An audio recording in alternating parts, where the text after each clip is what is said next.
All right, what's up, guys? This is Tom Taylor with South China Morning Post, SCMP Martial Arts, kicking off the One Championship 162 Fight Companion. Over there on the right side of the screen is our man JHK. John, what's going on, man? How's your evening? Good, man. I just got back from picking my daughter up from jiu-jitsu. Got me a little snacks here and there. Because I got a little market down the street from my house. It's Nice, all good, man. We got a new joiner here. I don't know if you can see that. Hey, The Oh man, the myth, the legend. What's happening, I man? thought I'd keep you company today because it's such a star-packed card that we needed all hands on deck. Oh man, you're right. It's star-studded. To be fair, I do think there's quite a lot of potential for some action and violence, even if the sort of name recognition factor isn't particularly high. Yeah, well said, man. It's a lot of these fights look like they've got a lot of potential, but I don't think anybody is counting down the days to this one the way they are for some of these Prime Video cards. For sure. Well, they're stacking all them at the moment. Well, I guess the difference being the Japanese themed one next time around. That's got a little bit more pep behind it. Yeah, when you compare that one to this one, I mean, it's completely different quality for sure, eh? That one's got. But like I said, there should be some good fun here, I'm sure. Yeah. I mean, looking at the lineup, are there any fights that you're really excited to? Obviously, the main event's pretty tasty, but anything else other than that? Well, yeah, I was going to say the main event, even though I guess they're probably not the most recognizable names. I guess it's always good to see Reece McLaren, and that Winston Ramos looked really good in his debut. And yeah, Muay Thai as always. Jimmy Vino against Larson. And weirdly, I'm kind of looking forward to seeing the Leandro Issa fight. Because do you remember his last one? I think it was against Ryogo Takahashi. Yeah, I'm just checking. Manila or something. That was insane, that fight. Because obviously he's got his BJJ black belt, but he likes to strike and does not move his head at all. So, like, there's usually loads of really great action. Yeah. Yes, you mentioned the McLaren fight. There's kind of a couple interesting fights on these two cards where ranked contenders are risking their spots against guys who are not ranked and who we frankly don't know as much about and haven't put in as much work. This is a good example of that. Obviously, Winston has a nice win in one, but what's the other one? We've got Kim Jae-woong tomorrow, or I guess tonight for you guys tomorrow for you guys. Sorry, these time zones are confusing me. He's fighting a guy who's making his debut. There's a couple of ranked contenders on these cards that could potentially lose their spots, and I would say Reece is definitely one of them. Although, I mean, he's proved at this point how good he is. Yeah, for sure. That'll be interesting, that one. Also, I guess Ballard as well, but he missed weight, right? So I guess it's up to the panel if he wins, whether he... That's a lot of power to have, we're going to have to consider that one. But yeah, that's another good example, right, of a guy who's kind of established in the rankings. And if he loses, I mean, Alex Silva is obviously a G, he's been around forever, one of Chatri's boys. But yeah, if he wins that fight, it's going to totally shake up the rankings in that division. Sure. Yeah. They're not doing a very good job, like, building up these, like, guys that are facing, like, the Reece McLarens. They're not doing a good job to kind of, like, for me, a lot of these dudes, I didn't even know they had fights already in one championship. And I watched pretty much every card. I just don't remember who they are. Yeah. They're not doing a good job of, like, building them up, right? So when they do fight a Reece McLaren, we have kind of like an idea who they are. Because right now, I don't have an idea. I think it's hard, though, because I sometimes feel that way about the UFC as well. Because, like, a few years ago, I would literally watch every single UFC fight. Like, I would watch every single prelim and all that kind of stuff. And I would make it my mission to, like, kind of know everyone. But I guess, like, kind of as I've taken a step back from it, it's just so hard to keep up. So, like, I mean, I just thinking back to someone like, say, I don't know, Arman Sarukian or something like that. I only really started properly, his fight with Gamrot was, I think, probably my favorite MMA fight of the year just because of all the grappling that was going on. But before that, I'd, little to no, I couldn't remember ever watching him, although I can guarantee I had watched him fight 3 or 4 times. So I guess with the amount of MMA that there is and other combat sports going on, it is really hard to make a connection? Because I guess when you don't have the kind of supplementary program to prop everyone up, because you don't have time to, because you've got an event on every other week, so you just everybody's attention is just focused on the fights rather than hyping them up and stuff. Yeah, that's a good point, man. But what's the logic behind that, though? Like, what's the logic of, because like Arman Sarukian, right? Of course, a lot of people won't know who he is because he's been fighting on the prelims. He is very good. It's just, like you said, not very well known. You know what I mean? We know him because if you watch the cards from start to finish, you start to understand who's really good and who's not. And he fought Islam in his debut and who's fighting this weekend as well.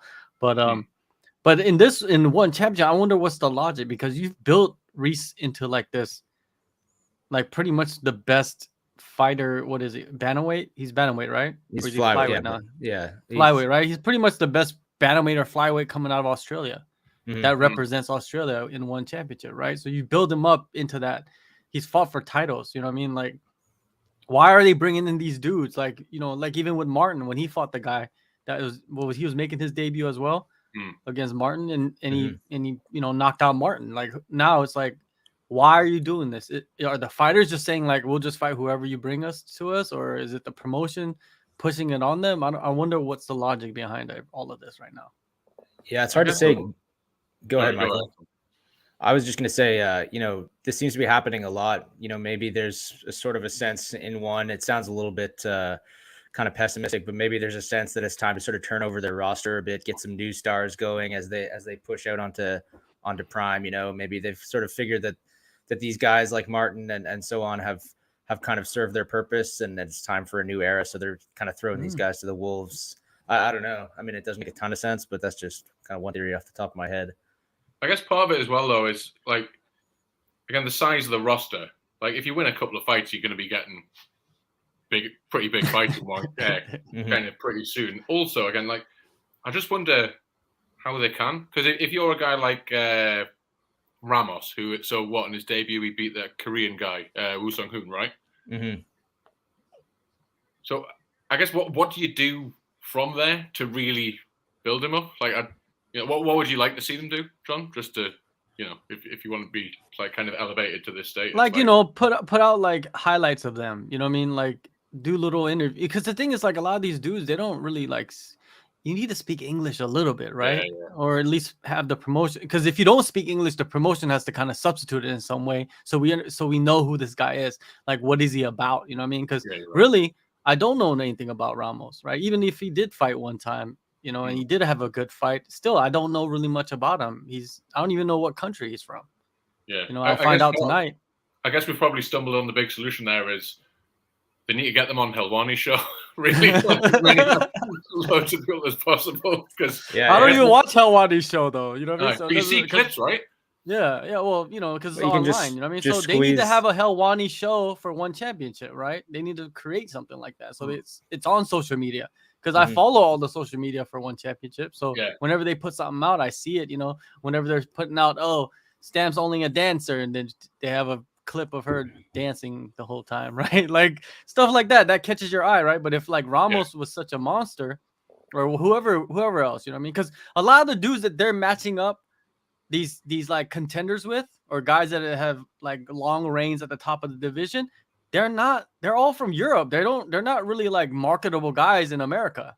If you're thinking about the prime audience, right? They're not. It's just reality. I just wonder why they're not signing more North Americans. Why they're not signing more Canadians? Because I think a Canadian, there's a pretty deep pool they could choose from, right? And Joinson, why doesn't he fight? He's Canadian. Like, he's from North America. He's ready to fight. I think he's complaining about not having fights. Yeah. John's fired up, man. But yeah, I'm with you, man. Don't get me started. I mean, like, I'm not a particularly patriotic Canadian, as you guys well know, but there's a lot of Canadian fighters that are looking for places to fight, and one has signed a bunch of them, right? We've got Dustin, obviously. Bibiana Fernandez is out in Vancouver. Arjun Bullard, of course, is Canadian. He's got the Indian heritage too. Whoa. Indian. He's Indian. Yeah, of course. The Lees, as much forget as anyone. Forget the time he went to the Olympics for Canada. Indian. Yeah, exactly. Yeah, he didn't want to do that. I mean, he wanted to fly the Indian flag, I'm sure, but yeah, and then the Lees were born in Vancouver. I would love to see a Canadian card at some point in the future. I don't think it'll ever happen. Singapore. Sorry, born in Singapore. Well, they have like 5 flags next to their name, right? I know, but it says right there on all of their 5 pages, Singaporean Canadian flag. born. Yeah. I'm just saying that I think there's like a real Canadian contingent kind of brewing in one championship that could be capitalized on somehow. I don't know. That's what I'm saying. Yeah. Like, why they do? Like, why don't they? But no, why don't even they just get Mexicans to fight? Come over and fight. You know what I mean? I'm pretty sure there's a gang of Mexican fighters that are really, really good. They could bring over, right? Mhm. It's just it confuses me if it's Prime or even like they just signed the deal with Brazil, right? Then how come they don't start bringing more Brazilians in? Because I know that there's a massive amount of killers out there in Brazil, right? That could just come in and just start, dominating, and they can most likely some of them will speak English. You know what I mean? There's a lot of Fabricio Andrades in Brazil, right? Waiting for a spot. So they may be seeing though with these like European guys, these guys from Russia and Dagestan and whatnot. Like, yeah, it's helpful to speak English as they look to push into the States and stuff. But then look at Hamzat and look at Habib in the early days of his career. Their English wasn't great, back then. And they become both of them huge stars. So it's not like you need to be fluent and have like a really good command of the language. So maybe they see these guys and think they can become these sort of like dominant juggernauts who can sort of become huge stars by just muttering a few words in English every now and then and doing the rest of their talking in the cage. Yeah, I think. Well, I should also say that the fights have started. We should probably acknowledge that, I suppose. But yeah. Let me just take a second here to say what's up to everybody.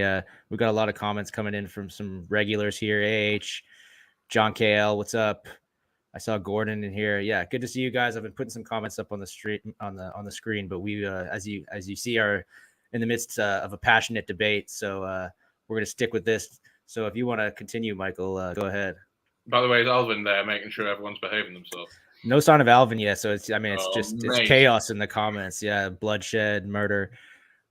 He gets the admin cap done on him last week, and then he doesn't even bother to show up. Power went right to his head, man. He's probably off in a strip club somewhere, spending all that hard. He probably clicked the wrong link. You know what I mean? Like when one of the bots came in, he clicked the wrong one and just got into a warp. You know what I mean? And never came back. But yeah, I was going to say, like, with the getting people from everywhere, I think one of the things that you sort of got to remember is it must be so hard to obviously, like, they're struggling to get people fights anyway because the roster's so big. Plus, it must cost so much money to fly people from like Brazil and America and Canada and all that kind of thing. I'd say if people want to get a fight, move to Thailand. Because then they can just fly you over like in a couple of hours. There's loads of good training over in Thailand. So that's probably a pretty foolproof way if you want to fight for one championship. If you're any good, base yourself over there, and you can take a short notice fight, or even basically just like it's not going to cost you very much to get over there. Or like say the coaches from Tiger Muay Thai, they're probably going to be going over to Singapore at some point anyway because they're going to have like 2 or 3 other people on the card. So why not? Mm-hmm. Living in Thailand right now as a young fighter is kind of comparable to, living in Las Vegas at the height of the pandemic when the UFC was doing all those shows in the Apex and, just calling on everybody. Anytime they needed somebody to step in, they were calling on all these new guys. So I totally agree. I think if you're a hopeful young fighter from somewhere far off, far away from Singapore, it's definitely in your best interest to get closer to Singapore, certainly, because I'm looking at flights right now to Manila because we're all talking about going to Manila to cover that card. And yeah, as you said, it's, to fly from this side of the world to Asia, even with a couple of months notice is pretty expensive, right? So if one was doing this over and over again for, an entire roster of Canadians and Americans and Brazilians and so on, that's a pretty serious price tag. So I definitely get that. Yeah. If they're having boat fly coach, there's some problems. There's some problems. I'm just saying. It'll probably change soon because Chatri was saying on that Helwani interview that they'll be doing events in North America starting from next year, so that'll probably change things a bit. Yeah, they gotta start spreading their wings, right? They can't just be in Singapore all the time. They gotta be in Brazil. They got TV deal in Brazil now. They got TV deal in the Middle East. So I guess those spots are gonna open up. So next year, hopefully, they have the same amount of events, and then just spread them out around the world, and then you don't have a problem with these overheads, of these flights costing, because they have to fly them, their corners, and then they got to take care of them in the hotel. They're doing all these tests. Yep. I wonder how much money that they're spending on hydration and shit, like on those tests, like hydration tests. It must cost money, dude, extra money. Right, those hydration tests yesterday, I feel like there's a way they can do that without like having the urine on screen at all times. I was just watching the stream, just watching piss the entire time, man. First It was, fight's over. It's yeah, like this this. is It's like, okay, it's real. yeah. I feel like they could just like, I don't know, maybe have the guys like, I mean, it's not, I'm not bothered by the sight of urine, but it's like I also don't want to just like look at pee for 2 hours while I'm watching the stream. So I don't know. I was just thinking maybe they could fine tune that process a little bit, but what do I know? Yeah, this fight's over. Ruslan from China wins it. Oh no, Kyrgyzstan. Mongolia. Mongolia. Okay, yeah. Sorry, I couldn't see the flag there for a second. Yeah, No, Mongolia. Kyrgyzstan. He just Sorry. wrestled Yeah. him. Kyrgyzstan, not even Mongolia. What am I talking about? It's all good, man. They're neighbors, kind of. This guy Ben Wilhelm, that was his first fight in one, wasn't it? Second, he had one a while ago. Right. He came in undefeated, and I'm trying to remember who he fought. I was just looking at it the other day, but he basically came at him with his hands down for the entire fight and like stayed in there, but just got punched in the face repeatedly. So it wasn't a decision. Oh yeah, it was against a Mongolian based on the name. I'm not going to try to say so good. Oh yeah, Amasana. Yeah. I'm sure I said that wrong, but I don't think we're going to see this guy again fighting one championship. Yeah, it's if you lose your first two fights, that's usually and as you guys have said, particularly with so many fighters on the roster now, it's going to be a situation like the UFC where you really need to fight to defend your spot on the roster, and like you need results, right? There's no, you can be a marketable guy and have a fun style, but there's no substitute for winning fights. Yep. It's a bit harsh, like, because they both took this fight on short notice as well. It was only made a couple of weeks ago, I think, because they're both lightweights. Right. I was wondering about that because this one actually, I think, was only added to the bill officially like a week ago or something, 3 or 4 days ago, even. Yeah. So do they have fights? Like, do you guys know? Do they have fights kind of in the pipeline that are unannounced? Well, this was because there was who fell off this card? A bunch of stuff. It was Nikki. Yeah, because the Super Lek Pampayak fight came off and they switched a couple of things around. Yeah, Yeah, the Nikki Holskin fight fell through. He got injured, and then they moved the Sidachai fight over.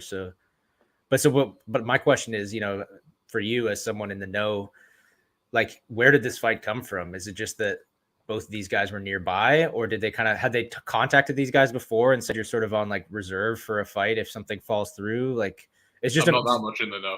I'm sort of impressed with how quickly sometimes they're able to just get these new fights put together. But I guess, every promotion does that, right? This is the thing, though. I mean, like I said, with the a lot of people give the credit to the UFC matchmakers as well, how they're able to like kind of save events and all that kind of thing. But I think they, considering the one matchmakers have got to do it with multiple sports as well. Yeah. And again, like getting people in probably to fly in from much further distances a lot of the time. They're like some of the unsung heroes of the promotion, really.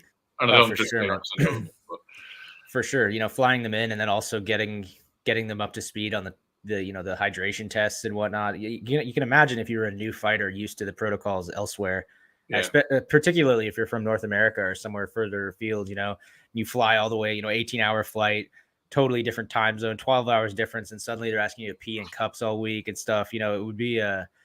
It would be quite a process. So yeah, definitely hats off to the people that are responsible for kind of not just booking the fights, but taking care of the fighters and making sure they get through all this stuff. Yeah, man, and you guys will know as well, dealing with fighters and managers is one of the most difficult jobs in the world. Oh, for sure, man. Well, you know what it is? It's just because they're people, right? And they're people from all walks of life. No. Fighters are a special breed, though. Like, they're not like the most academic and organized of people. So if you say be here at a certain time, there's absolutely no guarantee they're going to do that. And fighter time is like pardon my language, like drug dealer time. It's like it's all bets are off when they tell you they're going to be somewhere at a certain time. But I just mean you get such a huge cross section of humanity with fighters too, right? So you're going to encounter like all kinds of people, difficult people and stuff. So you can only imagine what the fighter relations teams at these promotions have to deal with sometimes. At least they don't have to deal with people like us. It all depends on like the manager as well. Some managers are just really, really organized, and some managers is just as organized as the fighters, and which just is the worst. right? I suppose if anything's going to get them organized, hopefully making you and your fighter some money will probably give them a boot up the arse. But I've seen those managers too. yeah, If it's about money, yeah, they'll respond real quick. yeah. You know, so it is what it is. But this Mongolian dude, he's actually pretty good, man. I've seen him fight on the regional scene. I was trying to remember. He fought somebody kind of like reputable recently. Was it Edward Flying? Is that? I'm trying to remember who he fought. No, that was I can't. Sugahu as well. It was what?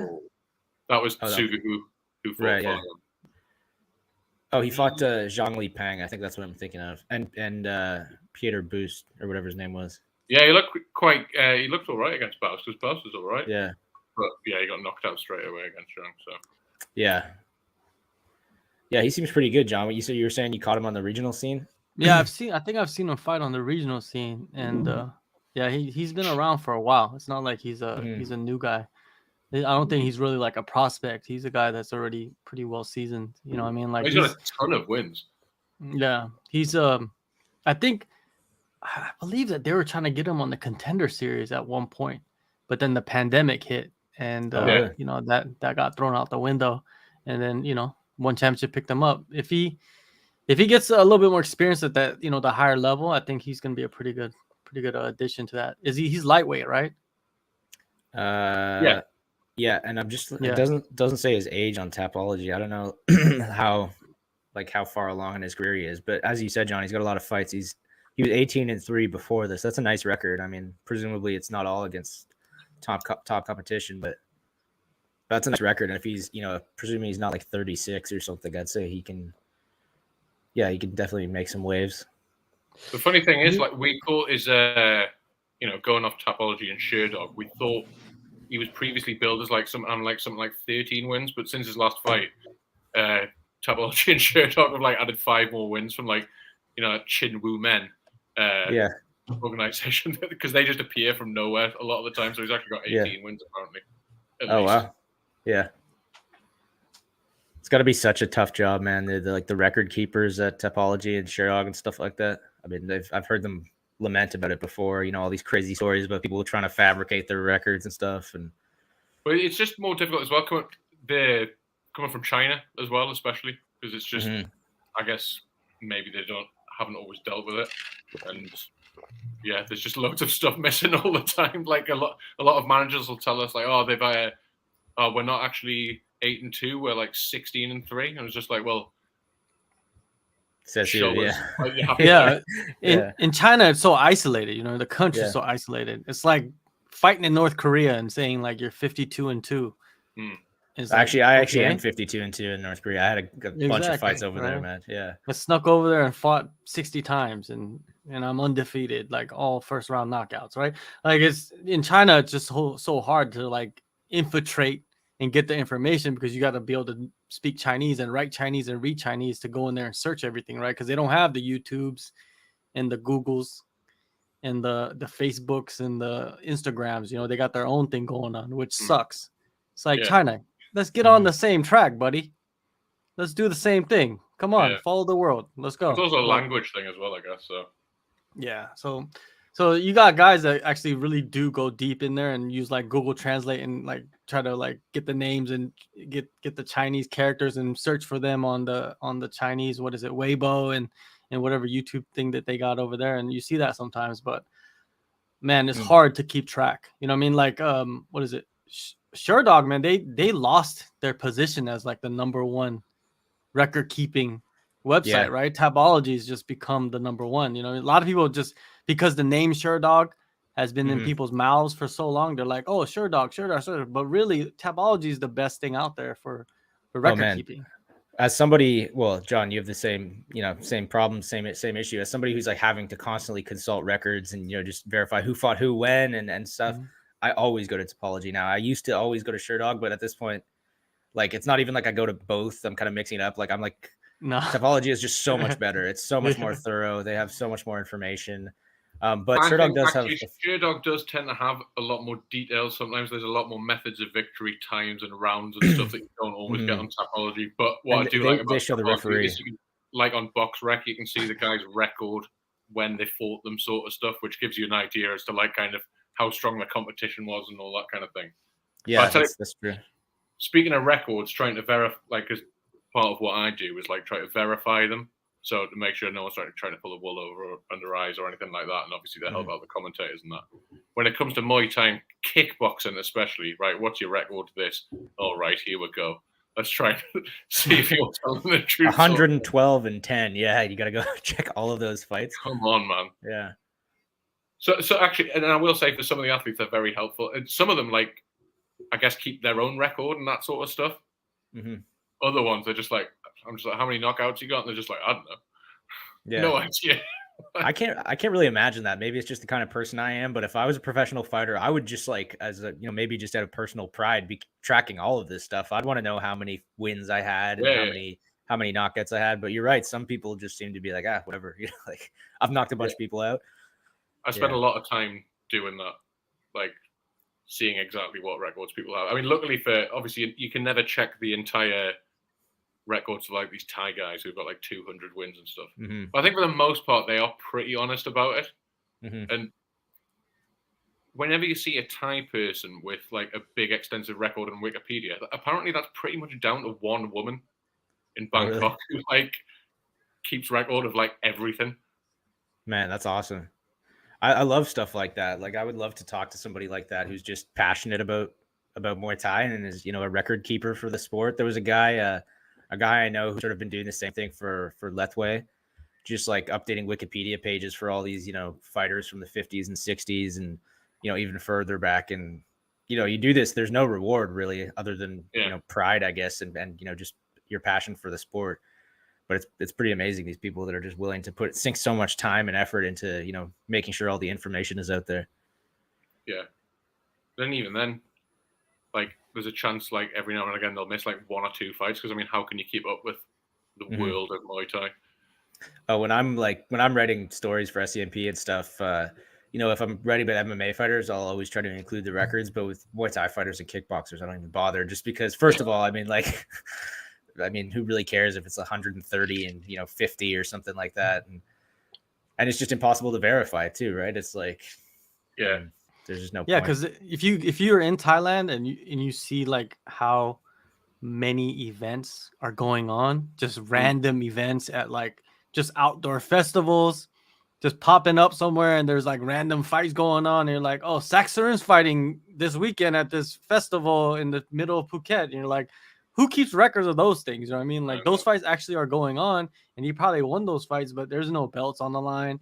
It's just you have to follow their social media or something. You know what I mean? Because there's nobody there, and you got all these little stadioms all over the place, right? Where they're having events like every other day, and I don't know how you keep and stuff like that every week in like Busan and stuff like that. And you're like, how do you keep track? Yeah, I guess you just have to rely on people to be honest. But this is the most dishonest game in the world. You know what I mean? Like, actually, that reminds me of it. So when Daniela Lopez was making her debut in one, like she told us her record was 10-3 or whatever it was. And I was like, all right, well, I'm watching your fight here on Muay Thai Super Champ. The show they've got over in Thailand, and it says like your records, whatever it was, 20-6 or something. And they were just like, oh yeah, they just make it up. But I've heard that. Yeah, I've heard that too. They'll just like, okay, you're fighting this guy, but your record's you only have 5 fights, so we're just gonna make your record look much nicer, and we're gonna put another 30 fights onto that, and it doesn't look like a mismatch anymore, and that happens all the time. Man. As the Thais would say, oh, same. Yeah. But I'm only 10-3, Austin. We've got 2 fights left on this undercard, lead card. And 2 fights left in half an hour. So half an hour before the main card.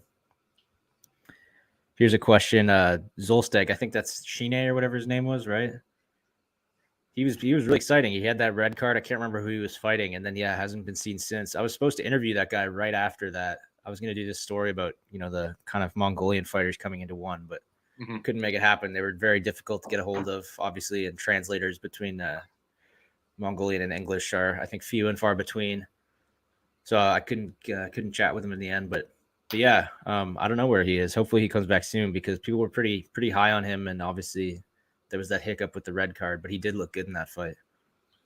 I'm not sure. I haven't really heard anything about him lately, to be honest. Let me ask. Maybe I can get back to you before the end of the show, AH. But yeah, he was quite excited. He was, yeah. And for everyone watching, I know you're all just waiting for Nick to show up. He just said in the comments a few moments ago he'll be here in 5 minutes, so he should be appearing any moment now. Then the show can really begin. The main event, Nick Atkins. Man, I don't know what it is about Canadians in 1-2. All of them represent another country as well. It's like this guy's, what was this? I didn't see what the other flag was, but Canada and something else. Bosnia, okay, yeah. And then obviously John DeBella's, Canada and Italy, Arjun Buller's Canada and India, and it's not a criticism. It's just like. Well, you're very friendly to the immigrant population. That's true. Well, I think I was reading that Canada has the 6th highest population of immigrants in the world or something. It doesn't surprise me. I don't know what the stat is, but it's certainly a multicultural place. Canada is? Canada's the number 6? Yeah. Yeah, man. Melting pot. Yeah, that's what they call it. Well, there's a lot of space right there that needs to be filled, right? In Canada. Yeah, man. A lot of space. Oh, man, this is a big country. Yeah, there's a lot of tundra out there. It's so annoying, man. There's a lot of space you really can't fill. But. Yeah, exactly. Yeah. I was thinking about going and working at one of those remote oil plants. How they have those plants where the oil's in the ground, they have those factories or whatever, those plants, and you have to fly in. You can't fly. You cannot drive there. You have to fly in, and you're stuck there, and you just work, and then you can fly back out, and you make good money though. Oh man, a lot of people do that. By anonymous there, but Dan Kongfa, who's a bit harsh on her. I mean, she was fighting the best fighter in the world, so it's pretty hard to look good against Anissa Meksen, Yeah. That was a weird one. Like, okay, matchmakers, great job with that. No. I mean, Dan Kongfa is regarded as one of the best fighters in Thailand. She's beaten Alicia twice. Mm-hmm. Oh, she did? Yeah. Oh, Alicia. Okay. Yeah. Yeah, well, Alicia is very good as well. Yeah, so I guess. Yes, I mean, Dan Kongfa is legit. It's just Anissa Meksen's legitter. That good. Yeah. Sweet. All right, second fight's about to begin. What weight class is this? 135. Catch weight. 130. Yeah, catch weight, right? Yeah, of course, because this was one of those. Tiggy missed weight, but he came on like super short notice because Puich was supposed to fight Shofar Tor Sangtanoi. Who? I wonder what the background story of like nicknames for fighters. You know what I mean? Like it's like fighters only have nicknames. Like you don't have nicknames really for like baseball players. There are, but it's very far in between, right? Far few in between. It's like fighters all have pretty much like 99% of fighters have like stupid nicknames. I'm just gonna put it out there. I can help you out there, John, because I ask every single fighter in one where they got their nickname from. No, I'm not going like where they got their nickname from. I'm saying where the nickname started, like in fighting. Like back in the day, like who like decided like this is what we should do. I think it was always just a promotional thing, man. It's easier to like sell a fight between a guy called like the Decapitator and the whatever, Decapitator. Yeah, back in the day that it is to just sell a fight between a guy named like Derek and Jim, So Derek, the Impaler, Johnson. Because Derek Johnson just sounds really lame. Nickname's probably organic as well, where like rather than someone like coming up with their own nickname, it's like Brazilian nicknames. It's all just like. Someone's called them this nickname to insult them as a child, and it's just stuck with them shoe face. Yeah. Those are the best though. Those are good. Oh, for sure. Those. Yeah, they're supposed to like. I like the ones that are kind of almost like teasing. It's like something your boys would actually call you. And then I agree though, Michael. Like I think the self-imposed nicknames, 90% of the time are like totally corny and contrived. I mean, there's one coming up tonight, which is Nicholas Larson christened himself the Dream Chaser because he's chasing his dreams. Well, I mean, it's a little on the nose, but it's. I like it, man. I guess. I only like it if he has a dream chaser or a dream catcher tattooed on his chest. Let's just Right. do that. Come on. I mean, great fighter and 'Cause seems like a really nice guy, but not we the go. biggest fan. When you're chasing your dreams, you need to be able to catch it. So you have to have the dream catcher on your chest, right? So you could like when it comes, like you catch that shit. I don't know. But He previously had a much more badass nickname as well. Like, it was something like the Destroyer or something like that. Again, not The Decapitator. but the Decapitator is the best nickname of all time. That's gonna be my fighting nickname. When I Did finally you guys ever challenge Nick. watch that MMA drama with what was it called? Navy Kingdom. Street. It was Navy Street MMA. Oh, Kingdom or The whatever? BAM theory. Yeah, Kingdom. Yeah. No, Okay. Kingdom. No, I never Is watched it. Kingdom? Yeah, I You watched, should, man. It's actually pretty it was good. Yeah. I watched the first, I think, 2 or 3 seasons, and I didn't really like lose interest in it. I just sort of got sidetracked and never finished it. It's But actually it was really pretty good, though. Yeah. Like guy- the dude had Destroyer across his chest. Yeah. One of the guys. They definitely.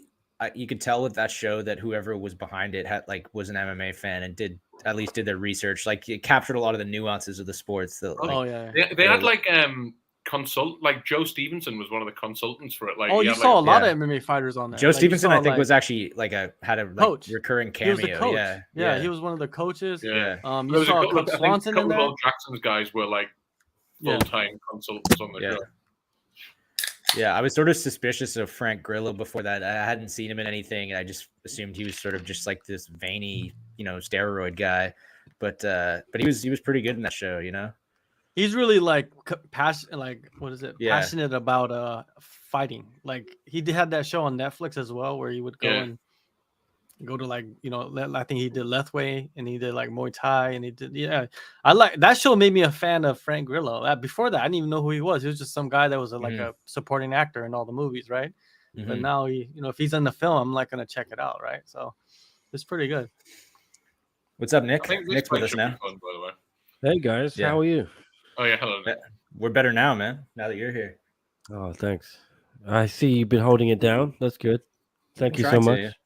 Oh, man. Yeah, I mean we've been pretty My much pleasure. ignoring the fight so far, but like, Well, let's be completely honest. These first So- 3 fights are not. What not happened exactly in the it? ones. Ulu Well- won by rear naked choke. In Okay. My Like, man, couple Ruslan seconds. Emil Beck.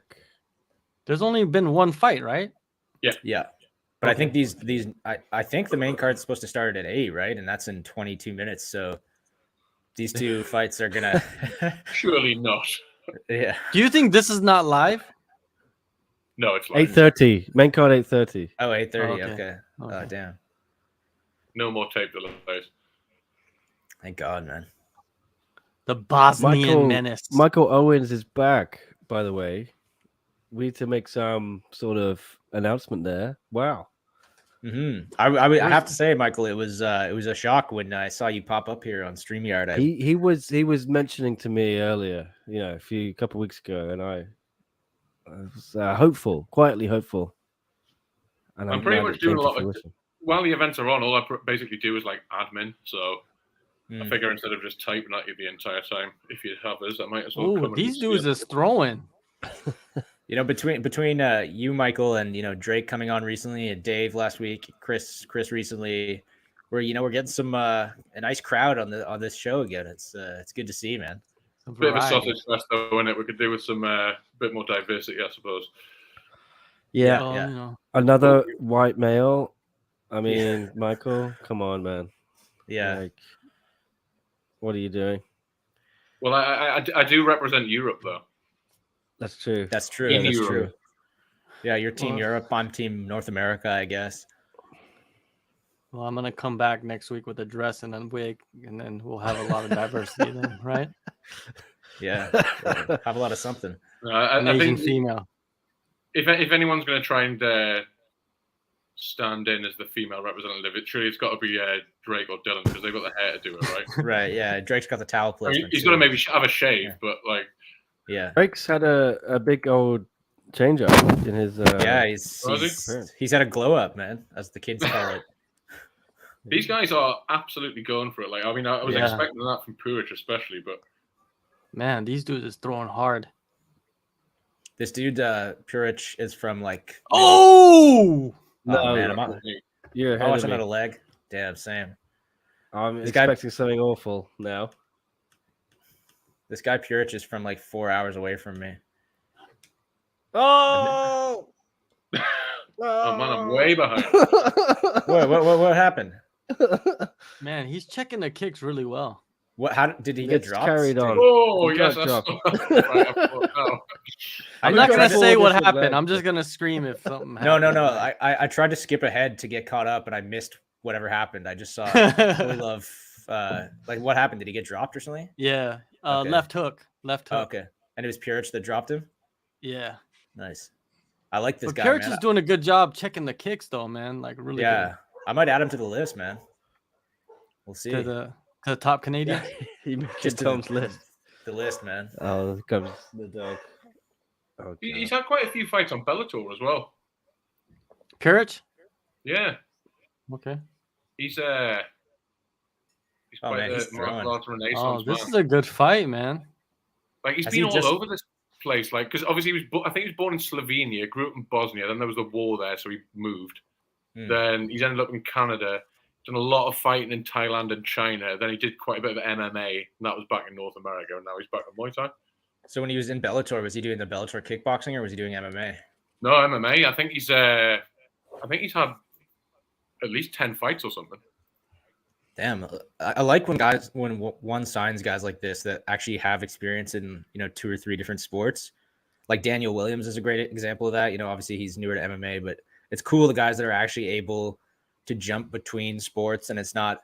I don't say it was forced with Stamp, but it's like some of these fighters you can tell they really want them to be 2-sport champions. They really want them in multiple sports, and there's like this big effort to make it happen. But then other people like Daniel Williams and this guy Purich just like already have the skill set to do that, right? They can just effortlessly jump between the sports. It's sweet.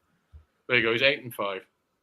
Okay, that's not a bad. I mean, it's not a great record, but it's for a guy who's obviously a great Muay Thai fighter. That's not a bad record in MMA. Yeah, I guess if you go to fighting a lot of undercards. If you go to Tiger right now, Tiger Muay Thai, it's pretty much 90% one championship fighters that are training there. 90%. It's changed so much that the dynamic of that camp. Of course, all the coaches are gone. Huh? That's pretty good. He beat Purich beat Terry and Ware. That's a pretty good win. Oh yeah, that's a pretty good win. Nice, yeah. That wasn't in Bellator. Dang, these dudes. How old is he, Michael? Can you see it offhand there? I didn't see when they on the tail. He is 37. Ah, okay. Like he's kickboxing and Muay Thai fights. He's got I think about 40 fights, something like that. It's a pretty sweet tattoo on his back. 50 fights he's got in Muay Thai and kickboxing. Oh damn! And he's got that many MMA fights, and before that he was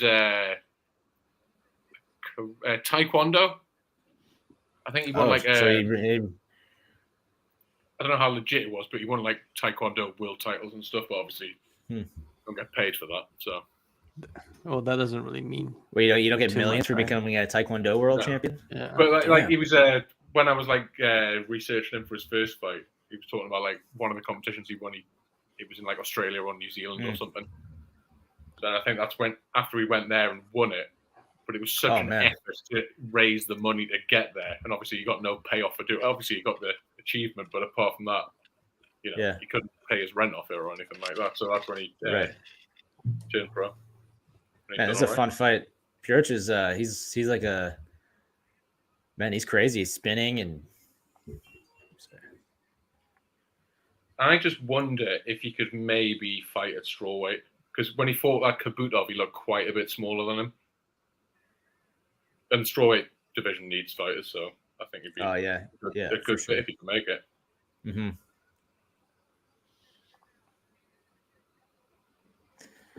Nick, how's life in Hong Kong, man?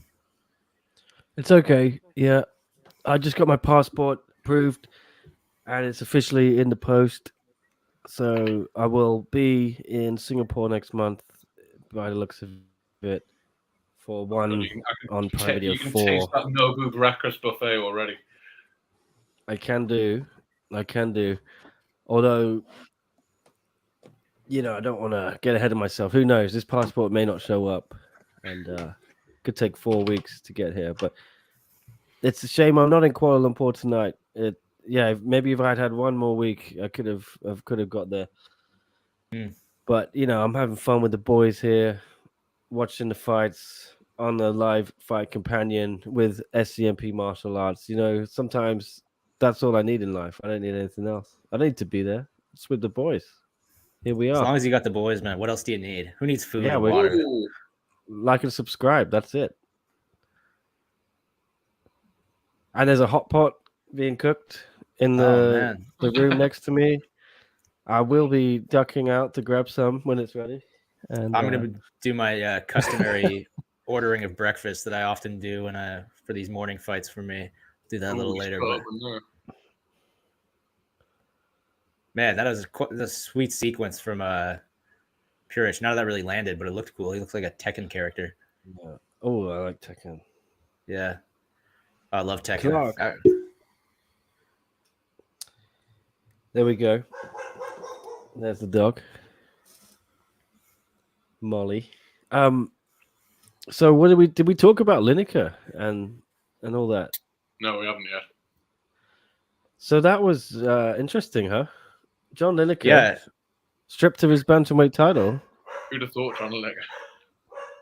Yeah, who would have thought John Lineker would miss weight? I thought he was he seemed to make weight fine in one. Do we dare speculate that this has anything to do with certain things that have changed recently, or is that me inviting a lawsuit? yeah. I'm not going to talk about that, but maybe I don't know. I think the excuse they had was pretty good. That there was a scale issue. I mean, it was. Let's be honest. It was first half a pound and then and 3/4 of a pound that he missed by. Right. It's The not fun thing was, man, he was just dabbing himself with a towel at the end, right? As if he could lose 3/4 of a pound by just getting rid of some sweat. But I'm thinking he thought. I'm thinking if he had just consulted another scale, he was probably flabbergasted, right? Like, why is this not working? Just thinking maybe I don't know. You can imagine how your mind would kind of race for solutions when you think you've made weight, you get on the scale and you're almost a pound over, and it's you have a minute left. Like I'd be wiping the sweat off me too. I'd be tearing my beard hair out, like trying to do whatever I could to make weight. But why are you using a scale in your room? Why? That's a good question. Why are you using a scale in your room? That's true, huh? Well, because you need to keep an eye on it. Yeah, but they had why? When I was watching the stream, they had tons of fighters coming down and checking their weight on the scale, not officially, but checking their weight on the scale that they were weighing in on because they knew that was accurate, right? So I feel like that's a much better strategy. If John perhaps had been doing that, checked his weight on that scale, an hour beforehand, maybe he would have had a better sense of where his weight was actually at, and he might have made weight. Who knows? I will say if you are using the scale in your I'm with John though. Because I would only use the official scale or whatever they say is an official one championship scale. I would only use that. I wouldn't use a personal one or one they've put in my room because that's what I'm saying. And they were like room for error there. They were giving fighters access to the actual scale, like when people weren't officially weighing in. If you wanted to come check your weight on the scale you were weighing in on, I mean, yeah, normally they don't let them do that. Like when I was in Singapore, they were not letting fighters come and check their weight during the 3-hour window on the official scale. It's like go downstairs, there's one there. So the fact, and they wouldn't turn up the volume, shows that something was amiss, perhaps. Maybe it's something to do with just being back in Kuala Lumpur and they hadn't been there for a while, but I don't know. Well, you guys have been to the shows, right? I've never been to a one championship show, so I don't know exactly what they're doing with the scales, but usually they should have two scales. Both scales are calibrated the exact same, so they can go check. Usually in the workout room or whatever rooms that they have, that the fighters can go in. They calibrate it for kilograms, some of them, right? This is what happened with Oliveira. And a lot of especially the South Americans, it's always, they ask, when they're told in pounds, they're like, huh? And then the coach says, what is that in grams? And then they'll say, it's like this in 300 grams over. Scales to pounds, just so you know. Like, it just makes no sense. Yeah. Then you know. The rest of the world uses kilograms, right? Mm-hmm. Right? Yeah. It's only in America. We're not in America. Yeah, but it's the same way the US dollar is sort of like the scale for currency. Do you know what I mean? Like, I will be honest. For fight sports, it does make a lot more sense to just go by pounds because otherwise you're doing 52.2 kilos. And all this sort of stuff. pounds, go a pounds. All you have to do is press a button on the scales. You've got to Exactly, get right? the 155. So Just one button. You just got to go like this. yeah, And that's it. That sounds difficult. I don't know. You can read 145. That's what you've got to get to. And doesn't, like, I'm pretty sure the promotion tells all the fighters and all the managers and all the coaches, like, yo, weigh yourself on this scale. Mm-hmm. Weigh yourself so you know that you're on weight, right? You should not be using a scale in your room. That should be something that you do when you're at home. You know what I mean? Like leading up to your trip to the show, no, right? Like I get it though, because if you're trying to sweat it out in the bath, you're not going to sweat it out in the bath and go all the way down to the official scale and go all the way back up and all that sort of stuff. You just need to make sure it's right. I didn't like how one didn't say anything about it at all. You know, there was all these reports coming out that Lineker had been stripped and stuff, which is, you know, obviously a fair assumption. We know what happens in these situations, right? We saw with Oliveira, ridiculous, mate. But ridiculous. They shouldn't have just let people assume, right? I didn't report that he'd been stripped because nobody actually said he was stripped. You know, there was a bunch of sites with reports, you know, saying he'd been stripped, but so far as I could tell, nobody at one actually said he'd been stripped. And I messaged a bunch of people at one, didn't get an answer. So it's just, I feel like, you know, and then of course, you know, with the time difference, you know, everyone over on your side of the world, Nick, goes to bed, right? So then there's just this 12 hours of silence during the day over here where everybody who wants to watch this fight in the US doesn't know what's happening. Do you know what I mean?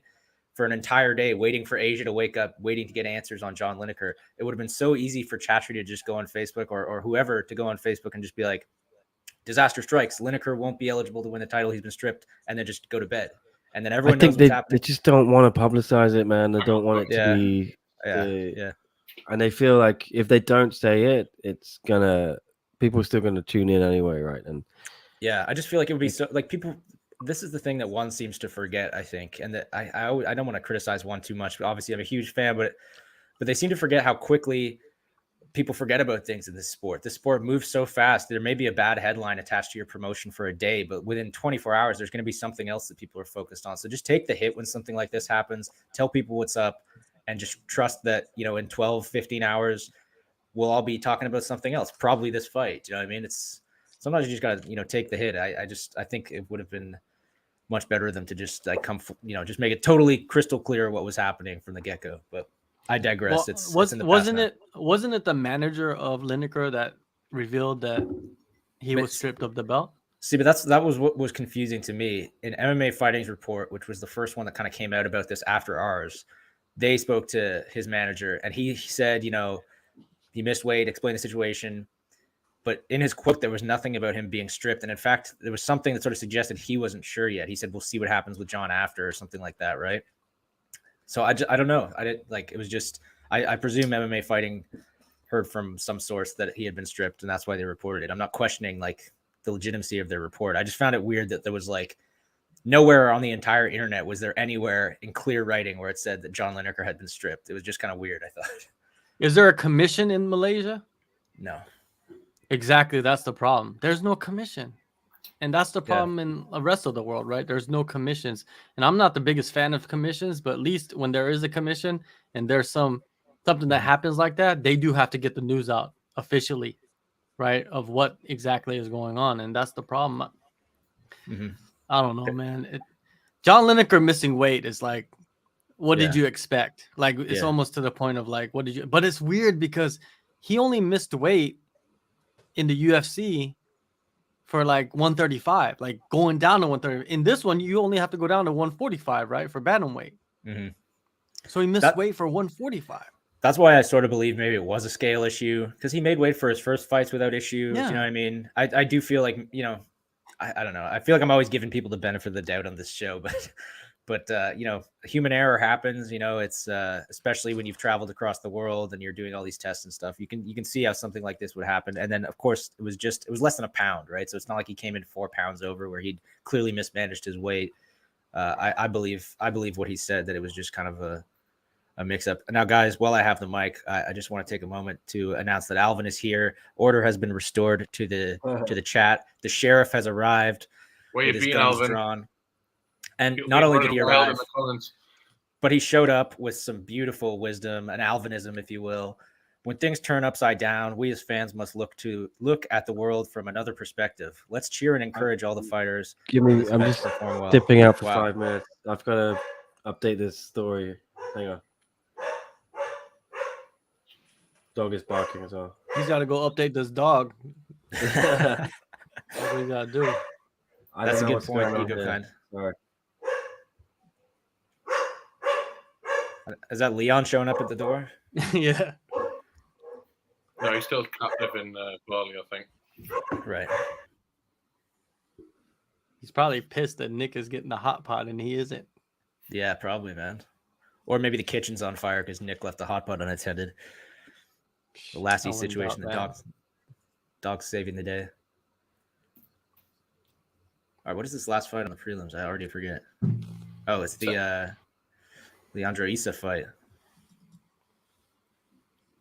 Yeah, that should be a fun one. Hope so. Yeah, Migs. Wild to see Leandro Issa back. Mm-hmm. Nick is not in Malaysia. As he was saying, he needed to get a new passport, so he wasn't quite able to get there in time. And yeah, it's great that Alvin is a mod. It's great to have this positivity in the comments. Guys, if you have any questions for any martial arts philosopher as well. That's it, man. He's a sage. If you have any questions, guys, throw them in the comments. You've got two very knowledgeable people here and me, so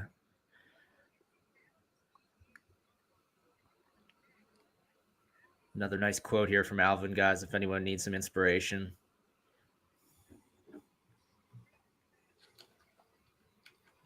All right, so who you guys picking in this main event tonight? On my one fantasy game, I picked DeBella, but I don't know. It's really tough to call. I won for the last event, won a one shot voucher. Nice, man. Why do you think DeBella? He's just so slick, man. Like, his counter punching is so good. Mm-hmm. And I think, Zhang is so fast, but I think he's going to be the one coming forward. And I think DeBella is so fast with his counters. Yeah, if you get that kind of game who's going, I think he's probably going to probably hurt Zhang quite a bit. But, it's hard to know because, DeBella's only got 10 pro kickboxing fights. Mm-hmm.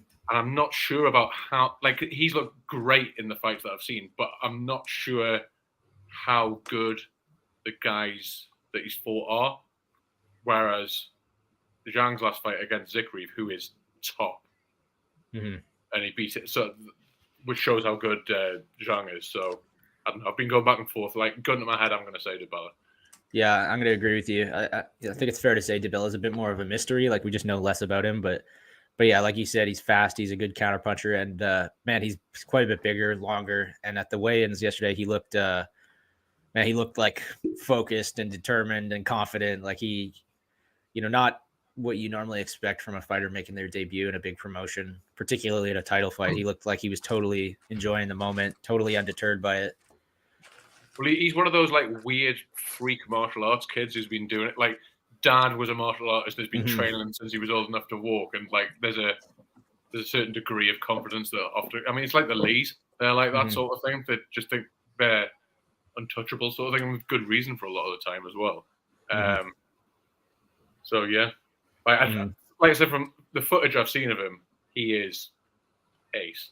It's just a shame he hasn't been on a bigger platform in North America, really, because I guess there's not that much of a market for guys his size. He's fought on glory undercards and stuff like that. So I guess not, because he's so I guess when they went to New York and New Jersey, I guess it's Bellator when they'll fill the undercard with sort of more local fighters. I know he's from Canada, but he fights in New York quite a lot. So he's kind of a Lou Neglia guy, who does Ring of Combat. So he's been associated with him, and he's done other of his shows at Madison Square Garden. So he's just, he's been the guy. He's been out there to win. But like I said, whenever I've seen him, he just looks so slick, man. It's so hard to hit him. Yeah, I'm really excited for this one. Pro boxing as well, and his hands just look sick as well. In that, like his counter right hook is outrageous. So yeah, this can be a good one. I think he could become a nice little star for one too. I'm not saying he's going to be a huge superstar or anything, but I think he's kind of got the style and the look and the confidence to become like a good asset for one, I would say. Particularly, obviously, if he becomes the champion and starts defending the belts, I think he could be a fun fighter for them. For sure. Well, on the other hand, Zhang could be as well. If obviously they always want to make moves in China, so having another champion, I think he's quite. It's always difficult to know, but from what I've been told and what I've tried to Google translate, looking at Chinese websites, he seems to be a pretty big deal. Yeah. Yeah, it's always interesting when people speak a language you don't understand too. Like you don't know how articulate they are, how well they speak. Like, does he have that it factor? Right, it's impossible to tell when you don't understand what he's saying. Right, so I'd be interested to hear from somebody who speaks Chinese sometimes.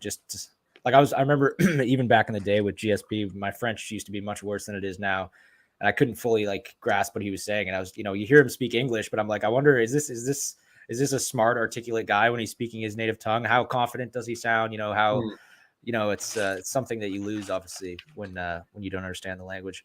Crandus has a question about one's broadcast schedule, why it's so confusing. I mean, it's a fair question, but I would say that the big reason is just that they're trying to, make moves in 2 time zones right now that are separated by 12 hours. There's no way to negotiate that other than having shows in the morning and the night, right? If you put them in the middle of the day or the middle of the night in one place, people on the other side of the world can't watch it. So that's why we end up with these morning and evening cards. I think that's probably the answer. JHK, here's a question for you from Chuck. Are you excited about the UFC going to Seoul in February? Yay! Well, that sounded so sarcastic. Excited.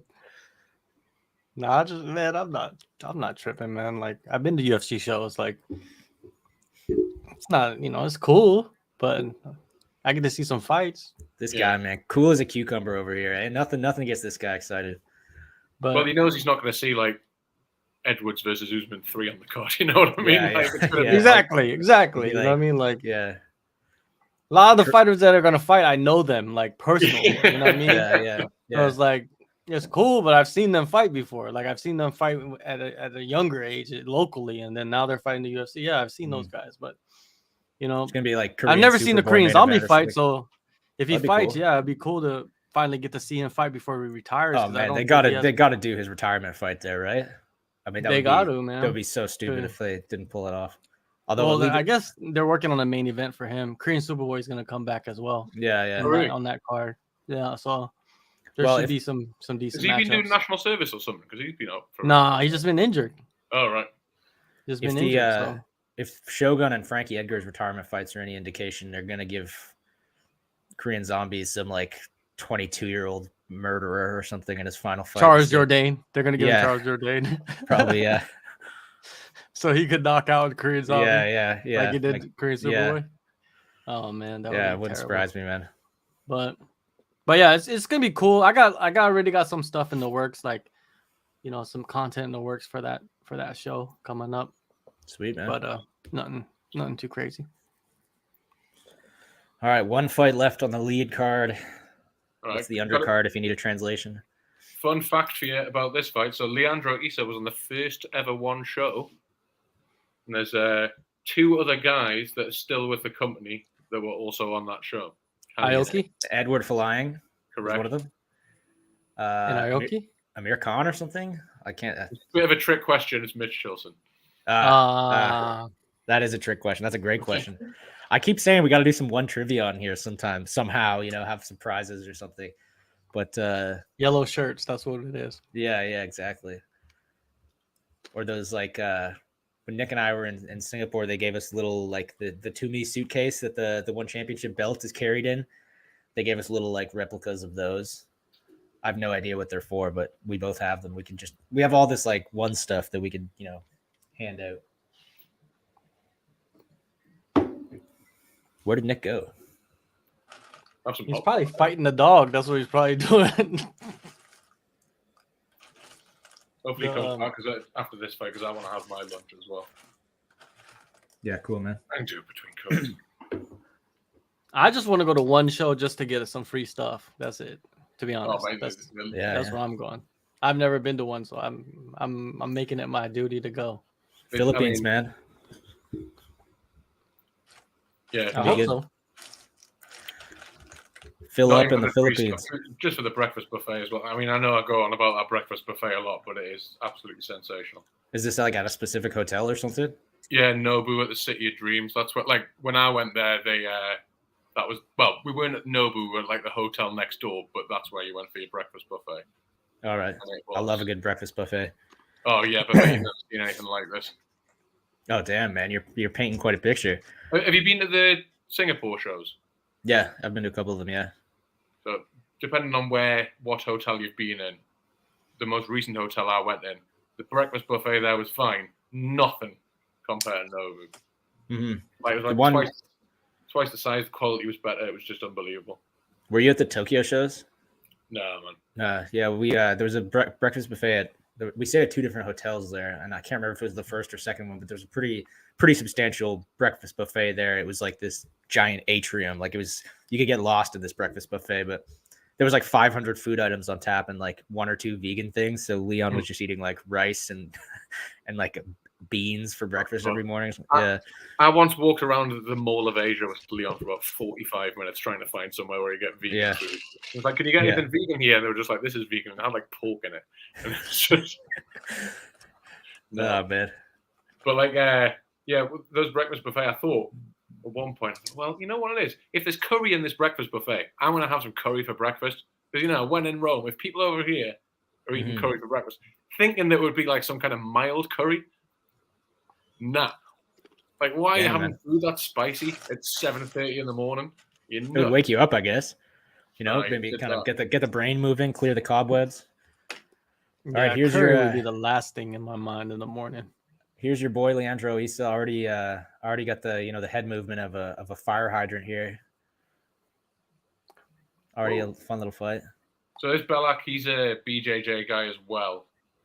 I think he comes from a wrestling background as well, so he's good grappling all around. But obviously, I guess you have to think twice before tangling with Issa on the ground. Yeah, I don't know a ton about Issa. He seems like a cool guy and everything, but this guy Belak is definitely on team SCMP. He likes all our pictures on Instagram, comments on our pictures, shares our posts. He's very engaged, and that's to be honest, what's helping our account grow when fighters share our stuff and interact. So hats off to him. He's in a tough spot right now, but he's one of the fighters that I've noticed is like most engaged with our account on Instagram, which is cool. Man, he's in big trouble. Yeah, this is not a good place to be, man. He's as a shark on the ground, man. Yeah. How old is Issa now? He's got to be like in his 40s or something, eh? He's like 96. Oh, yeah, damn. But he's hella good shape. He's 39. Yeah. 39, okay. Looking like a 25-year-old here, though. Yeah, no kidding. He reminds me a bit of Alex Silva, but like inflated a bit, Kind of same vintage. To be fair, he looks in absolutely great shape as well. For a guy who hasn't fought in quite a while. When was his last fight? I was looking earlier. I can't remember. 2019, I think. Okay. Is he the one who left and fought for the UFC and then came back? He is, yes. Okay. It's cool that he came back. I'm sort of surprised they brought him back after the way his UFC run went. Excuse me. But he's like proper, not just one OG, like Evolve OG. Yeah. He was one of the first, like, because he fought on like martial combat and stuff in Singapore before one even started. Right. It's like I know that people in one, the higher ups, some of them don't love the optics of bringing in people from the UFC in particular that have been like beaten in the UFC because fans tend to remember that, right? They don't want.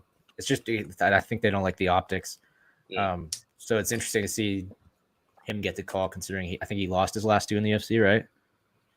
I guess. But he's boys with Chatri, so yeah, I mean, like boys with Chatri. Yeah. Like if RDA ever left the UFC, he's gonna be fighting. If he wants to still fight, he'll be fighting in one.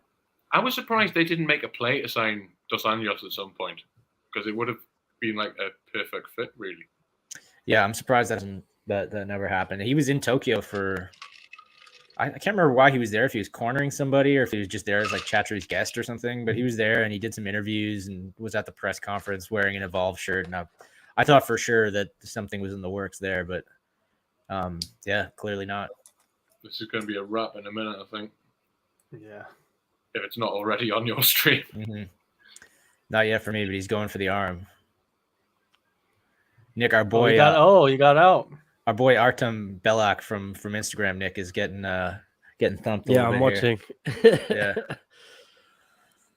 I was telling these guys that he's one of our ardent supporters on Instagram, always liking and commenting and whatnot. Oh, he's got out though. You reversed it. Malikin's in his corner. Yeah, he's another guy at Tiger Muay Thai. Yeah, Malikin's cool, man. Yo, Alvin, we might need your help in the comments. We've got someone asking the same question from multiple names. Asking, is it when is Ong La fighting? And different genders. He's asked this question under the name Richard Marcus, Ken Rathers, and Mary F. Which one is it? Man/woman? What's your real name? Who are you? You don't want to be saying stuff like that because one's legal team will be after you. Is this Ariel? Is this Ariel? And now he's Jomar Stevenson. Man, he's posting from all these different accounts. Oh, I love the effort. I love the effort. It is. He wants the question answered. I can't answer that question. It just shows you how much of a so much of a loser you are that you have 4 accounts running at one time for the same question. It's like, you ask us one question for one account. We'll answer the question. Yeah, man. Use your real name like everyone else. Don't be scared, homie. I'll tell you one thing. I'm not answering that question. No way. I mean, every promotion's got its problems. And it sounds like, a lot of times people ask questions that they already believe they know the answer to. If he's asking this question 4 times, he's obviously made up his mind about. He has an agenda. About he has this, an agenda. You know what? Answer it for yourself, my man. Richard Marcus. We could ask the same question for McDonald's. Well, yeah, for sure. Or Walmart. And I bet you Ken Rathers, Richard Marcus, Mary F, and Jomar Stevens all eat at McDonald's. Yeah. And, same with the UFC, there's problems everywhere, man. I don't know what to tell you. Let me get started with ACA. Let me show you something, right? Go attack the ACA chats. Alvin, don't worry about it. It's it looks like he stopped, so we'll let it slide. All right. Nick, do you have that hot pot yet? Man, I'm in so much trouble here with the Wi-Fi, and I have to edit pieces on SCMP, which is shit, and people have put things online with spelling errors in it. It's just basic stuff you expect a child to be able to do, and yeah. Damn, dude. You're the adult, man. Oh, but like that's it, right? Issa looks kind of tired. I mean, I'd be tired if I was 39. You know what that's like, right, John? But look how in shape he is, though. Yeah. He's in pretty damn good shape, dude. Just looking at him aesthetically.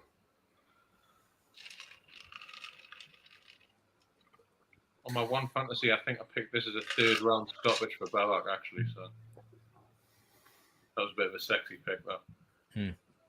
That's a good question. An annual 1X? Like, I assume you mean just like an annual big double header bonanza with or triple header like that one was, I guess, with, a bunch of title fights and stuff. Yeah, that'd be really cool. But the problem with that is then they're putting all their stars on one card, and now they have these Prime Video cards to fill out. So they really need to space things out a little bit, I think. But yeah, it would be nice to have like a kind of like the New Year's Eve show that Ryzen and Pride do, something big once a year. That would be really cool for sure. Oh, please no. That goes back to my idea from Wednesday. What's that? The Intercontinental titles. Yeah. That goes back to my idea on Wednesday. I'm just telling you. I know it's stupid. But what I want one championship to do is get absolutely massive, doing about one card every 3 weeks with 8 fights on the card, because that makes my life so much easier. And Fair every enough. fight ends in the first round. That's fine. I want every fight to go the distance and be super exciting because the amount of work I put into all the fights. I'd like to see them go on. All right, Anonymous, if that's even your real name, asking why. This isn't the right one. Where was that question? Oh, no more blow. Is he going to finish up with an elbow blow? Tristan here is wondering why so many people miss weight at one in each event and weigh in multiple times. I'm assuming you're not totally up to speed on one's weigh-in procedure, if that's the question. They do hydration tests too, so you have to make sure that you're adequately hydrated and also making weight. So you're kind of balancing your hydration levels.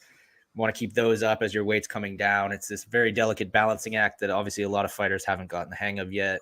And little things like a scale that's not calibrated properly can obviously totally derail whatever plans you have for making weight and passing hydration tests. So it's just a complicated system. These things tend to happen, but I think, it's a well-intentioned system. It's all about fighter safety, right? So there's obviously drawbacks, but I think the intentions are definitely good. Yeah. That'd a lot be of my people seem answer. to kind of complain that it's like. Oh no! What? All right, I got to pay attention to the screen. What's he doing? Oh. Oh! Oh. Oh, he got his own! Man, Oh look at my that god! arm, I was man. thinking about chopping there. This dude is an animal. Yeah, man. On Instagram and in the cage. Oh. Damn, dude. Oh, he got out as well. What Oh an my escape. god, that is crazy. He's on top. How did he That not is break his nuts. arm? Wait till the third round to finish him, mate. Come on, there, man. Pick's right.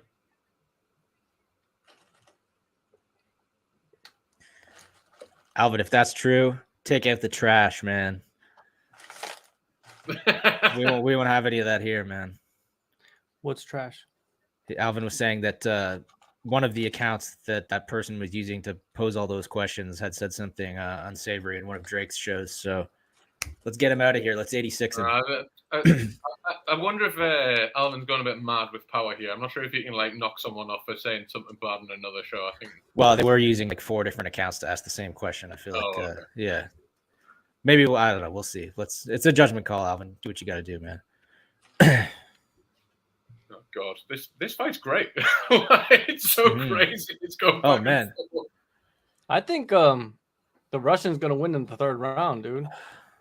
What did we say at the start of this card as well? There was potential for action, and I mean the first fight was okay, but these last two fights have been great.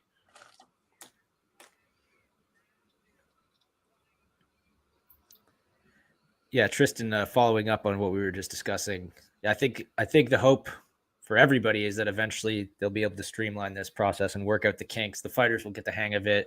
The team of one staff who are responsible for the fighters will get better at managing it, making sure the fighters are on track. Hopefully with time, there will be less incidents at the weigh-ins and stuff. But then again, you look at the way it is in the US, with Bellator and the UFC and stuff, there's weigh-in disasters at almost every show, right? This might just be, par for the course in this sport, no matter what weigh-in system you're using. Yeah, there's always going to be people that miss weight. But hopefully, as you said, Tristan, that with time there will be less. I think that's the hope. Yeah, I mean it's just particularly not great when it's a title fight. Which, to be fair, it's pretty crazy that up until now, because especially with late notice fights, there often seems to be catchweights on the one shows. But until today, every title fight has seemed to everyone seemed to make it. Mm-hmm. Yeah, it's true.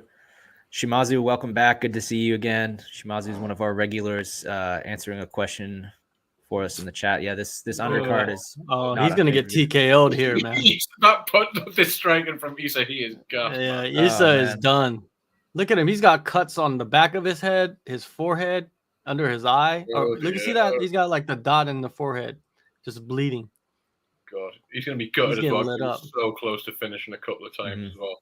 Yeah, I think he's gonna finish him. Oh, he caught him. It's over. Nope. Oh, dude, John, you sound like Joe Rogan over there saying it's over, 5 minutes before it's actually over. Oh man. Oh, it is. It does look over. Oh man. Oh dear. Keep going. Oh man, that elbow. Just elbows. Oh man. Oh. Oh, Man, Issa is stop this. Come surviving. on, man. come on, I ref. can stop this. Oh, he's just dropped to his ref. Yeah. He's surviving, dude. Both these dudes just surviving, just crazy positions. Yeah, fight of the night so far, man. Okay, fair enough. He's on top now. Jeez. Yeah, Man, someone was there's asking blood everywhere. someone was asking about this portion of the card, the main card, what's on pay-per-view, what's not. This is free, I think, in most places on YouTube, depending where you are in the world. Main card, it definitely depends where you are. In some places it's free. In the US and Canada, I think it's free on YouTube. Elsewhere, I think it's I think for a price on watching pay-per-view. YouTube? Yeah, I'm watching on YouTube here, yeah. And I think the main card's free on YouTube too, but elsewhere, outside the markets where it's free, you have to go to watch.1fc.com to buy the pay-per-view. So I saw a few people asking about that in the comments. There's the answer. Speaking of pay-per-view, UFC are putting their show this weekend on pay-per-view in the UK, which is a pain.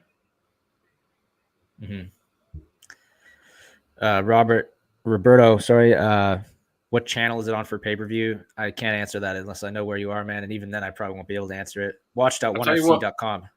Everybody should know. If you want to know when it's on, go to 1fc.com. There's always there's a page. If you go on the event page, there's a button that says how to watch, and you can choose where you live, and it'll tell you how to watch it. That's a good tip, man. That's a very good tip. Balak needs a finish, man, because I think Issa's had the better moments in the fight, especially in the Submissions. first and second But he round. just came really close to a finish here. So Yeah. But the thing That's is, true. he's had more moments closer to a finish. Yeah. Like That in the armbar was first round good. and that armbar was close. Oh, But then again, this is bad now. That Issa's Zhang in and a bad Angela position fight now. kind of gave the he's impression got him again. that I don't know, knockouts, if he continues knockdowns. to absolutely batter him in this round, then he might steal it. But Yeah, I feel like one kind of weights the knockdowns and the near finishes with striking a little bit higher than it does the near submissions. Although that armbar was as near as it gets, so I don't know. I feel like that and the near knockout there kind of cancel out. Man, look at Issa's face. It looks like he's been, eating jam straight out of the jar or something. He earned his Red Wings. Yeah. Oh my god. one thing I've noticed with the bonuses going on is there doesn't seem to be any sort of fight of the night bonuses. It seems like the winner will get a bonus, and then the loser not so much, except Ekaterina against Supergirl. It's true. They should do. Although I guess with the bonuses so far, what they're doing is knees on the ground. This reveal during the interview with Mitch Chilson, right, where he's like, "Yeah, you're going to get a bonus," and they're all excited. That's hard to do when one fighter's already left the cage because they lost, right? You can't. True enough. You have to keep the fighter, but that's just one little issue that they could easily work out. I think they should definitely do Fight of the Night awards because this is crazy. Issa just needs to survive, I think, to win the fight. That was bad. Spinning back fist attempt. Oh man, Balak, you gotta get in there. I mean, Yeah, fair play to finish Issa for surviving some of these strikes in this round because he's taken beating. Oh, I he think nailed him again. I think it could go either way. This is a close one, man. Yeah, and the judges, I think it goes either way. I don't think you could get mad, whatever the result is. See, this is the thing. I do like the score in the fight as a whole, but in fights like this, it's so hard to pick a winner. Yeah, but you got to show the scorecards, right? They need to start showing the scorecards of every fight. They need to release those. What's the scorecard saying? This person wins. What does it say? Yeah, I forgot what it said. I picked this guy. What? Circle their name. It explains. Well, anybody could do that, right? Who? You don't even really need to know anything to be a judge, then, right? You just watch it and you're like, oh yeah, that guy won.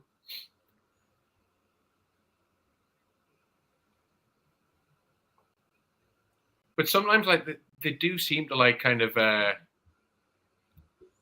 prioritize damage and near finish a little too much for my liking. So because a guy can knock someone down and then lose 14 minutes of the fight, and maybe that's an extreme example, but I've seen guys dominate a lot of a fight, be knocked down once, and then lose the fight, sort of thing. So no scoring system is perfect, I think.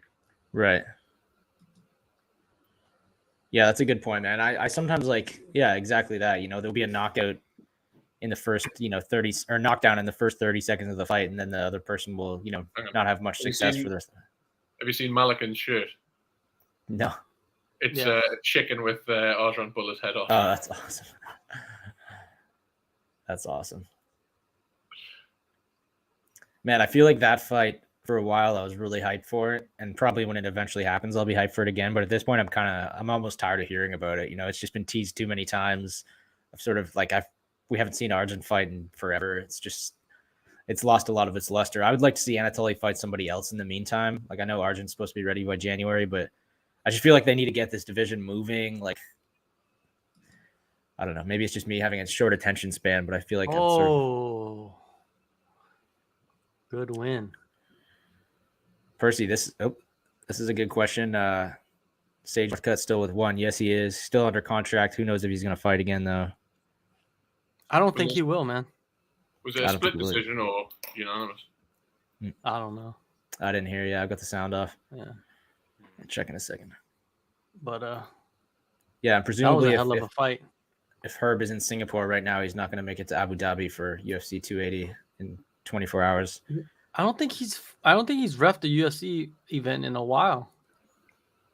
Has he? I don't know. I can't remember. The last one he did. Yeah. So Artem wins.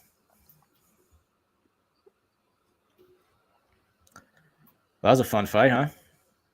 Superb.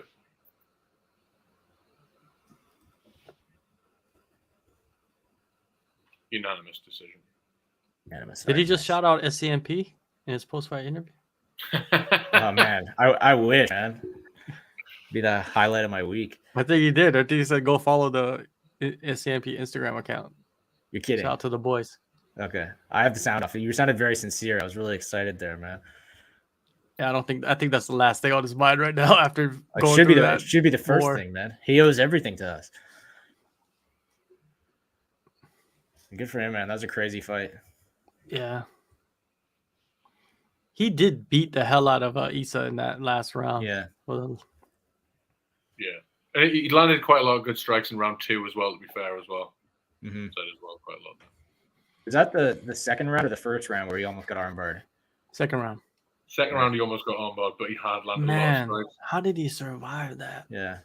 Jesus.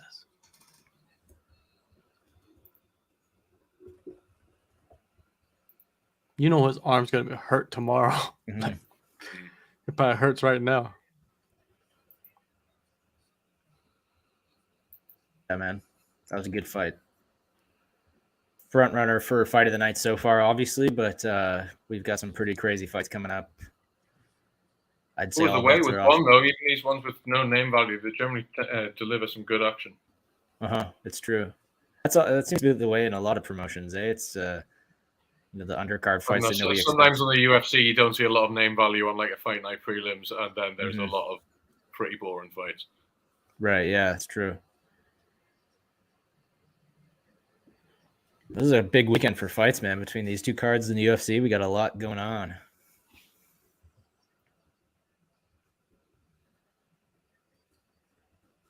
But I'm just kind of like I said, I am quite looking forward for a change, being able to actually watch the UFC live.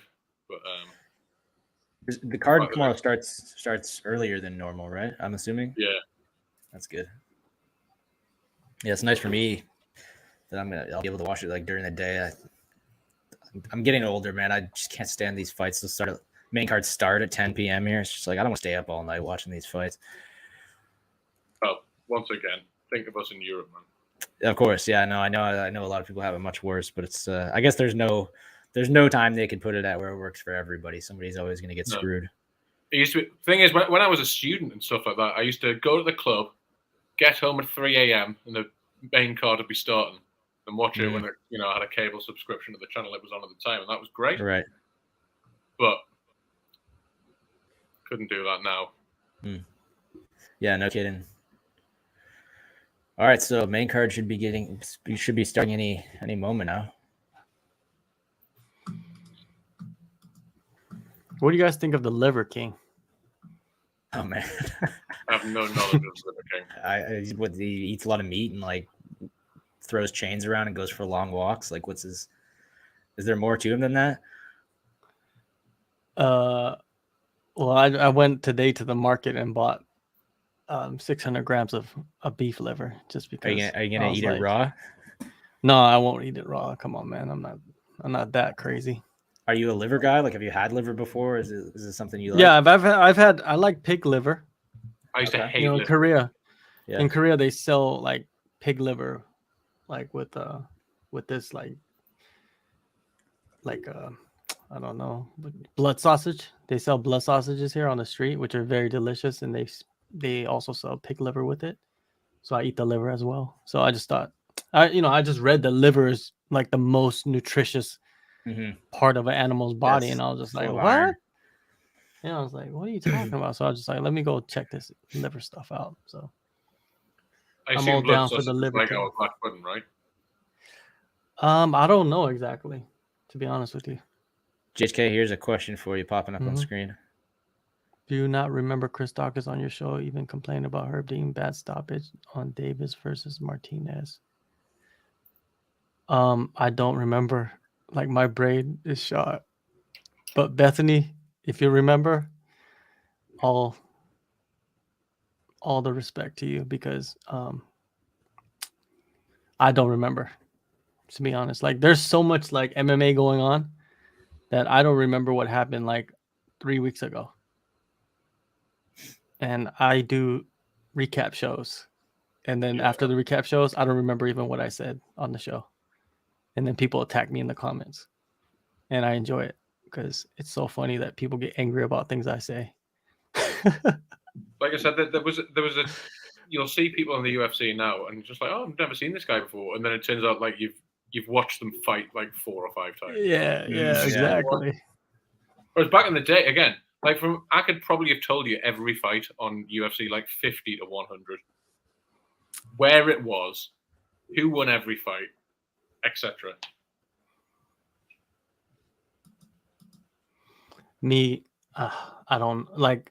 You know who's really good at remembering stuff is Drake. Drake remembers everything. Man, yeah. Like, yeah, you can't lie to him about any kind of statistic or anything that happens. And Drake is a hardcore fan. That's what it is, man. I know we all are, but like Drake is next level, man. Like he knows everything. Yeah. Yeah. And Marcel, like he's really knows everything about MMA. Like everything that has happened, like stuff that you would think nobody knows, he would know. And you could go Google it and it'd be exactly what he said. Yeah, it's a lot of the guys like a lot of the guys too that are focused on like the gambling side, who have to know like everything about every fighter because they need to, offer picks and bets and stuff. I find like guys like Adam Martin and stuff too know all of the undercard fighters on every UFC in and out, know everything they've done. That's where I'm totally at a loss. Half the guys in these UFC undercards now, like I'm familiar with them usually, but I couldn't tell you what their last fight was sometimes. I'll tell you what, the gambling is taken over MMA in North America right now. Of course. It's crazy, man. It's nuts, man. It's in Canada too. Like the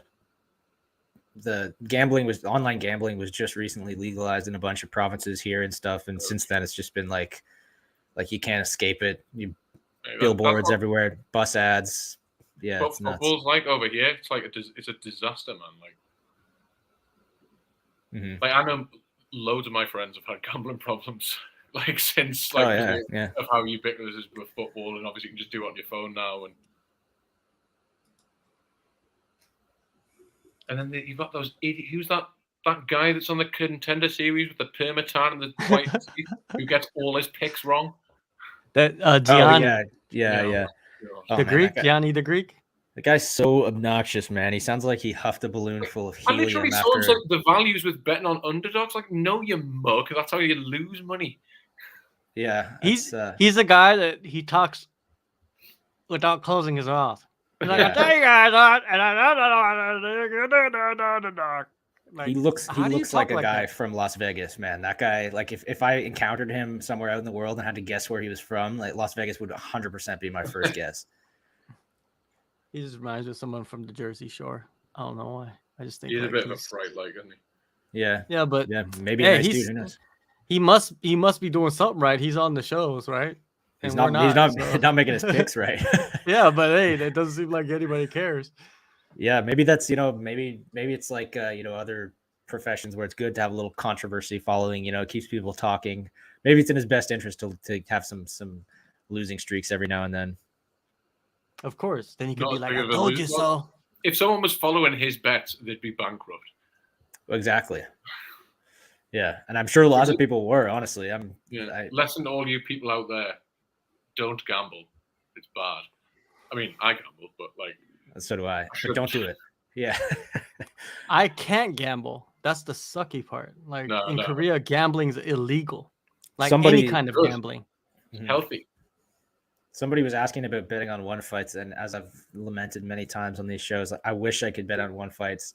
I guess that's like a little bit unethical as somebody covering these fights, but I would do it in secret, so it wouldn't matter. Yeah. I mean, unethical if the fights are fixed, which they're not. That's true. I guess it more just kind of suggest some favoritism or something, or I'm rooting for some. I don't know. I don't really care, but yeah, it's not really possible where I am. I can never find one championship odds. I think I've seen them maybe once or twice for a Demetrius Johnson fight, but like I would love to bet on the main event tonight. There's lots of that's one fight I wouldn't bet on because I have no idea what's going to happen. Yeah, that's fair too. But there's lots of fights where you have an inkling as to how it's going to go, and the odds would presumably look nice, but don't got the option, man. I remember there used to be a lot of chat when Jordan Breen was doing his stuff on Sherdog. He would always talk about that. Like back in the day, there was when it was just kicking off. Like I think it would be a lot more like of how ubiquitous it is. The lines are a lot more sensible. But like there was a Strikeforce show where Phil Baroni was a favorite against Kazuo Misaki because he was American and well known, and Misaki was this Japanese guy coming over. And Misaki was like a huge underdog, so everybody in the know was just like piling all their money on Misaki. So it's a shame that sort of stuff doesn't happen anymore. But apparently, who I don't know if he still is, but definitely is big into gambling. Oh yeah. Apparently, allegedly, I don't know. Don't want to get sued. John Anik. People have said at certain times you can tell when he's bet on a fighter because he's just like, no, such and such gets the finish. Because he's not the other guy. That's actually hilarious. That's hilarious.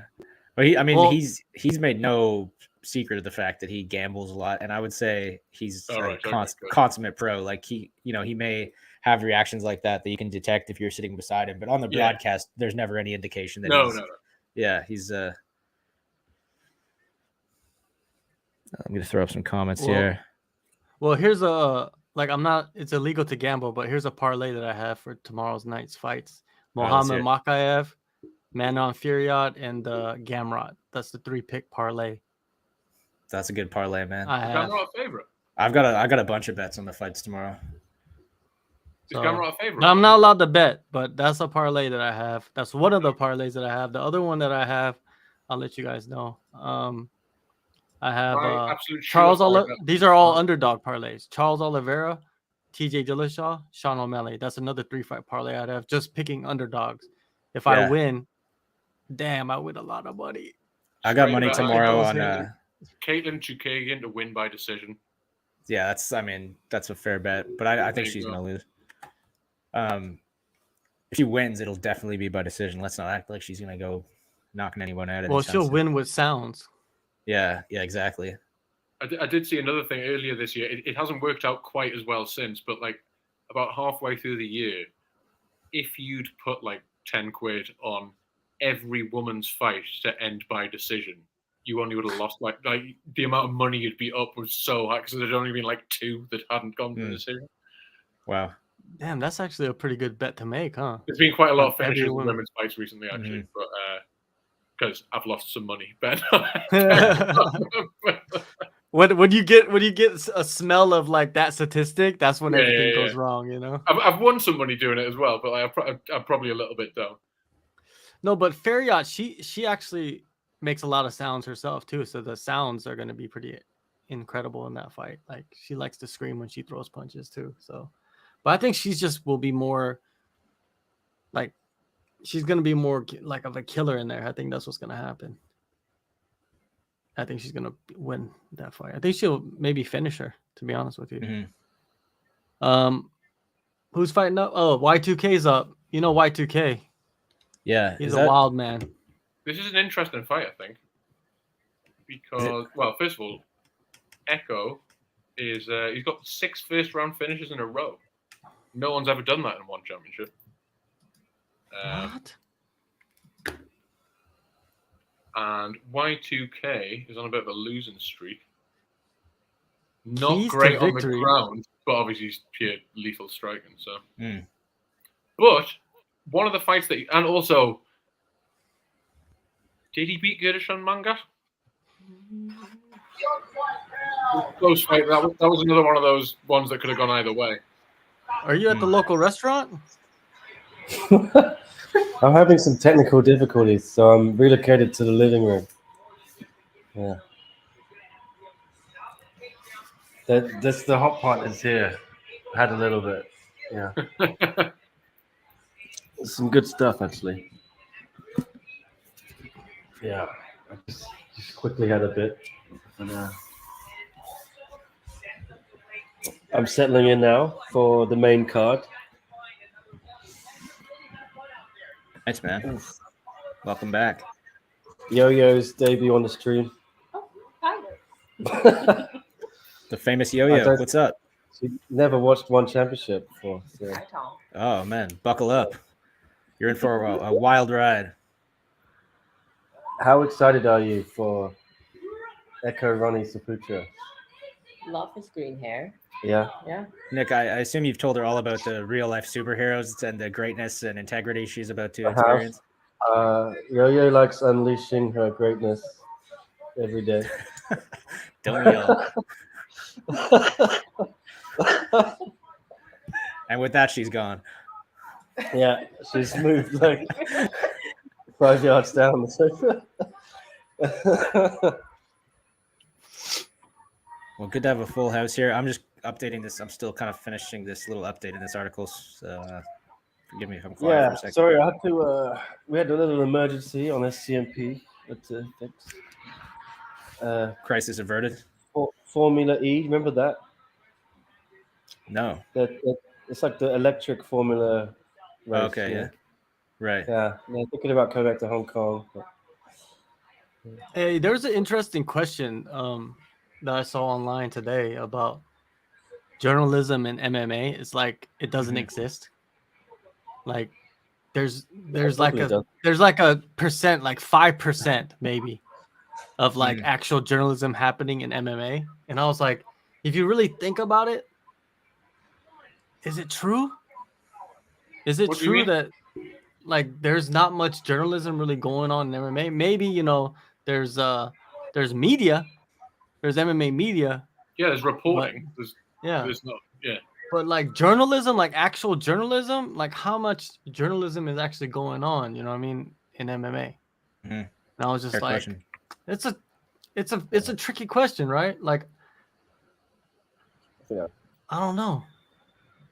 I mean, In bloody terms of holding obviously, people to an digging account. into one's finances, they're doing it. So.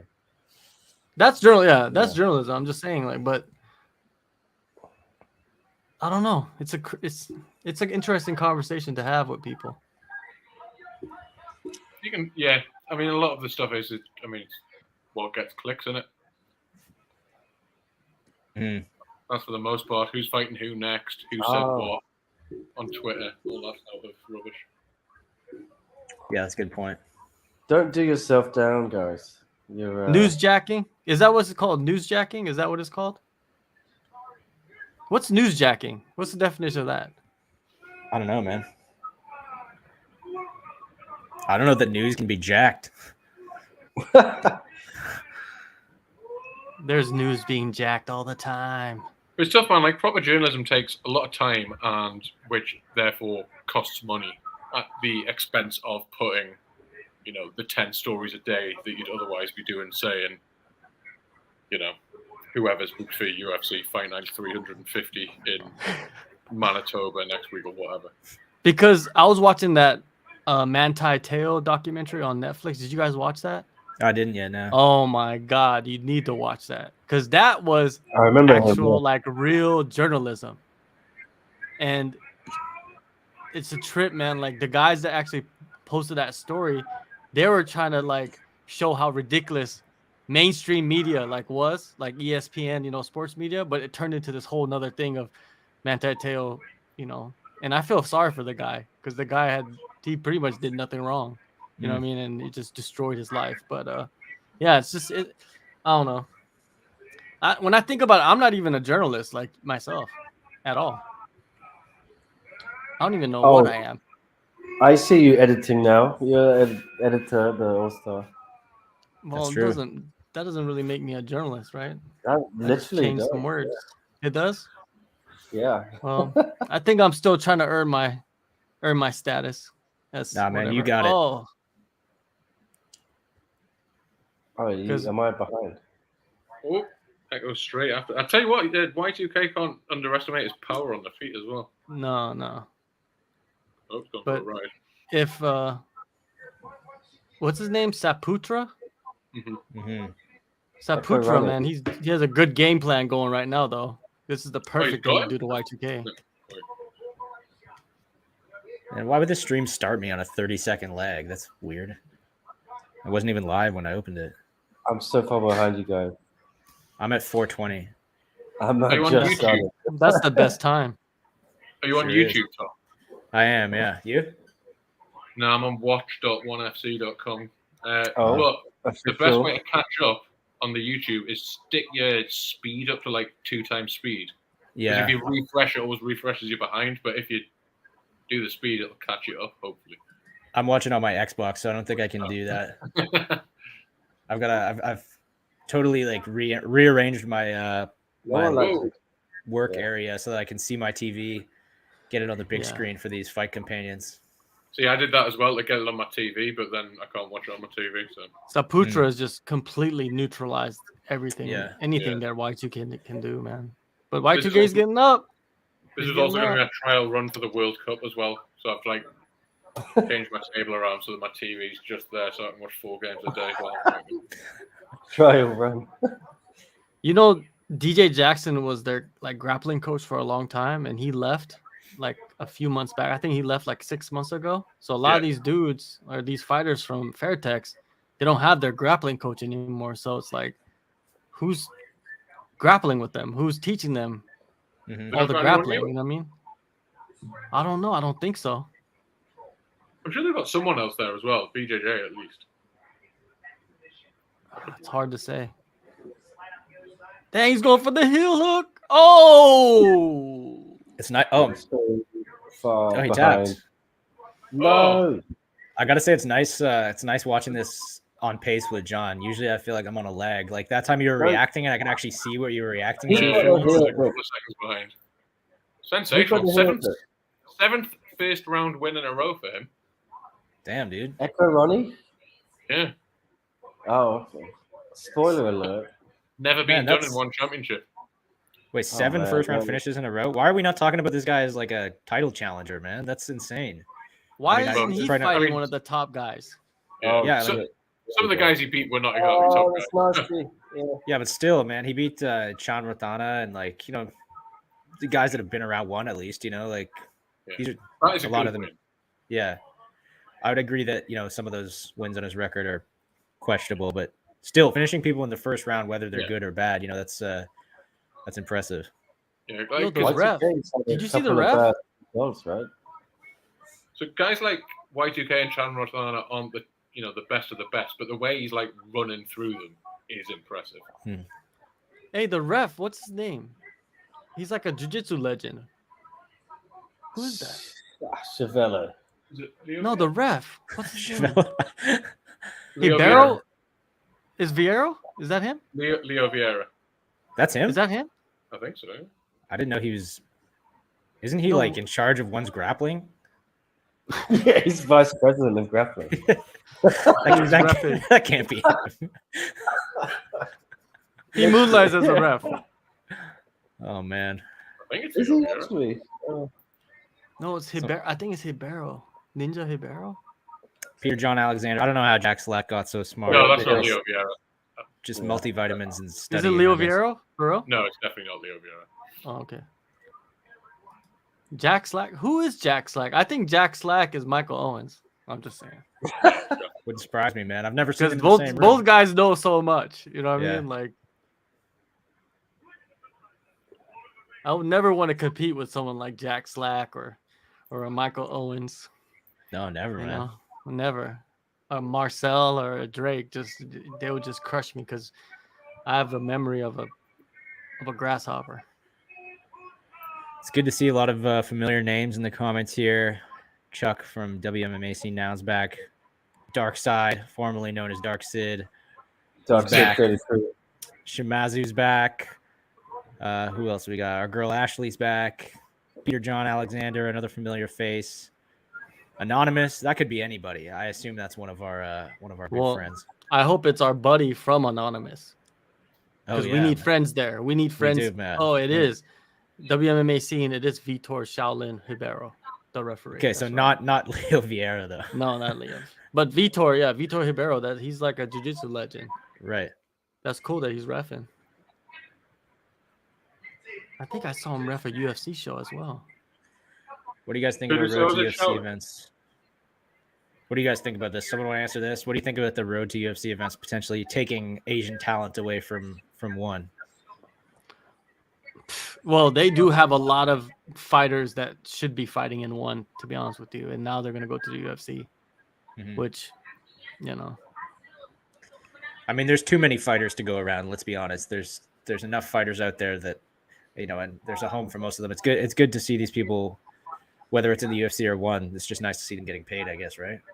Well, this is one of the things, though, that we were talking before about one not really wanting to sign like guys from the UFC, but what's his name? Kiyomi Matsushima, who fought Nguyen for the title. He was winning Yeah. on Road to UFC show recently after he'd been released from one. So I think it sort of goes both ways now.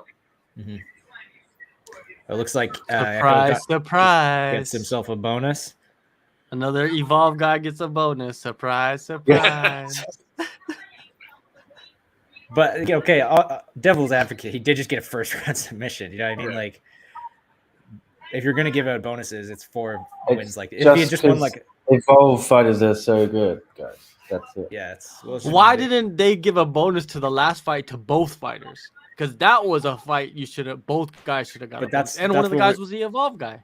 That's what we're saying though, is they don't seem to really give out fight of the night bonuses. Usually, it's just to the winner, and Or to Michael the and I- loser.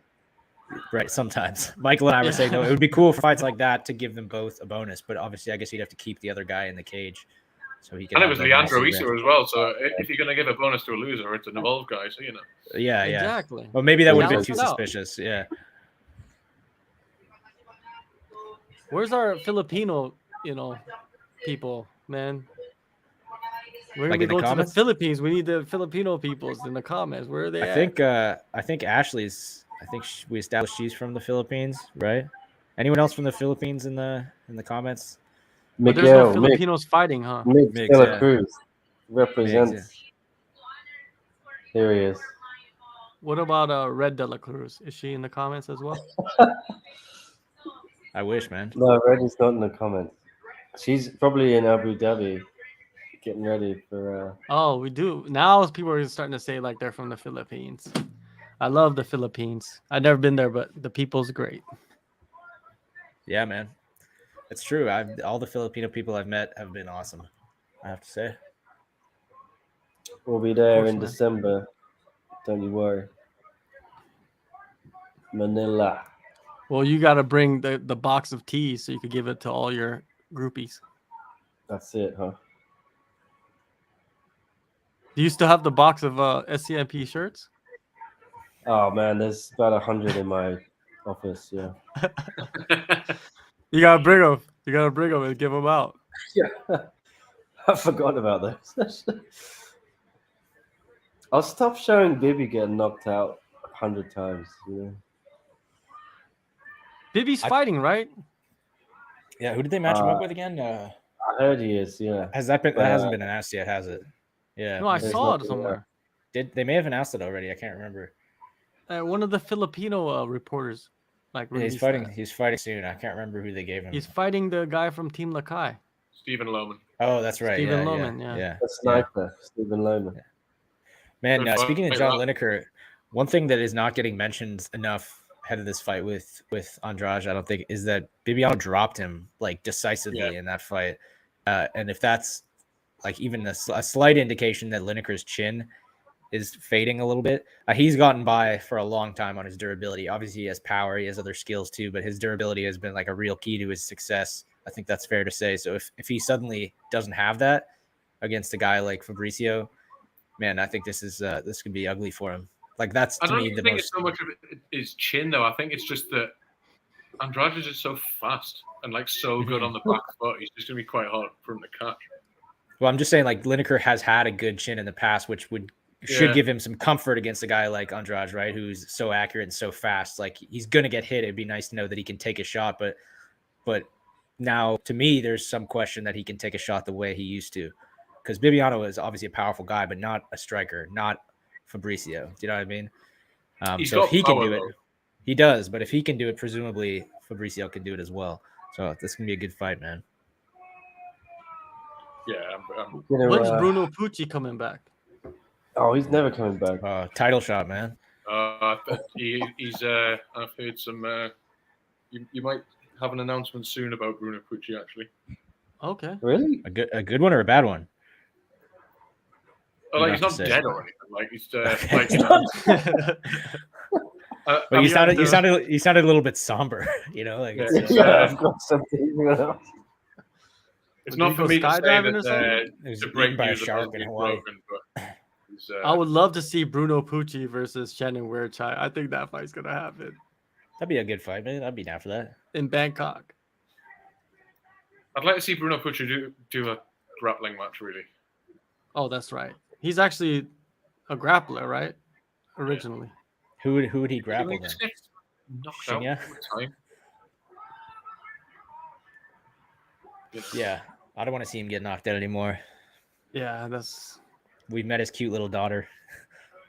You know, we don't need to see that. We don't need to see someone's dad getting knocked out. Dads get knocked out all the time, man. Yeah, man, it's the rite of passage for dads. It happens. It happens. Shimazu is picking Bibiano over Stephen Lohman. Who is Tristan? Where are you getting these odds? I would love to know where you found odds on this fight. I'm not surprised by those odds, though. I think that's. Is he fair. talking about the weight? Like Andrade is plus 175 pounds right now? I don't think so. I think he's talking about the odds. I think he's a slight underdog. I'd say you might find out about who Pucci's fighting tomorrow if they announce. Right. I mean, he's a huge star. The American fans have been waiting to hear who he's going to fight. You know, so they'll announce it on the main card, I'm sure. Oh, here's what's his name? Betway. What's Betway? Let me. Betway. That's a gambling company. Yeah. I guess they got the odds. Do they for one championship? Yeah, that's what he's saying. That's what he's saying. But I don't even know if I can access that site in Canada. I've heard of it for sure. I'm almost. That's a problem. I'm pretty sure I've got an account with Betway. So it's weird, man. I'm often like targeted by ads for companies like that in Canada, but then I try to use them and I can't use them in Canada. It's very annoying. You know, like I'll see these promotions for these sweet, you know, bet promos or whatever, and then I'll try to use them and I can't use it because of like it's geo-locked or whatever. Well, let's see.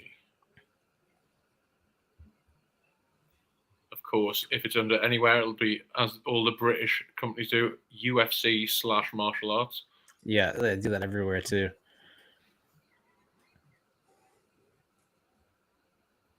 Okay, Tristan, good to know. Tristan with the pro tips here that Betway is in Canada. Sick. Maybe I'll start wagering on one.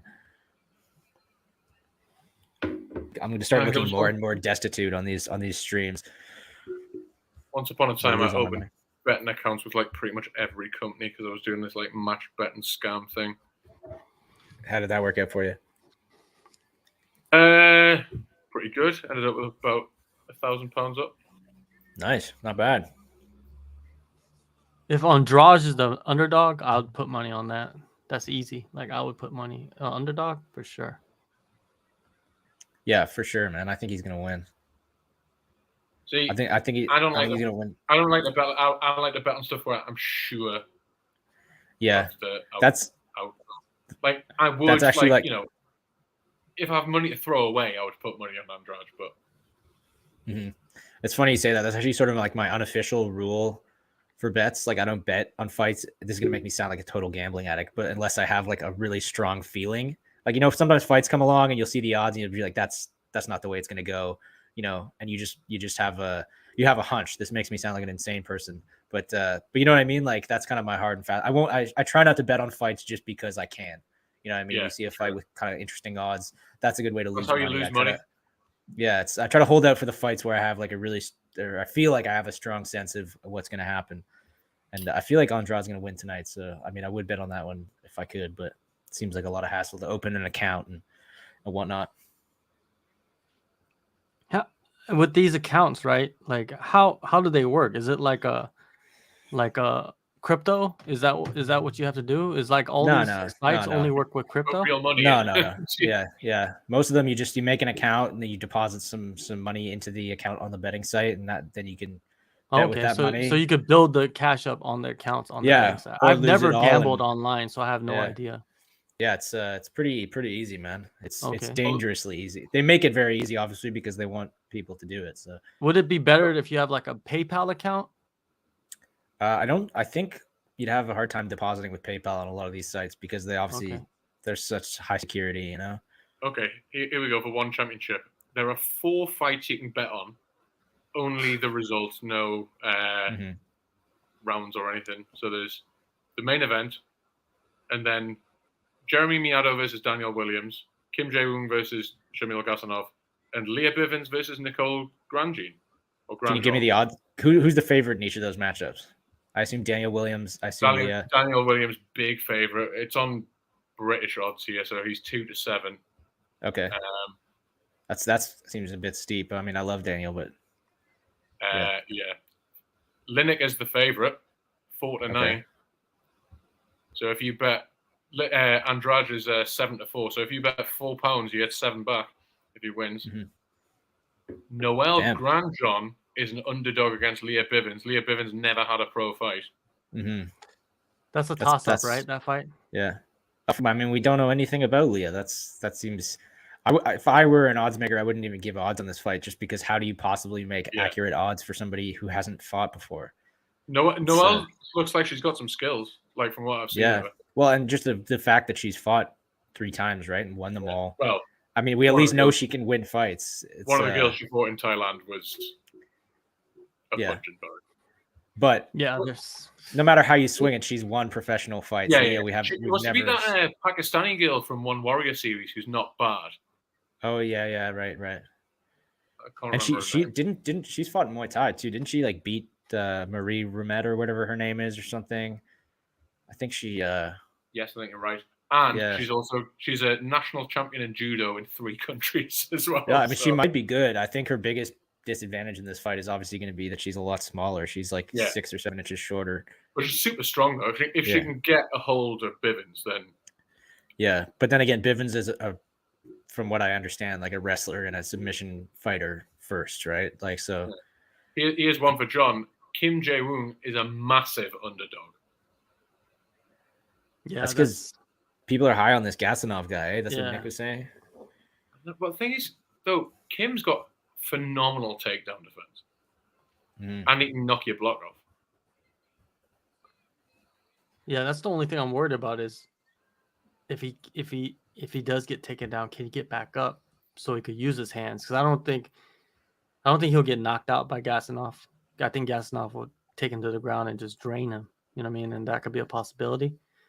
But if he's a massive underdog, I'd put money on him. Why not? He's 14-5, so he's basically like a 2-1 underdog. Dang. Wow, man. No, 3-1 underdog.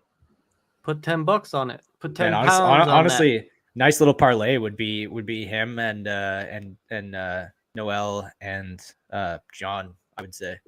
this is one. What if you are going to bet on MMA? One thing I would say is don't do parlays or accumulators. Parlays are dumb. I do them sometimes, but all my parlays are like max 2 or 3 legs. Yeah. Like you don't want to. These people that, to me, it's the fastest way to ID someone as like an amateur in betting is when they have these like 8-leg parlays. You know, where they bet on 8 underdogs and the payoff they bet like $2 and the payoff's like $3,000. You know, like it's just not. But if it hits, if it hits, you spend all that money that night. You know you do. Yeah, that's the thing. Like MMA, more than any other sport, is it can be ruined. A parlay or accumulator can be ruined in a second. That's true. Like you can have all the logic behind your picks and all that kind of thing, and then someone walks into a right hand or something. It's just absolutely not right. This show has devolved into a gambling show, as well as a mukbang with we got Nick. Molly there. Oh, I can't see. Molly is hiding, terrified. Not a fan of the fights. Not a fight fan. This Molly. Just want some food. Some hot. Fair enough. I want some of that food too. Looks good. I can smell it It's from good here. stuff, man. It's pretty good. So Ooh. for this fight, I don't know just gonna about you update the guys, but results, I thought it was pretty harsh on Jimmy that he lost against Pet Morocco. Yeah. Like, Yeah, I guess we by agreed the that law in with, May, like right? one scoring. I suppose he did because he lost 2 rounds. One of them was a knockdown, so the scores were probably level, and he lost that way. But for my money, he won 3 rounds, and like he won pretty much all the rest of the round that he was knocked down in. So it seems so harsh for him to lose on like a drawn scorecard and lose because of the knockdown. You know what I mean? In that last fight you're talking about? Yeah. Oh, you know why he lost. Well, apparently, one is biased against Petty and D, according to Yeah, Boat, they don't like Pet Morocco. Bolt was probably screaming his lungs out on the side of the cage. This should be good though. These are 2 high-level guys. Michael Owens. How is Omar the cat? He's asleep on the sofa at the minute. Can we get a little shot of him? I'd have to move my laptop around. Here, let me get my guy too. I'm gonna get mine too. He'll probably Oh, start we have- shouting the house down in a couple of hours when he wants to go outside. So I'll. We'll have a cat we'll get session. him in. 1 second. I want to see some pets. Yeah.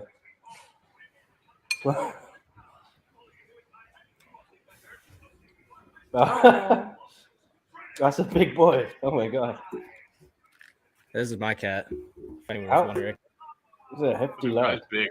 he's not actually that big. Yeah. He just looks big. He does not want to be on the show. So. No, he was fast asleep, but he's probably trying to figure out what the hell's happening right now. That's all right though. It'll be okay. I want to see Omar. I'll bring him out in a bit. I'm gonna, Okay. because that's the thing. If I wake him up now, he's then gonna start going to the door and meowing, and then he'll get let out, and then he'll come back to the door to get let back in, and then he'll be back at the door meowing to get let back out, and it's just a Sets pain. off a chain reaction. Yeah. I think this is gonna be a good fight. Got Molly here. You're on camera, Molly.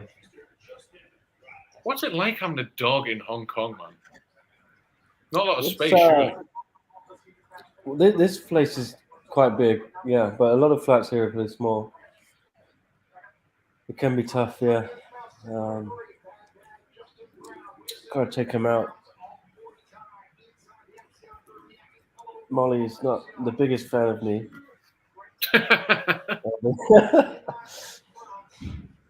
She tolerates me. Any pets over there in South Korea, John? We ate them all. That was quick, man. That was quick. We don't have pets. We have children. I mean, we have children in the UK as well, you know. We don't have. I got a 10-year-old daughter over there on TikTok. That's what I got. You want me to bring her over here? How much anxiety is that now causing you? Nah, I'm not worried about it. It's not too bad. Cool as a cucumber, this guy, John, man. Nothing stresses you out, eh? God, if I had a daughter, I'd be stressing out all the time. Oh yeah. Just having a kid in general, man. She's only Especially a 10. daughter, though. Yeah, for She's sure. only Yeah. 10, so Yeah. 10 is a good age. The best age for children is like 3 to 5 is really good age, like the cutest age. But she's 10 and she's well behaved. Oh, well, that's good. She goes to jujitsu, you know. Really? She studies. Just waiting for a few more years when she's got 10 boyfriends and she's smoking loads of crack. Well, then that's when I murder somebody and I'll be in prison for the rest of my life. So you know. That's what they say. Like, this is the mantra I've had. I heard it somewhere. It's just like if you have a son, it's fine. All you have to do is worry about one penis. If you have a daughter, you've got to worry about all. That's true. That's true. But you know, once you have a daughter, you gotta really look in the mirror and realize that you might do 25 to life one day, and it's just reality. See, this is why I can't wait to get surgery so I can get back to training as well. Because if I end up having a daughter, I need, even by the time I'm like 50, I need to be in good shape to scare people. Like, because I'm 6'4", so I've got the size, but I need to be able to like back up that threat if I have a daughter. Oh, I thought you were talking about you could get a vasectomy or something. I'm terrified of you, Mo. I'm nice. Not me, man. I'm not scared of anyone except Leon. You're scared. We know you're scared of Leon, yeah. Yeah. Well, I mean, you're scared of Leon for different reasons than the physical. The absolute mayhem going on. In his brain. Yeah, you're right. It's a deep emotional fear with him. When Leon doesn't get his vegetables, that's the worst Leon. Oh man, yeah. You know. No, it's when Anthony Fauci comes on the TV. That's the worst. Yeah.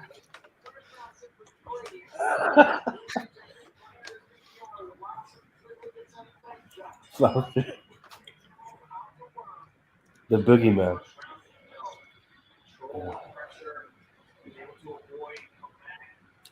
There's no one there completely, right? Yeah. Why are they keep doing this? Yeah, it's weird. There might be people. I think there's people there. No, it's zero. No? If you really look, it's empty, right? It's hard to tell, man. They keep the stands so dark, like they light the stage so well that, like the cage so well, it's hard to tell sometimes who's in the crowd. But it's weird. I don't know why. Like I feel like they should, if they're struggling to fill the arena for the first event, you know, even in a market like KL where they haven't been in a long time, like I feel like they should sell the tickets as like they give you access to both, right? Like buy a ticket for Prime. I'm pretty sure they don't want to do tickets for an event if they're worried they're not going to sell it out. But the way I would say, you can mask it so easily if it's not completely full. Just get. Well, they're hiding. I would want some people in there. Yeah, and they're hiding the crowd pretty well anyway, right? Like it's not like you see a ton of the crowd anyway. Yeah. So I feel like they should just sell tickets to the Prime card, and then, you know, as part of the ticket price, you also get access to this one. I think a lot of people would probably come. You know, it's which is the difference as well. Actually, when there is full, I think they need to show the crowd more. Yeah, for sure. Remind people that they can fill an arena. Oh man, nice punch there from Larson. Nice right hook. Oh. I think this is the last one though with the 2 days, because Singapore is definitely morning and then evening, and then Manila is morning and evening. Yeah, I guess if they do it both on the same day, then maybe it'll be easier to put more people in it. But are they opening that first one to the public? I don't know, but I think the issue is just it's a different day, isn't it? So yeah, you have to pay a lot more to have fans because you have to have security. Right. To pay all the taxes, I guess. This is what caused the beef with Boat in India, right? Right. The Chatri wouldn't let him in because he said it's a closed event. Right. Wind up, probably not the only reason why he did that. Yeah, but there was still like 100 people in there. I was watching from the alleyway, you know. I'm just going to say right now, I would imagine Boat is probably not the easiest person to deal with. Yeah, I just took one look at what he dresses like, and he seems like a character. He is a flashy man. A fleshy Jack. Oh. I just envision him. His shoes are shinier than his jackets, right? Like, Yeah. it's gotta be. Blinded by them.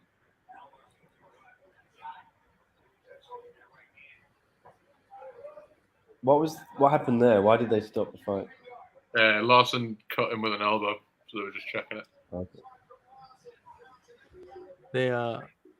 He's like the Liberace of Muay Thai, right? Alvin must go. What's going on, Alvin? Well, Can't believe maybe it. he's got a hot date. He might Can't do. block him from going on that, right? All right. Well, Alvin, if the chat gets unruly while you're away, I We'll hope just blame you. I will just Yeah. shine the Alvin signal in the sky. It's like the bat signal, and he'll return to us. This the YouTube symbol in the night sky. Yeah. This is a good fight, man. Mhm. Yeah. These guys are throwing hard. This is good matchmaking too. Like when I saw this one, I was like, this makes a ton of sense, just given both their last fights. It goes back as well when you get a Muay Thai fight again on one, like it doesn't even matter if like they're not the most well-known person. You can almost always guarantee it's going to be really good, just because they sign such good guys all the time. Mm-hmm. But Larson even had like a good kickboxing record in Glory as well. What's you were that? picking him up, weren't you, before he fought Tawanchai? Yeah, I mean obviously got smoked off Tawanchai, but yeah, I think he had a winning record in Glory, but he had like a few years off in the middle because he got like some staph infection or something. He almost lost his leg. He had some horrible infection in his leg. I interviewed him before the Tawanchai fight on like 10 minutes notice. So I can't remember what happened. I was supposed to interview somebody else and it fell through. So I asked one of the 1PRs, like, is there anyone else I can interview like just right now? Because I was all set up to do an interview, and they were like, well, Nicholas Larson can do it. And I was like, well, I don't know anything about this guy. He's making his debut on short notice. But I was like, all right, whatever. And they kind of gave me a couple insights, into his past, probably information that you researched, Michael. Yeah, probably. But a big part of it was this like his career almost ended because of this leg situation. It was some kind of infection. I think he almost lost his leg. But he was fully told like you're not going to be able to fight again. And he, classic story of perseverance that one championship loves. He pulled through, pushed through it, got back to training, and now look at him. He's in a fight with one of the top contenders in this division. But both these guys are so like because Jimmy had a run in Glory as well. I think he went 0-3, but he like fought Cedric Doumbé as well, so it's not like he was losing to chumps or anything like that. Right. And obviously beat a lot of good Muay Thai guys and arguably beat that Morocco in his last fight. So. Oh, jeez. What's going on here? I'm really far behind you guys. 235. Yeah, I'm at 150. What? Can you do that 2 times speed thing? I don't want to use watch.1fc because I think last time I used that, my credit card details got stolen and I got my bank account Oh my god. for the DJ fight. Yeah. I appreciate the whole idea of watch.1fc.com, but they need to add functionality to it.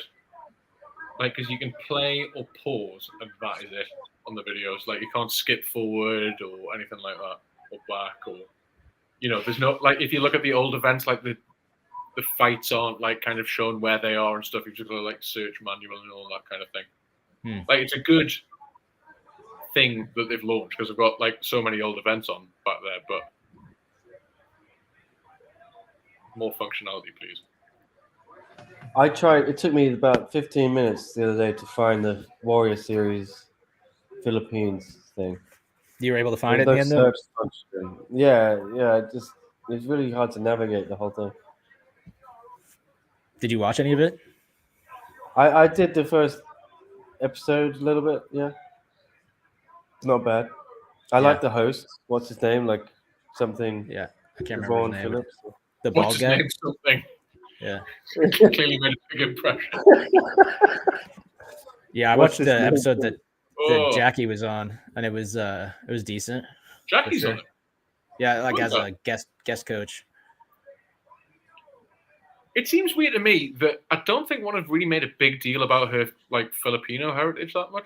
Man, and I can say, just having looked at like some of the metrics for her YouTube videos, she's, for somebody who's not a champion and like is still pretty new to one, she's like, people like her. She's popular. I feel like they should be pushing her a lot more on Prime. Yeah. Like they need to get her on that Philippines card, the Prime one. I think. I mean, it would just be. Well, I think you might be pleased at some news that may or may not be coming out soon. Well, that's good, because I talked to her like a week ago, and either she was, deceiving me or actually didn't know anything. But she said she was hoping to get on that card, but didn't have. I mean, any, there might not be any news. I really couldn't say, but there might. Be. I mean, to me, it seems like an obvious choice. You have to assume she and a lot of other fighters are going to be on that card. I think they should do Brandon Vera's retirement on that too. Is he going to retire? I mean, I don't know. I kind of feel like he already is unofficially. Like he hasn't fought in forever. He's got all this movie stuff going. But if he wants to fight one more time, if he wants to go out on a high note after losing his title to Bular, try to end his career on a win, what better opportunity than one of these shows in the Philippines, obviously, right? I think him and Leon should start a podcast. Yeah. Oh man. If you know what I'm saying. I know what you you're know saying. what I'm saying. Yeah. To be fair, They could get a lot of fighters on that podcast. There's a lot of people in the MMA community that would share their views. Yeah, and I would love to see that. Leon and Bryce Mitchell. Leon would be perfect. He would be that would be that would be called like the, I don't even know what you would call it, but it would be the show. I miss that guy, man. I wish he would come around, man. I miss Leon. Maybe Leon will come to the show in Manila if we get a hold of him. Yeah. Do you need to be vaccinated to go to Manila? Because that'll be. No, he's not. That's a good question. He doesn't even get shots at the No, hospital. I'm saying, are you required to have a vaccine to travel to the Philippines? Probably, right? Well, that's going to be an issue. Is the Philippines still run by that guy? Is he still the president? No, no. Yeah. He's gone? Oh, so they have a new president now? Yeah, so the new president is the son of Fernando Marcos, who's like the most corrupt president in the history of Western democracy. More corrupt than the other guy that was there before? Duterte wasn't corrupt. He was just ruthless. A maniac. Yeah. Like the Marcos family embezzled $10 billion from a public fund. Is that the one where his wife had the most expensive suit? That's Imelda Marcos, yeah. Okay. And their son won. Yeah. Oh, his son won. Because there was all this stuff about going but what about all this? And he was just like, I didn't steal any money. Yeah. Who's gonna charge him anything? You know what I mean? So the Philippines is back to normal, basically. Yeah, I think so. Well. Okay, that's good. I just didn't want people get murdered in the streets. You know what I mean? I don't want to run into that.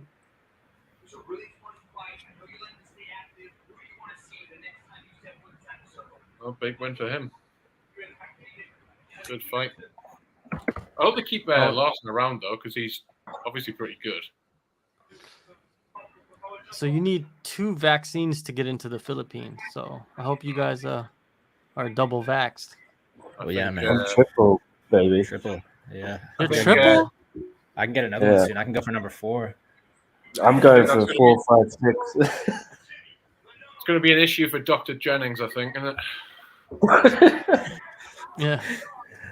Yeah. The head of health.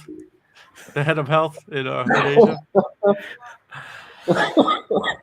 I miss Leon, man. FDA approved.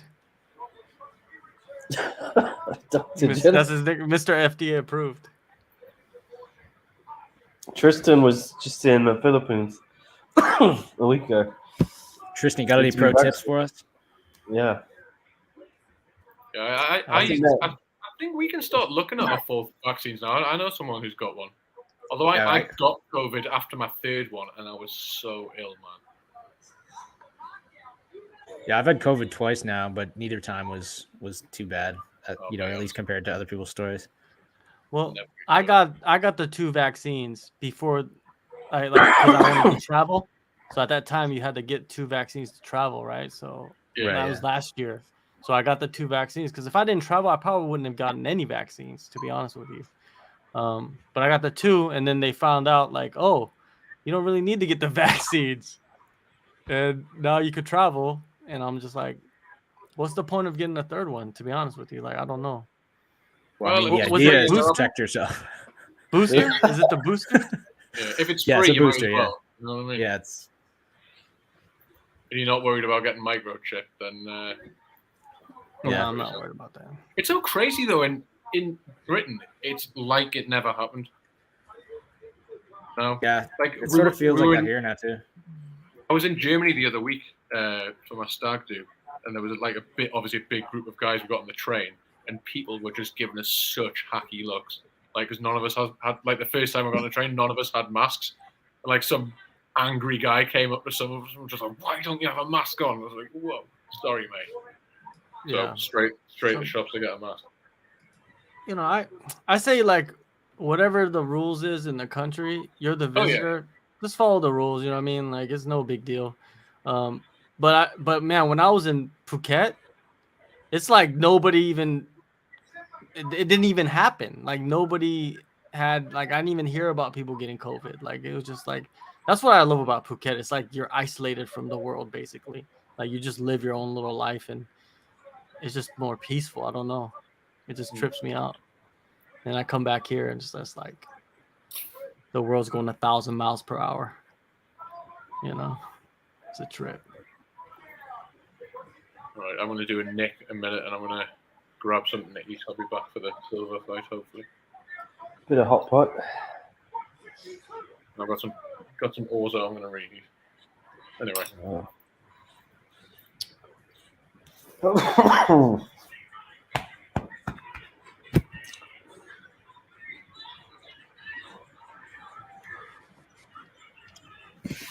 Yeah. When's DJ coming back? Is there any news about that? Oh, sorry. I don't know. DJ, I haven't heard anything.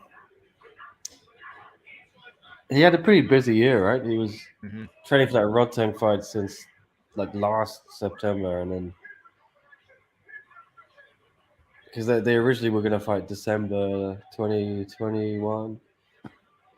Then it was like January, then it was March, and then he came back in August. Yeah. I doubt When we'll was the see it. last time Abasov fought? Has it been like 3 years? Since the He DeRitter fought fight, right? DeRitter in February. What Still, happened in that's a long that? time. Got absolutely schooled by DeRitter. I DeRitter, right? I remember I picked him to win that fight. I still feel like an idiot. Yeah, for that. that was one of your worst picks ever. I've been really impressed by him before that. Like I was impressed by DeRitter too, but I was pretty high on Abasov. Like I just figured that he was good enough to navigate the size disadvantage. I hope Renier never knows that you picked Abasov, because I think he's a I cool don't think guy. he'll ever talk to you again, man. I don't know. I think he'd forgive me. I think DeRitter, I don't know he if should I not. forgive you. I don't think DeRitter should fight at heavyweight. I don't think that's a good idea. At this point, I think he could, man. That's like I don't think it's a good I think idea. I He think could. I've made up for picking against him by becoming one of his most ardent supporters. I believe he can do almost anything in this No, sport. he's good. Yeah. And he could go and fight. But I think if Malakin is there, I think that's a bad idea. That's true. Because Malakin's a wrestler, like straight up wrestler, and he's huge and massively powerful, right? Mhm. And I don't know. I don't think he's gonna be able to sub him from his back. Because do you see DeRitter single legging Malakin? I don't know, man. Like it's a tough task. True. Yeah, but Man. he's got that BJJ, right? So like presumably, in a way, it's almost like this Charles and Islam fight. It's like, yeah, Malakin can probably take him down, but can he avoid the submission threat on the mat? That makes it sort of interesting. There's like a 50-kilo difference, though. That's true, man. I don't know. I think it's an interesting fight. Like it's. I think Rainier is good enough that, he has the skills to sort of like counterbalance the size disadvantage. I think. All right, we got a bot in the chat. Alvin's gone, so I'm gonna take care of this one, guys. Oh man, why did Aljamain Sterling leave John Anik hanging at the weigh-ins? Well, I don't know what happened. He didn't shake his hand or something. didn't shake his hand. Yeah, Aljamain Well, Sterling's maybe- becoming less and less likable by the day ahead of this yeah, a fight, little man. bit of a villain there now, huh? Yeah, Well, you got two villains against each other, so it's all good. yeah, man. It's hard to know who to root for in this fight between two guys I Yeah. frankly don't think I would get along with. It's hard for me to root for somebody that I don't think I would like on a personal level. You know, even if they're a great fighter. You know what I mean? Like if Why? someone's- Because of Andrew Tate? Well, just like I'm speaking. Yeah, that's my issue with Aljamain Sterling. But I'm just speaking generally. Like, you can recognize greatness in a fighter, but if they're not like, if they seem like a dick, pardon my language, then it's hard to be enthusiastic. You know, it's hard to root for somebody who you just don't think is a cool person. You know, it's You know, it's hard to say because for me. at everybody least, I has should- friends. You know, Yeah. everybody has friends. Everybody has people that don't think that they're a DICK, right? There's Yeah. always people like that. Sorry, I right? shouldn't have So, cussed. Yeah, I guess what I'm trying to say is like Um, for me to root for somebody, I need to like not only like their fighting style, but like how they act outside the cage too. It's I don't know. I think some people can just like appreciate someone based on their skills alone. Okay, I Yeah, have to but- ask, man, how did Gustavo Ballard miss weight? Like he's Yeah. my guy. He's 4 foot. Where is the 11, weight? right? Oh, what? Is he literally taller than 4'11"? you? Dude, No, he he's like looks like a 4'10". child compared to me, but he would kick my ass as well, you know. So Yeah. It's you really get a sense of how short he is when you see him beside like Alex Silva, who's not a tall guy either, right? Like, Nah. and Alex Silva towered over him at the. I mean, we're he's about to see it again. 4'11", yeah, but he's thick as fuck. Yeah, he's a Sorry. beast, man. But surely he would make weight. I thought he'd always be- There's a UFC former champion, right? Who's like universally liked. Like he's the nicest guy. Like in the media, everything. Like his image is very clean. But behind the scenes, a complete a-hole. Complete. But it just hasn't gotten out. I But wonder who people you're know talking about. behind the scenes, complete a-hole. Like people don't like him.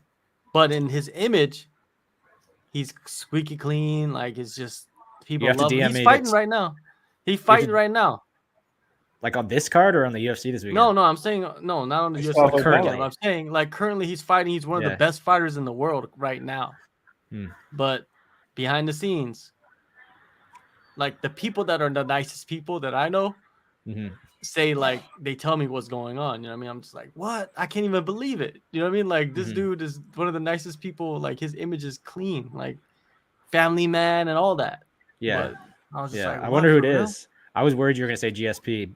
Same No, with, no, with no, Dark no, Side, no. but I've spoken to GSP a few times, and he seems No, not really GSP. really nice. Yeah, I GSP wonder. is probably GSP all the time. You know, I wonder who it is. You're gonna have to DM He's me and like, tell me who it is, John. I am not impressed with your performance. That's like him talking crazy about somebody, Mhm. right? Yeah, that's a pretty good impression, man. Is that racist? Ballard missed by no, it's 5 pounds. Says beyond kick. So that's a lot, man. Beyond Kickboxing, the one off Twitter. Yeah, Shout The out one to and Beyond only. Kickboxing. my man Yodsanan, huh? Shout out to Beyond Kickboxing. Yeah, they're great. Keep doing your thing. Go follow them. They're great. Yeah, Instagram as well. Check them out. awesome. Beyond Kickboxing, I love you. Am I following them? Let me go check. Try to endorse people, and I don't follow them. Shout out Yard, exactly. Good to see you here. Yes, I do follow him. Alfie. Forgot about this card. Yeah, this card has been yeah. It's been a little bit under the radar. There's been there've been some good fights though. The Okay. that was a nice finish from Echo Roney and then what It's was it? hard to root against the Lard, right? Yeah, He's like Rudy. He's like Rudy. That's Yeah. what I look at him as. He's like Rudy. He's like Rudy. I gotta watch that movie again.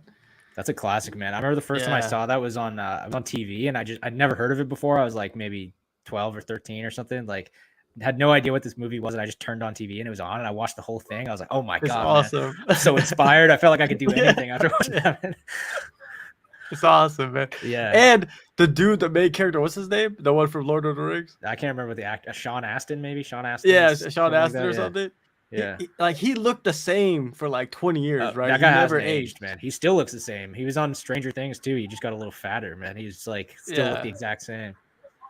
Hilarious, man. But Rudy, you know what movie I just watched recently that I haven't watched in probably like 15 years?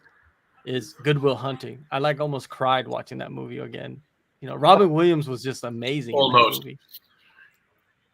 Yeah, almost, right? Robin Williams is just amazing in that movie, man. Just phenomenal. Everyone's amazing in that movie. It is. You're right. How you like to have apples? That's my Boston accent. You like it? I was a bit worried when you started talking about movies there, John, because your hot takes on Twitter at the minute. That's just honest truth, though. Like no, it's that's not true. my honest it's truth. your opinion. It's not true. Yeah, my truth. You know, yes. Everybody has their truths, right? But that was my truth. Like I'm just not into that. Like I don't like superhero movies at all. I don't watch. I'll rarely watch a superhero movie. Like every superhero movie is the same movie, just a different person in a different costume. That's not so much what I was bothered about. It was you hating on the first full Rocky movies. That was the thing. I've never watched a full Rocky movie. They're just boring. Well, how can you say that? Terrible. They're bad. Yeah, they're just terrible. Like I've never watched the whole one. Like I turned them off. But that might be because at this point they're sort of dated, and you cover combat sports full time. Like, no, you gotta understand. I'm 42 years old. I was like young when those movies came out, and I didn't like them when I'm young. I don't like them now. Like I tried to rewatch them. I thought you were saying you tried to watch them for the first time, like recently, and in that case, they came out in the 80s and stuff. You know, they're obviously look a little different now. Yeah. It was like the movies were crazy at that time, right? Everybody loved those movies, and I'm just like, is this like an American thing? Like, what's going on? I think maybe that was it as well, because during that time, the Cold War is undebatably, I think, amazing. A movie that is like Sylvester Stallone is a terrible actor. I'll just put it out there. I said that as well. Oh, no, but a movie that he fair. is awesome in is Rambo: First Blood. That movie is a classic. That movie is awesome. Like completely, like you can watch it now. It's an incredible movie, right? But, I've got to actually something I heard about this fight, and given the way that it's playing out, I had heard that Silva wants to strike in this fight. I was just gonna say that it's crazy to me how he pulls guard. He just pulled guard. Yeah, he just pulled guard. I was gonna say. I mean, given the way he got knocked out by Adrian Mateus, I was thinking. He's going for the legs. I think. Oh man, I think it's pulling guard's the way because he's not going to take Ballard down. No, but he can definitely get him to the ground by pulling guard. Here we go. Oh, Ballard on the feet. Good job. For a guy with way longer reach, Silva's just letting him close the distance. Like, yeah, we'll see if it continues. He's another guy that doesn't really move his head all that much. Ballard or Silva? Silva.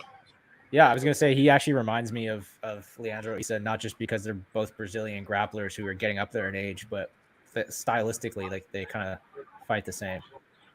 But Gustavo's striking's gotten a lot better, eh? Like he's not a K1 striker yet, but no. How's he missing weight by 6 pounds? He's only 4'11". Yeah, that's what Nick was saying, man. Where's he hiding that weight? In that big old derriere. Yeah, I was gonna say, I was gonna say that, but then I refrained. So I'm glad you said it. He's got some power though, hasn't he? Yeah. Because he messed up Saruta. Yeah, that was crazy. I'm gonna put the name in the private chat for you guys. Yeah, I gotta know, man. Oh. You ready for that? Here we go. Ready, man. These are some good sources too, man. Just straight behind the scenes, good sources that I have. Here we go. All right, I gotta try to guess who it is. Michael Bisping. No, he's all right, man. I can believe that. Did you send it already? I don't see it.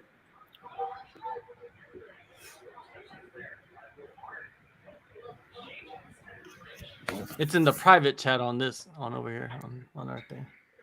Oh shit! I was looking at WhatsApp. No, Oh man, what's it? I don't agree with that. No, I have credible sources, man. Like I think I would never judge someone until I met them. Yeah, I've spoken to him a few times, and no, because I've known, like, you spoke to him. You're a media member. In media, yeah, I guess he's so. great. I guess so. You're right. Yeah, front facing stuff is better. But exactly, like I think he's just telling kind of. like I don't want it. to. I'm not going to say anything because I don't want to accidentally give away who it is. But yeah. Like walking a fine line. Yeah. Nick, I almost want to share what you've just put in the private chat there because that is outrageous.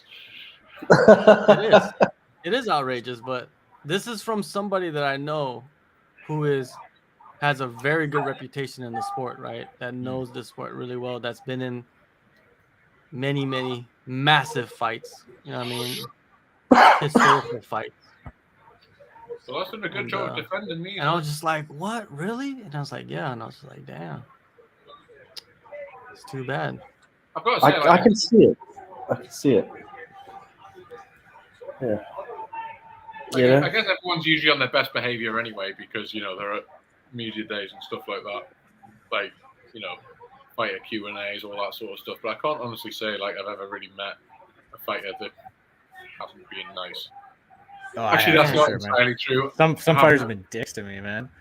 Yeah, actually, saying that, there's been a couple of fighters that haven't been, like, horrible, but have been just a bit like, you're supposed to be doing interviews, mate. Can you give us something? Did he tap? No, I think the round did. Yeah. Oh, the round's over? Man, he's just aggressively attacking the legs, huh? I think one thing that I think always used to help me when, because the UFC in the UK would always set up like drunk, especially with like British fighters, and they would always wheel the same people out all the time. And, especially at the time I was doing it, there wasn't apart from like blogs and stuff like that, there wasn't a lot of like mainstream coverage of it. And even if there was, they would probably get the same questions all the time about the next fight and all that sort of stuff. But I had the luxury of writing for a magazine. I didn't have to ask them about the next fight because like it would be irrelevant by the time the magazine came out anyway. So I would always like, interview them for features or like, different, like they would always get different kind of questions from me, which I think helped to them not to be dicks to me all the time because I was asking about, stuff they were interested in or something a bit different rather than, how are you going to deal with this guy's takedown or whatever. Was that Jimmy Viano fight a unanimous decision? It was, yes. Yeah, that's what I'm like. Even with me, like when I'm interviewing fighters, I'm trying to kind of like go away from that style of interview, because it gets boring for me. Me asking that type of question all the time. I do have some of those questions sprinkled in there, but a lot of the times I'm just like trying to get real deeper into like techniques or like the mindset type stuff, stuff that, that they don't really get to talk about. And if they want to explore deeper into it, you know what I mean? Like I interviewed Chase Sherman today, and man, he went deep into like the mental side of the sport and all this stuff, and like how they was messing him up, like with his performance. It was just pretty crazy. Like he spoke for like 10 minutes straight, like one question, 10 minutes straight. I was like, I love this. Makes my job easy. I was used to like kind of work on like features that I would like. They would take like a year or more to do, sort of thing. Where I'd need like a lot of different voices. I remember one feature I did was every fighter I interviewed, I asked whether they like stopped having sex before a fight. And like there was only about 2 people that said they did. And I remember there was a junket where Leon Edwards and Jimmy Manuel were in the same room. And I was asking both of them about it. I got a Jimmy who was just like, yeah, I don't do that. And everyone else was just like, what, Jimmy? What are you on about, mate? Why did you stop having sex, mate? He was like, oh, yeah, I might have to rethink that one. Yeah, I heard it's a myth. Well, it's definitely a myth. Yeah, it's been like disproven by pretty much all the science. But I think Eddie Alvarez told me one of his kids was conceived the night before he won the title. So after that, he was just like getting his wife on deck, like after weighing. He's got like 30 kids.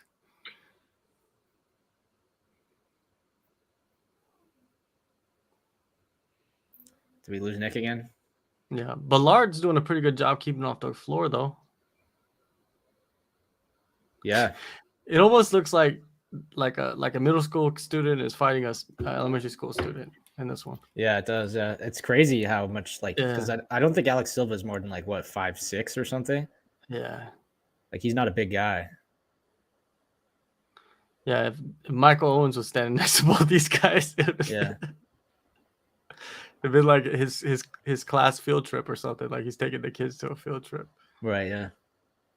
This is one of the things, like, you always think when you Man, look at- his hands are way I down. think lightweights. I always think of lightweights as quite big guys. I remember like meeting Paul Felder once, and I was like, "Mate, you are tiny." I mean, a lot of people are small compared to me, but Yeah, you're 6'4", man. And I think most people are tiny compared to you. yeah, it's mad Like how- I'm like the average size, I think, for a human being. Man, Silva needs to keep his hands up. He's gonna get tagged soon. But the thing is, Ballard's throwing the same combination over and over. Yeah, though. it's just like this. But it's landing sometimes. Yeah, which is- yeah, It's crazy. Like The left he hand, shouldn't. Why is he closing distance this easily? Like the left hand is like sneaking around the like he's Yeah, putting it's like to block it, but he's sneaking around it. it's like an overhand kind of. Yeah. Yeah. Now he's just got to set him up for something Yeah. different, Yeah. True. or just just seen throw that. it straight. Or a head kick. Oh, there yeah, he goes. He got to throw yeah. it straight, not Yeah. not loop it over the hand. Just throw it straight. Yeah. Or fake and throw something on the other side. Yeah. You just can't keep doing the same thing. I was about to say he's got good leg kicks as well. Like he was messing up Saruta with a lot of inside leg kicks in his last fight. So So when he switches stances, throw the left Yeah, hand there and you go, yeah. then the right hook.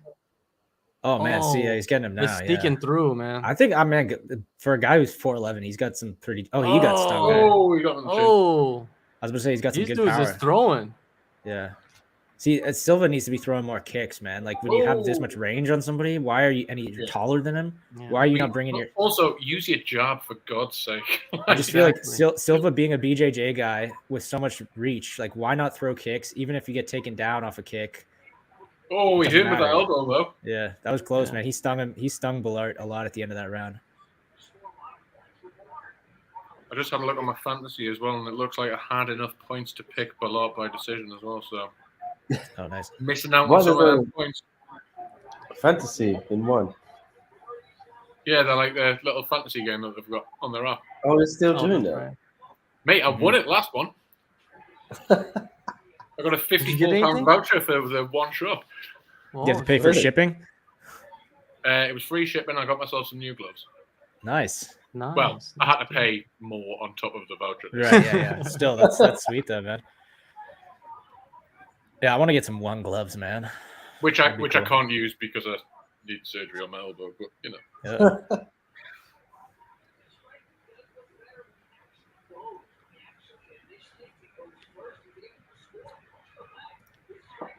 but they're nice. They're like Fairtex, so if you train them, they're good.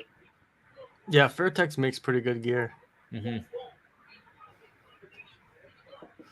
John, I saw some new T-shirt designs at Bangtao being modeled by George Hickman. Yeah, those ones you can't get Yeah. yet. Really? Yeah. Legs again. I think Silva might. He seems like he's found his range, kind of. Yeah, he's starting to use the kicks better. Yeah, and it's just his hands are up now. It seems like he's taking the striking a lot more seriously this round. He's trying to get that head kick in. But he needs to set it up. He's just throwing head kicks without Oh. a naked head kick. Trying to get the neck. I'm sorry, I'm not talking much. Just gonna cough every time. That's all right, man. I'm here in spirit. On that note, actually, I might dip out just for a second to go to the bathroom. Just give me a moment, guys. It's just unacceptable, to be honest. I'm so sorry. I hope one day you can find it in your heart to forgive me.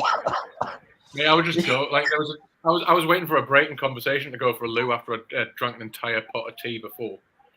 And I should have just gone.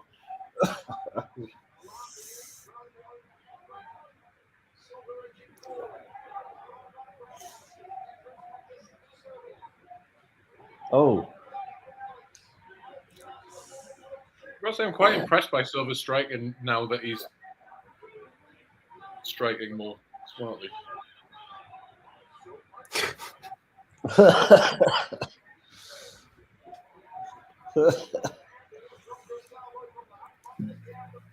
What's Ballard's top 3 or no? He's ranked, isn't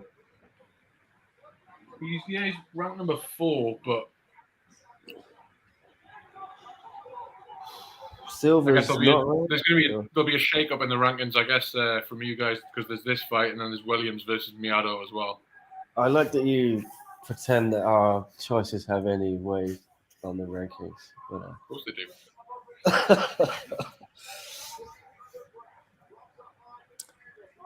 I'm still fuming about Rasahina being in the top 5 atomweight. She's top 4, you know.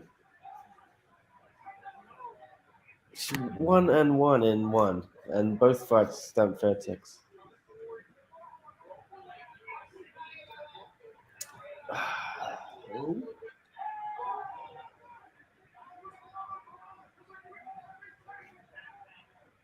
Oh, gosh.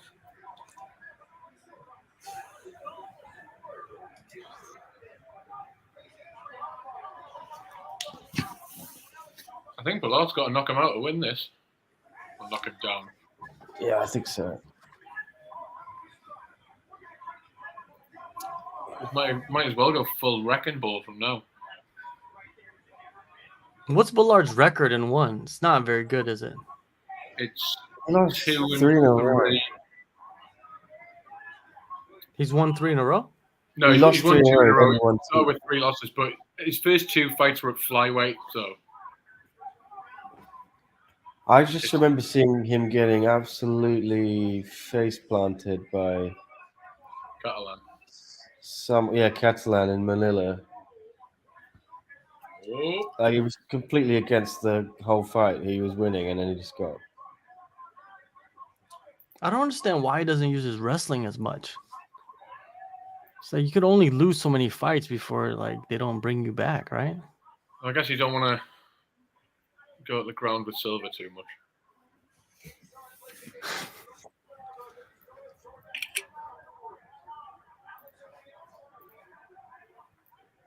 I love this guy.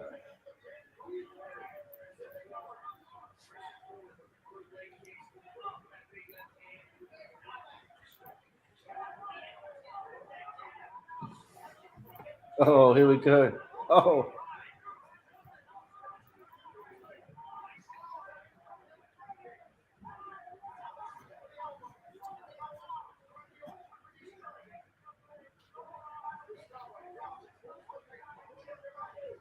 What do you do with Silver, though? The funny thing is, though, that fight with Joshua Pasio was pretty close. I mean, it's a couple of years ago now, I guess, because of all the pandemic disruption. But it was so close. If Silver's big problem is he controls people on the ground, but he doesn't actually throw any strikes. Like, if he threw more strikes on the ground, he would easily beat people. Like, he probably would have beaten Pasio if he'd landed 10 strikes on the ground that fight. He just, was grappling for position and submission the entire time, so didn't really get anywhere in terms of effective offense. Was there a finish there? What did I miss? No, just again, he looks in. Oh, the strawweight champ is there Joshua. in the corner. No, John. your best The other friend. strawweight champ. The who? Who's in the corner? Zhang Jing Oh, Zhang. Zhang Come is on. in. Yeah. Oh, as a female. Oh, she's Again, evolved, right? Yeah. Yeah. Someone who's surprised- 40. I'm surprised she's not banned from the stadium. For someone who's 40, Alex Silva For is winning? a pretty good nick. And Yeah. No, from her statements Oh yeah. that Nick got out of her. So who do you guys think won that one? I missed the last half of that round. I think Silva was a threat on the ground. He probably landed better. He would definitely won the strike in the second round. I thought the third round was pretty even, so I'd probably go I with think Alex Silva, yeah, comfortably. Yeah, one way or the other. Like even if Silva loses a decision here, I mean he's kind of been written off as far as I can tell in terms of contending in this division. Right? He's not ranked anymore. Obviously a former champion, but he's getting older and he's lost some key fights recently. I think people have sort of written him off. So win or lose here, he proved that he can hang and be competitive with one of the top 5 guys. So this is a victory for him, whether the judges see it that way or not. I would say. I mean, I think if he gets the right fights, Oh wow! Yeah, man. What happened? Man, Oh, why do fighters never wow. look behind them when they do backflips? He just missed Alex Silva there, man. He almost landed a blow after the bell. They never was that look, split, man. or- Yeah, I mean, it wasn't that close, but it could. If Alex Silva had turned the other way, he would have hit him. Like it's reckless, man. What backflip? Who did a backflip? I tell you what, Gustavo, Alex man. Silva is going to Oh, be that's- annoying. He's gonna be annoyed. You said? Wow. Yeah, Yeah. this guy comes in, misses weight. Wins Do you a guys close have the decision. original taste? Do you guys have I'm a no these? sugar kind of guy. As opposed to what? Like I didn't think they changed the taste. No, because I remember Coca-Cola didn't have No original way. taste underneath. Bella, what? Oh, you got a serious lag, Nick. Yeah, you're like 5 minutes behind. Oh, I see. So, Yeah, I Mr. Rankings panel, would you put Ballard up I wouldn't move. around, given I that he wouldn't move missed Ballard. weight? No. And it also is a close fight against a guy who wasn't ranked. I don't think that does anything to improve his position in the division personally. It's like cements his position in the division. It proves that he deserves to be ranked, I'd say. But we already knew that. You know, I don't think it should move him up. That's just me. What about you, Nick?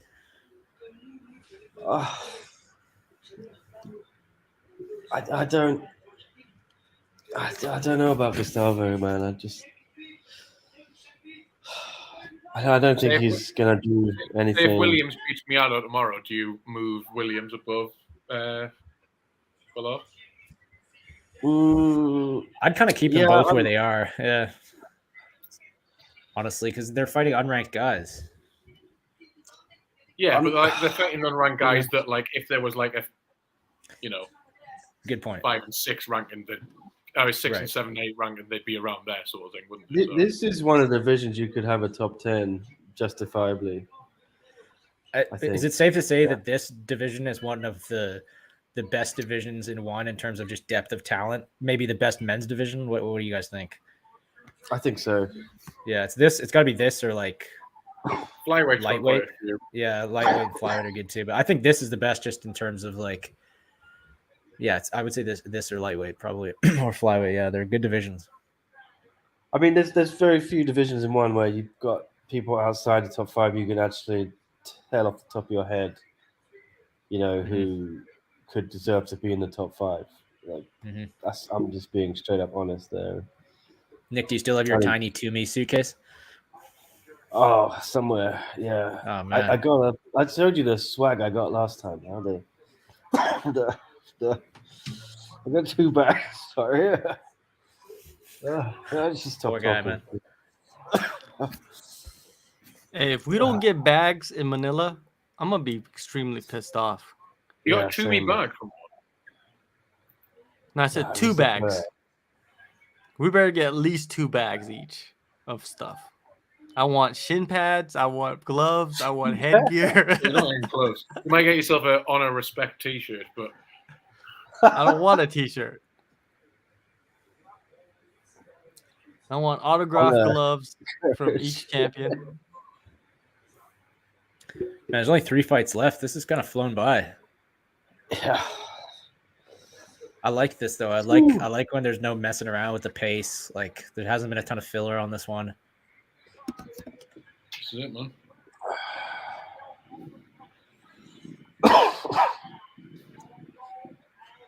At this point, Sage is really just a model for one championship gear, right? I Yes. mean, Yes. Well, I'd love to he's a see him good fight. model. Colby as well. Mhm. well, she's, she had a baby recently. Yeah, so, Yeah. yeah. Oh man, her debut, I just didn't like the optics of that one. I don't remember, who did she fight again? She fought a girl. She was like a foot and a half taller than, and Yeah, Australian girl from. There, it's just there's a weird no fight, man. there's no weight division for her. Yeah, I There's just feel like nobody. they were signing her based on her name, like, and she's just not she's not that good of a Well, fighter. she said she had no plans to fight, and then they asked her if she wanted to. So Yeah, it's just like you can't build a division around someone like her who's not a huge star and frankly not that great. It's just I was kind of a weird signing. I nothing against her. It's just sort of I just don't think there's really a place for her in one. You know who's a competitor of one actually is that Karate Combat. Oh man, that 'Cause league is they're- awesome. Karate Combat is Yeah. awesome. Yeah. how much money has been put into marketing? Like there was a It's time crazy. a little while ago that every time I loaded up a YouTube video, it was a Karate Combat advert. Well, not an advert; it was the full event playing where an advert would play. And they're paying GSP to be a brand ambassador pretty much full time. Like he's always seems to be on the clock for them. I think they have BKFC, like a lot of these up and coming organizations. I think they have just a ton of backing from somewhere. I don't know who's investing in them, but clearly they have money. But yeah, that's a fun league to watch just because the striking is so high level. Yeah, Speaking of BKFC, that's coming to Newcastle in a couple of weeks. Are you going to be there, screaming in the front row with your shirt off? I don't know, man, because I sort of almost want to I'm not really a fan of the bare knuckle stuff. Like it's kind of boring. Like to me, it just doesn't change anything. It's just have you guys been to a live one though? A live bare knuckle? This is what I'm going to say. If I go, it'll be for the sort of social experiment of people watching the people from Newcastle. Right? Yeah. Because the main event's this guy Mick Terrell, who's he fought on the London card. He's fought in America before as well. So he used to run. In fact, he was the promoter for the first show I ever fought on, and he used to run a gym around it. He used to fight in super combat and stuff. But he's the main event, so there's going to be thousands and thousands of chavas in the arena. You ever seen Geordie Shore? It's going to be those people. Oh, perfect, man! So you'll fit right in. Yeah, with your shirt off. Yeah, pop your collar. And you're 6'4", so you'll be towering over everybody else. We'll know you from in the crowd. Yeah, but everybody else there is about 3 times as wide as me because they have. But no, it'll be this because the last big show we had up here was when Bellator was here. It was there. Ryan Scope fought the not as good Pitbull. Yeah, it's pretty wild. It's I went to one BKFC show, the one in Bangkok where Bull Cow fought, and live it's another experience, man. It's so different. It's just the sound of sports in general is great. Just the sound of bare knuckle landing on somebody, and then they have the mics positioned so well that you could hear every punch land. It's so different. It's I don't know. I'm not like a huge fan of it, but it was cool live, The thing is, the thing for me is it's just you can't throw punches in combination properly because you break your hands, and then at the end of every fight, everybody's face is just an absolute disgrace. Yeah, it's just it's definitely got kind of shock appeal. I like that they seem to be leaning into the sort of trashiness of it, signing, guys like Mike Perry to just let them brawl and go crazy and have brawls in the stands and stuff. This is BKFC's identity. They need to embrace it. If there was ever anyone that was born to fight in BKFC, it was Mike Perry. But in terms of quality of combat, taking the gloves away doesn't make it better. Like you said, Michael, they can't throw combos. They can't throw at full power. They cut each other more easily. It actually makes the fights worse, I would say. And then they have this clinching rule where they're allowed to clinch basically indefinitely, which slows fights down. The whole selling point of BKFC originally was that it was the next level of combat sports, right? More brutal than MMA. It's just it's kind of just bloody or worse boxing. You know, it's I don't know, Well, but it can be a lot of fun for sure. I agree. Well, the thing is, like, I hope karate combat becomes bigger than Yeah. it's becoming. You know what I mean? Mhm. It just seems like that would be the best avenue for like the more technical strikers. Yeah, because they, Mhm. you know, the gloves are smaller. You know what I mean? They pretty much can use any strike, and they don't really necessarily have to be a karate black belt, right? They could just No, be it's a any lot of type of striker. kickboxers and stuff, Muay Thai Yeah. fighters. Yeah. Exactly. So I'm just gonna Eddie's say, I saying they wouldn't- just signed James Vick. I don't. Is that true? Pet Yin- James Yeah, that's true. James Yeah, they Pet got Vick was Indi- never Gabriel even that Varga as good. well. Pet don't they? Indy should send all their fighters Mhm. to karate combat. For sure. Karate combat. If you're listening, I'm giving you some gold. I'm just Yeah. going to Call say I wouldn't boats. get your hopes up about karate combat getting big. No, but Why is that? they could bring over all those guys. That's why Dana you know why I White's bring them slap up fight is is because of championship. Raymond Yeah. Daniels. Because I thought like when Bellator released him or he fought out his contract, I was like, one championship should pick him up, man. That's a great person to Mhm. have as an ambassador of one, and especially he would put on some great fights, but they dropped the ball on that. You know what I mean? I Yeah. don't know what they did with that, but We all know Dana White's slap fighting championship is the real oh, It's just the dumbest thing, man. I guarantee you, you know who's gonna be in that main event. And slap. I'm gonna put this out there, and you guys know it's gonna be true. Hasbullah's gonna be the main event. He's gonna he's gonna slap That's probably what somebody. it is. He's gonna slap the other little guy. Yeah, that's what I'm saying. Man, I'm telling you right now, whoever's on this Put stream some respect listening on his name, is huh? gonna Abdul be Rahman. Sorry, man. be main event slap fight championship, whatever it's called, slap fight league. Is that what it's called? I don't know. Whatever. White's stupid circus. Dana White should never put his name on anything because it doesn't help, right? It's just No. fight slap circus, right? It's gonna be Hasbullah's gonna be the main event. He's gonna slap somebody. I've got to say, how does Islam Murtazayev make lightweight? Because he is absolutely enormous. Yeah, he's a big guy. This guy's nickname is Lion Crusher. How does one crush a lion? Like It's you'd like need Stone, like a it's like you'd Stone need- Crusher. You know, you'd how need a does one bulldozer or crush a something. stone? Yeah. I'll tell you what, I might have an explanation for his nickname. Actually, I did ask him about it. Oh, well, let's hear it. I've got to load up my notes. I'm sure it's not a very interesting story. Probably. It's probably just he crushes lions. This should be a good fight, though. I mean, kickboxing in one, so you know.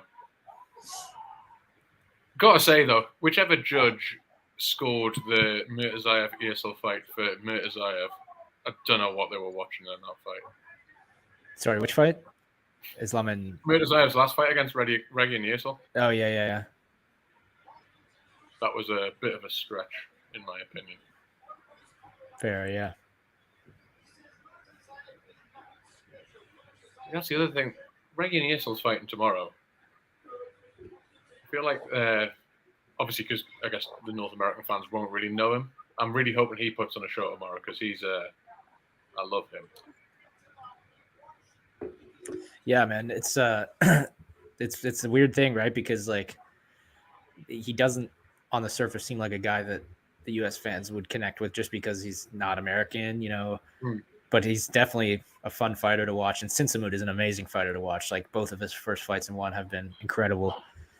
But I'm finding it. I was saying this to who was I talking to? Daniel Williams, I think, talking to him about how I'm finding it really interesting just to see who one is putting on these Prime Video main cards, because it's a real indicator of like who they see star potential in, who they trust to put on good fights. Like it's not surprising to see them put guys like Nongo and Rod Tang on these main cards, because even though they're not American and they don't speak English, they're never in boring fights, right? Yeah. And again, when Daniel Williams and Miyato were on the main card, that obviously the lineup got changed, but that made sense to me, right? Because even though neither guy is American, it doesn't matter where in the world you're from. If you turn on one of their fights, you're probably going to be entertained. So I'm finding it just really interesting to see who they put on the main cards for these Prime Video cards, who lands on the undercard, and then who ends up on these cards the day before or whatever. It's just kind of interesting to see how they put it all together. Well, yes, I'll stop rambling. He's a pretty safe bet for action, I suppose. So they've probably made a good choice there. Yeah, for sure. And he's got a lot of Muay Thai experience as well, not in small gloves, but because he was Lion Fight champion as well. Ages. Right. So Lion Crusher. His coach and training partners gave him his Lion Crusher nickname. They characterized him as a lion because of his fighting spirit, courage, determination, and ability to always move forward in everything that he sets out to accomplish. What That's about a the lion. crusher? Does he crush people? Well, we'll see. Yeah, Islam is a giant, man. Like shredded too. That's exactly what I look like without a shirt on, actually. Exactly. Yeah, I thought that was me on TV for a second. I mean, you would not want to fight that guy, would you? No, man, he's terrifying. Saying Even if that, you're a lion crusher, yeah. with that said, Reggie Neasel absolutely whipped him all over. So Well, it's just kind of an indication of how good he is, Exactly. man. Yeah. Neasel is on a 19-fight win streak. Man, what is it, over 6 years or something? Oh my God. That's so crazy. And he always says like he's not concerned about the streak or this like long unbeaten run. I would be thinking about it constantly if I were him. Not because I want to keep it going, but because I'd be terrified of it ending, man. Like there'd be so much pressure. You'd think. I think with this one as well, the fact that he's, because he told me at one point, like he called out Nicky Holzgen for a Muay Thai fight because he saw that Holzgen didn't want to fight him in Muay Thai, but then fought John Wayne Parr. And he was like, all right, well, if you do fancy it, how are then, mate? But like after that, he said he didn't really want to do Muay Thai. He was happy with kickboxing, but I guess that's what they offered him, so he took it. So I'm sure he's expects to win, but I don't think he'd be. If he loses this fight, he doesn't lose his title and all that sort of stuff. So if his streak ends this fight, then it's not going to be as big a disaster for him, sort of thing. Exactly. Yeah. I think I'm picking Sinsamut in this fight. I'm just gonna go for it. Interesting. Yeah. I think the 4-ounce gloves really do change things. Like they do, man, and he's just had crazy power in those first two fights. Because one of the Isil's good things is he's such a good combination puncher as well, and like you can't really do that as much in the 4-ounce gloves. Although he did fight Anthony Ndrikawani in 4-ounce gloves, and he murdered him. So. Mm-hmm. Yeah, it's true.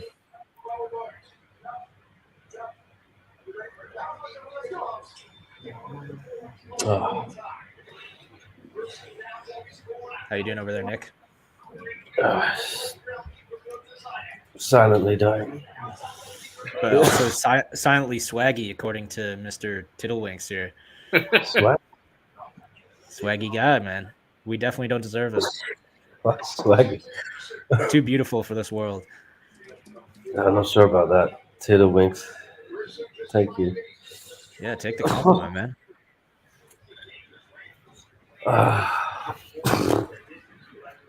Just dying. Are you like, are your symptoms improving at all, Nick? Or are you still just gonna... That's getting better. You think you have the new COVID? Have You heard about the Boston COVID? Boston COVID? No. Yeah, it's a new one. What happened? Hopefully with that? not. Did you run into anybody from Boston recently? Maybe. Yeah. That's where Sammy is, man. Yeah, Sammy maybe from One Sammy Championship. J. Howitz gave it to me. What, the Boston made internet. a COVID? No, I don't know. I think some university tried to create. Oh, right. Yeah. They made they manufactured COVID or a new COVID strain or something, and people are all bent out of shape about it because it seems risky. and I it's, mean, That is You know, pretty risky. Leon's all over it. I'm not a scientist or a doctor. I'm sure they have it under control. Dr. Leon's Jennings talking about will tell you mainstream that- news right now as we speak.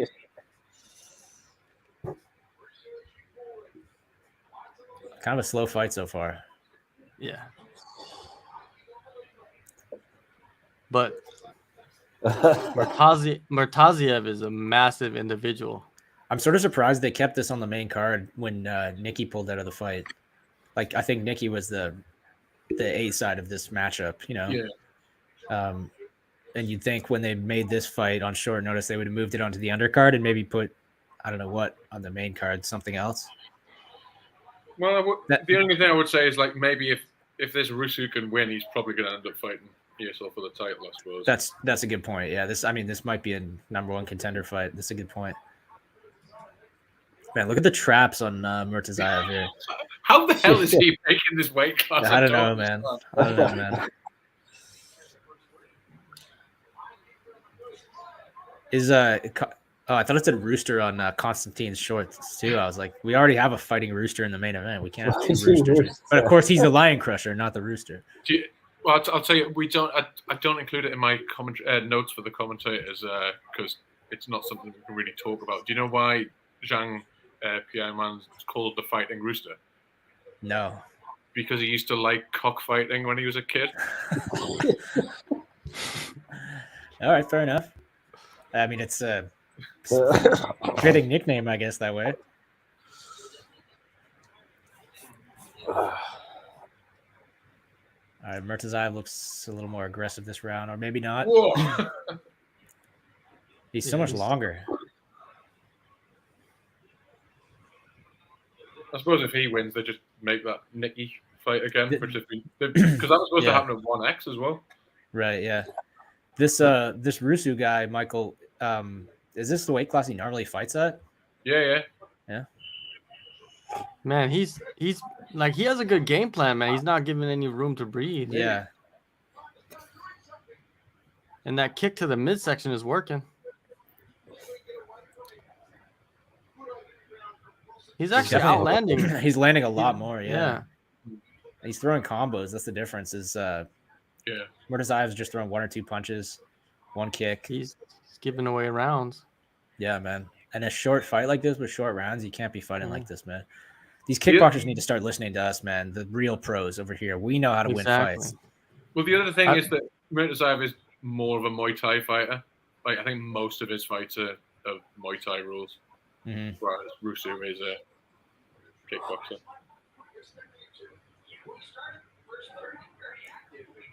I mean, just in terms of aesthetics, though, there's no question who you would expect to win this fight. Yeah.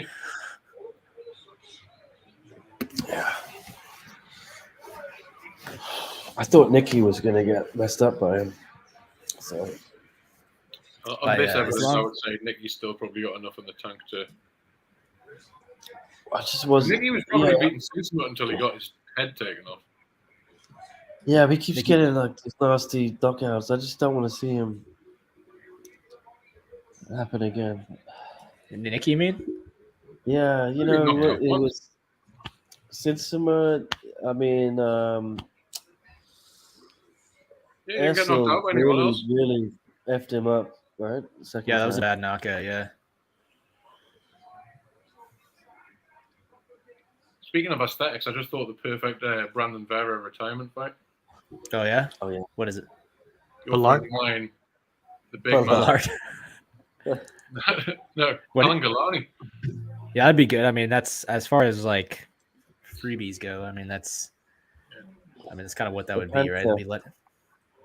I don't know. I would like to everyone's dream retirement fight, man. Just he'll be going till he's 65, just doing fun things. No, I think a good matchup for him for a retirement fight would be Rug. That'd be good, yeah. Why do you want to do that, Vera? Rug's actually, Vera would probably smash him. Yeah, I think Vera would probably win that fight, honestly. Well, Vera would win that fight if he could finish it quick. If it went in the second round, you'd have to worry for him, I think. But you'd also probably have to worry for Rug, I think. I mean, how old is Vera now? Vera's got to be, 45, 46? I think he's just like 42 or something, 43. Is he older than that? Let's find out. Maybe somewhere in the middle. 45, man. You're right. Damn. I mean, now's the time. If he wants to fight again, obviously he has to do it, you'd think, in December in the Philippines, but it's getting close, man. And if he hasn't been fighting... Go ahead. I always thought, looking from afar when he first went over there, he's this huge star in the Philippines. I thought, let's say that because he's their golden goose in the market. But then because having been to the Philippines and seen him there, he is an absolutely huge star as well. I'm sure they could just add him to any Manila card and give it some. Yeah, a little bit of extra juice. for sure. That's what I'm saying. Is like people like him there. He's spent a lot of time there recently. They love doing- him there. Absolutely Yeah. love him. It just makes so much sense, and I just, maybe he doesn't feel like fighting right now, but I kind of feel like when are you going to have a better time to fight again one last time than fighting in the Philippines, And who knows when one will be back there after this. I just feel like if he's going to do one more, this is obviously the opportunity. I would imagine they'll probably go to Philippines quite regularly next year, but probably 2 or 3 times. Hopefully, yeah, hopefully. That's a big market for them. Mm-hmm. Murtaziev needs a knockout, man. Yeah, I think so. Yeah, he's way behind, man. Yeah. He's fighting a terrible fight. He's just not really doing anything. Exactly. Now he's being aggressive. Yeah, but he's still not really landing. Like he's Exactly. To be fair, he's doing exactly what he did against Easel. He's just backing off all the time and not actually landing much when he counters. Mm-hmm. Oh man, but I could see a knockout happening though. I don't know, man. I think he's a little bit gassed too. He Somehow. does have a habit of slowing down quite a lot in the third round. I think you underestimated this dude a lot. For sure, man. For sure, yeah. He sort of just looks like he's like sparring almost. Like he's throwing hard, but he's his hands are down. He's kind of like, it seems like he's making a lot of decisions in there. Do you know what I mean? Like it doesn't seem natural for him right now. He's just kind of like, I don't know. It's hard to explain, but one thing I think that would somehow they need to get across is when guys land body kicks, if you're in the stadium, you tend to hear them and like sort of feel the impact. I think it's really hard to get across like how much body kicks hurt when you're watching on TV. Mm-hmm. Yeah, that's a good point. Because if you've trained, like you don't want to get kicked in the body ever because it sucks so bad. And like these guys land loads of body kicks, but it just doesn't look like a lot when you're watching from home. Well, it's the same issue they had with leg kicks in the earlier days of MMA, in the UFC and stuff. People thought leg kicks were so stupid, like as the UFC was kind of gaining fans in the 2000s or whatever, because they don't look that bad compared to getting punched in the head, right? But obviously they can end fights. I was about a month ago, I was sparring Town Jung, who's a UFC light heavyweight, and we were wearing the big gloves, and he blasted me in the stomach a couple times, dude. I got dropped twice. I got dropped twice in a 3-minute round with just body shots from him. Then again, in your wasn't even defense, you're going full fighting a blast. UFC light heavyweight. Yeah. What were you doing? What were you expecting? Yeah. But it was like, he was letting me hit him as hard as I Yeah. wasn't throwing as hard as I can, but he was just letting me hit him, and then he was just like, all right, let me practice some body shots. And the first one when he landed, I was just like, that was loud and it did hurt a little bit. And then the second one came right after it, like immediately, and I was like, oh, like I had to crouch down, and I was like, all right, let's chill for a second. And then I got back up. I was like, all right, let's go again. You and got back up, man. The same exact body See shot that giant 2 more times. dude? Like the really he's massive massive. guy. Okay. Yeah, he's big. Yeah, what are you doing? It was fun. Oh, nice head kick there, and I didn't catch that in the replay. Yeah. Well, that one seems pretty obvious to me. What about you lost, guys? Man? That was an underdog pick right there. Someone made some money. Yeah.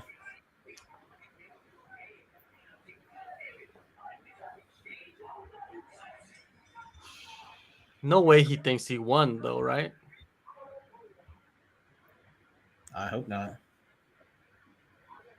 Jeez. Oof.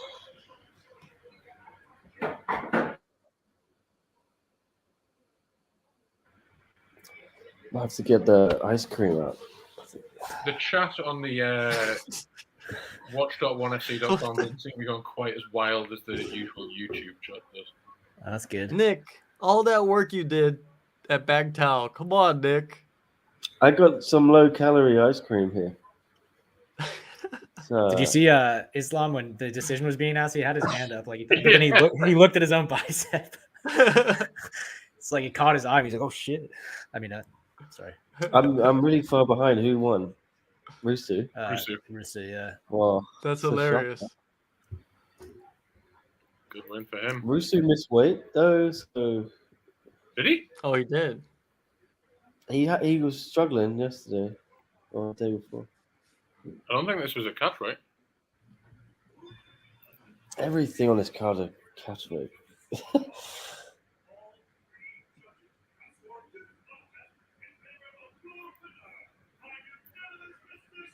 Yeah, this was a catch weight.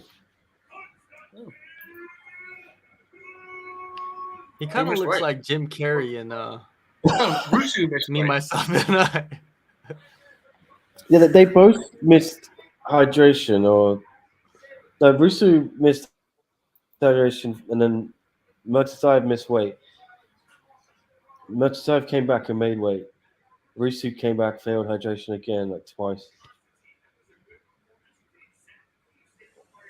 Man, Yeah. it's- You would not have expected that looking at with the eye test there, would you? Yeah. No, not at all, man. hydration. Man, there's just too much. Is it like you guys get to have the honor of covering all of that stuff? It's just I'm starting Numbers. I'm starting to understand it, I think, and like get a sense of what's happening. I mean, I've always had a vague understanding, but I feel like I'm starting to make some sense of the chaos. But there's a lot of kinks to work out, like people have said. well, if anybody knows, you guys would know. I think a lot of people shit all over it. They think it's fake, but Yeah. I mean, It's definitely that's- not fake. That's the thing people forget too, is like the objective obviously is to make the sport safer. It's annoying, and sometimes there are, hiccups where fights become catchweights and stuff, but the idea is that it's supposed to keep the fighters safer. And it's not like Mate, there are I've problems seen- like this in other leagues too. There's always problems. It's just I can vouch that I've sat there for 5 hours in a room Oh while god. like some of them just start crying because they can't piss and they can't. That's pretty brutal. man, I'm so excited for this Hiroki fight. I think he might be like one of my favorite fighters right now, man, in any sport. It's mad I'm still thinking buzzing. about the one fight he's lost in his career is to What's Joseph that? Lasiri. Hiroki? Yeah. What? I didn't know that. Yeah, Joseph Lasiri beat his ass at flyweight. Oh damn. That is a good card right there. A really good 163. card, man. Yeah. That's That's because it's a great, though. pay-per-view in Japan. Yeah. That is a good card.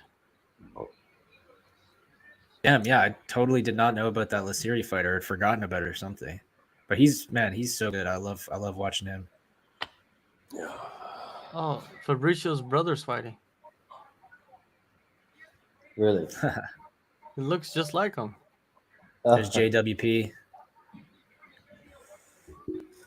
The other thing about the weight cut and stuff is when people call for it like, oh, there needs to be more transparency. It's like, what do you want? Do you want the camera on What? them taking away?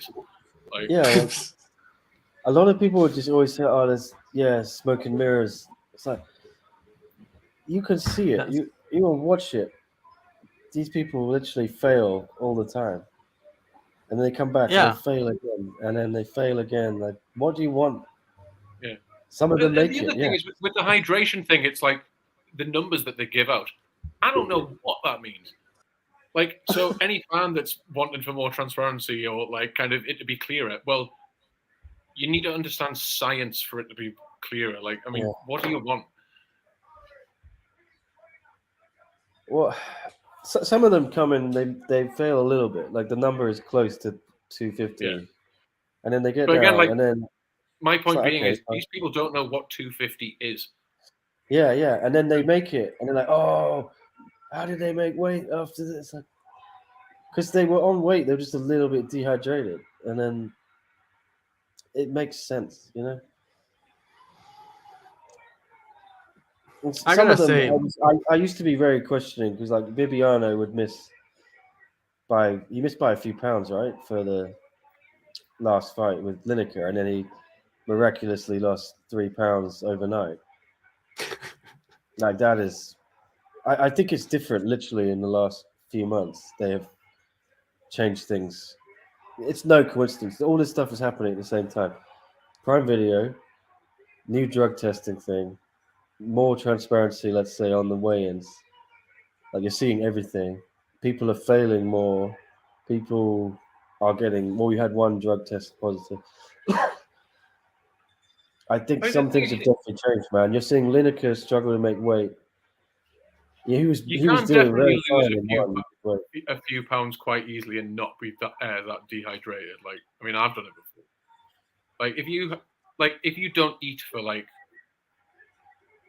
12 hours and before like you have a big turd, like you can lose some, like you can lose weight and like you can sweat a bit but not loads. You can do it. Like, just a massive unloading, right? You Yeah. could lose some weight. like such a big thing is what, like I said, if these fighters are like kind of on their walk around weight and they're eating normally and then they weigh in a little bit over, if they then just don't eat for like until the next day, I mean, it's not ideal because you want to be eating so you're full of energy, but you can take a couple of pounds off doing that for sure. Yeah. Well, you know, sleeping overnight, you could lose weight. You know what I mean? Just Yeah. But the ones I didn't like, and they've cut this out for this card, which finally I think is a great move, is this nonsense of, oh, you failed your test. You can just come back tomorrow morning. Oh, you failed again? Oh, you can come back again like a few hours later. There's now one window. You get a 3-hour window. If you don't make that, I think there is then like a 1-hour additional window. That's better than doing like come back the next morning and still make weight. There needs to be a cutoff point. It's confusing as hell for people covering it and watching it, I think. But you know Like, what though? I think most people really don't care that are watching this the promotion. Yeah, but they need to have this. It's necessary, right? And It matters for title fights, definitely, but Because I don't mind them having catchweight fights. I think if it's not a title fight, it's good to have catchweight fights because you're actually you sign a new contract every time you fight, right? So why not make more catchweight fights? Make it easier for them. and again, if the guy's happy with it and he's taken what 20-30% of the other guy's purse, and if it's working correctly and they aren't like cutting loads of weight as they're supposed to be, then being 2 pounds bigger isn't that much of an advantage. This is assuming everything is working as it's supposed to be, so it's not the end of the world. Nah, definitely not. I don't know. I like how Ryzen does it. Like when they give out contracts, it's at a weight that both fighters agree upon. It doesn't necessarily have to be like featherweight or bantamweight. It could be a catchweight of like 140 if both fighters agree upon that, and that's what they want to fight at, right? Like I don't see nothing wrong with that. And then you avoid people missing weight, right? Because they agree upon it. Well, if they do miss weight, then of course it's their fault, right? But I think by the time next year, right now, like the end of next year, I think they'll have everything like all the kinks figured out, and it's gonna run smooth, and we're not gonna have to worry about it anymore. I think you're seeing a lot of people fail right now because there's a few new things in place, and it's gonna get ironed out, I think. And it's gonna take do they send out memos of like how everything is done and how it should be done to the fighters? Like, can you guys get a hold of that and like write an article about it explaining like exactly what's going on, or have you guys done that yet? I've been told. I had like a big chat with Rick Orty last time I was there, the guy who conducts the whole weigh-in, and he was just telling me everything they do, and he was genuinely upset that people are always moaning that it's like shady and stuff. He's like, "What more do you want us to do?" He was asking me like genuinely, like, "What do you think we can do to convince people this is legit?" Is there a page on the One Championship website that shows you like exactly what needs to be done during the weigh-ins? No, that's what I said to him was, why don't you sit down with me? We'll do an interview where you just explain all this stuff because I don't think anyone knows it. That's the thing, though.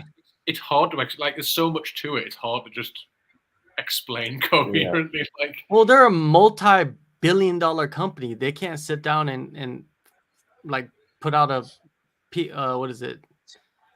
What is There that should be just called? a bit on the website that explains it. You're right. Exactly. That's what I'm saying. Like, is it that hard to do that? I think Like, part of the reason that people complain, like for as shady as some of them are, the fact that it's not regulated by the commit, because I guess people are just used to the American way of doing things, and the fact that it's done differently and it couldn't be done the same way because there aren't commissions.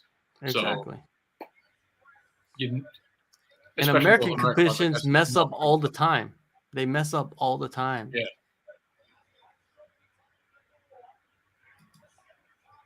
And as we've seen, like when the UFC goes abroad, it like self-regulates, Exactly. and Yeah.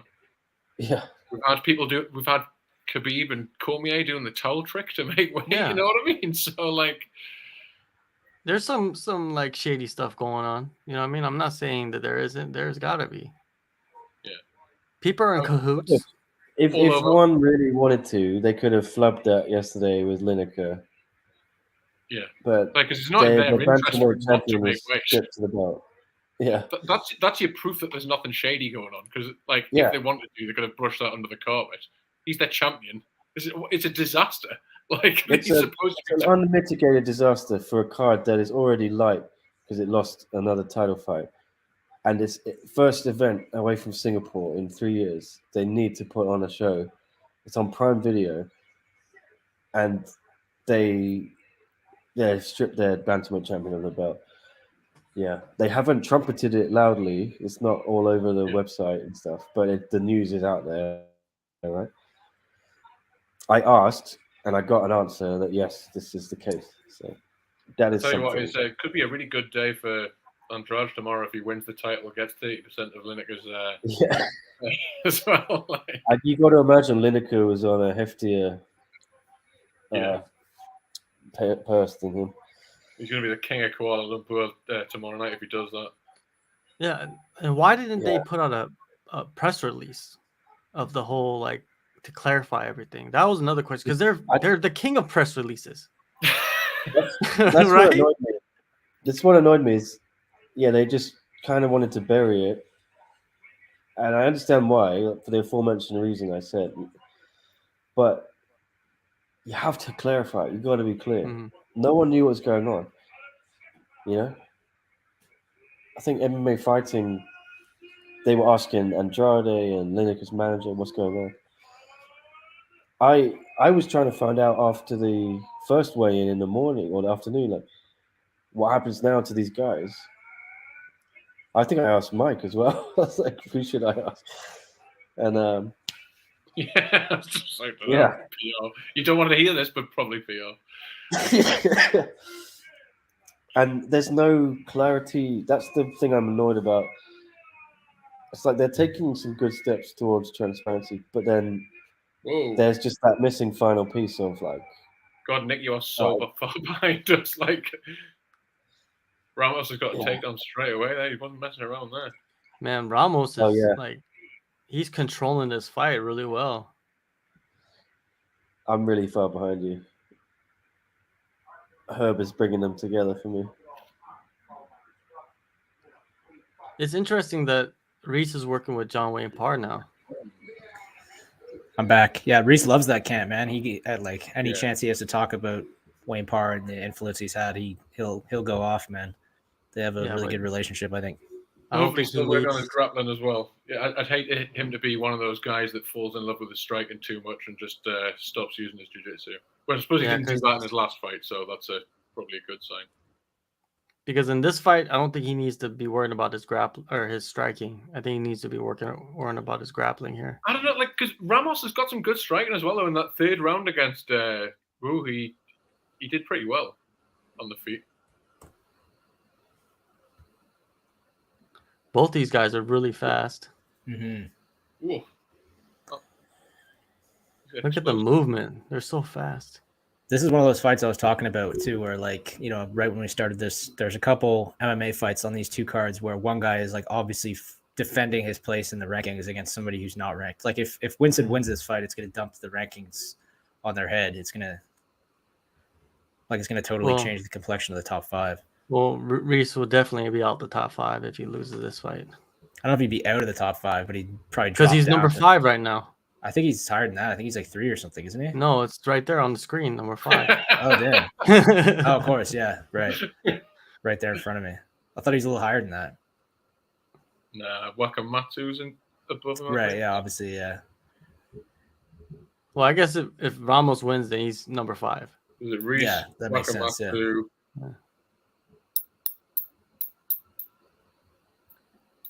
Oh, King man. Harris. That was a Oh, nice that was punch a nice there. shot. Yeah, that was Nice nice. straight there. If he can land that a couple more Whoa. times. I just caught up with you there. That was good.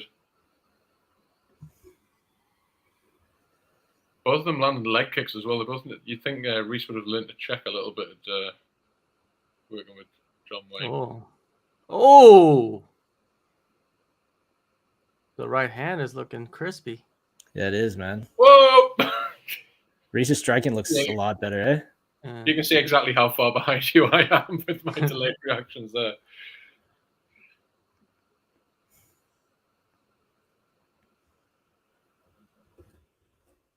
He's good because he throws out right hand. I've noticed he throws a right hand like that a lot. In the past, he whiffs on it quite a lot, but he's landed it, what, 2 or 3 times now? Ramos is not making really good adjustments for that right hand because Oh. dude is landing the right hand constantly. I guess he probably didn't expect Reese to be this accurate with his power. He got him again.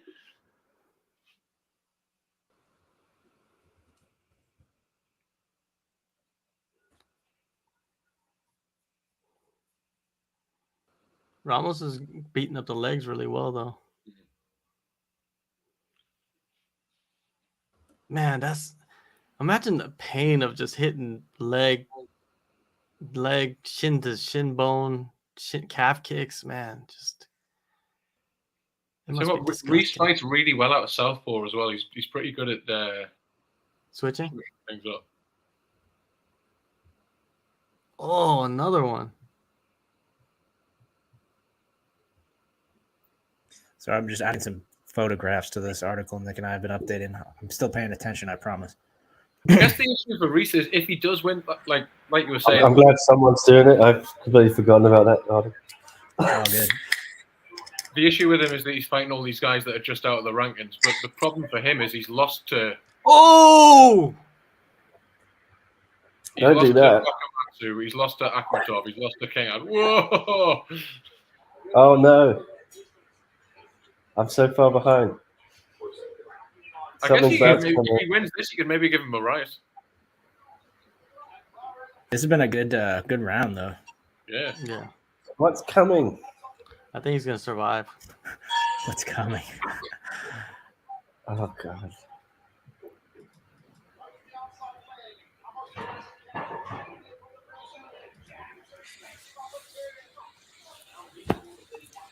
Big round. You can just talk about it. Ollie. That was a nice punch there. He landed the straight right there.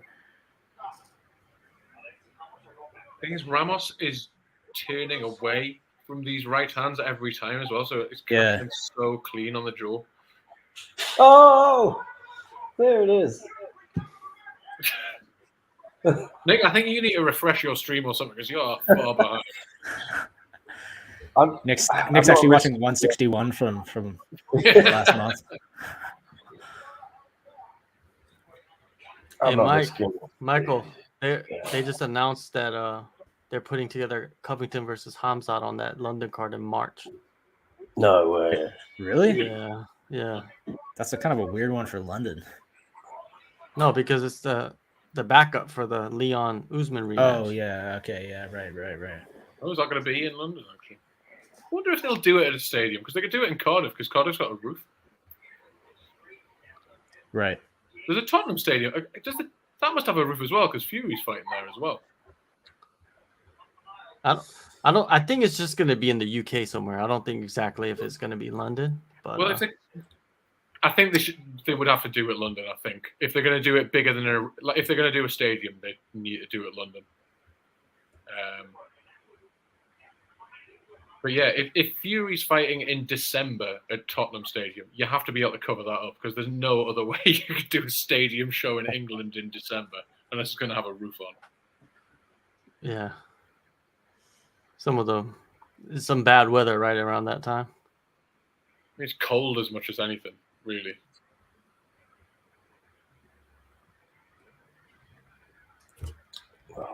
By the way, what a garbage fight that is, by the way. Fury versus Chisora. Oh my god, that's so stupid.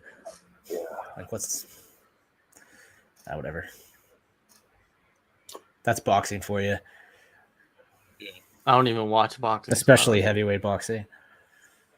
I don't watch any boxing. Only boxing I watch is Creed. But not Rocky, though. You only watch the sequels, right? Only watch the spin-offs. Creed. Have you watched Raging Bull, John? I did, but I don't really remember it too well. But it's a good movie. I remember it is a good movie. You know, De Niro. Come on, man.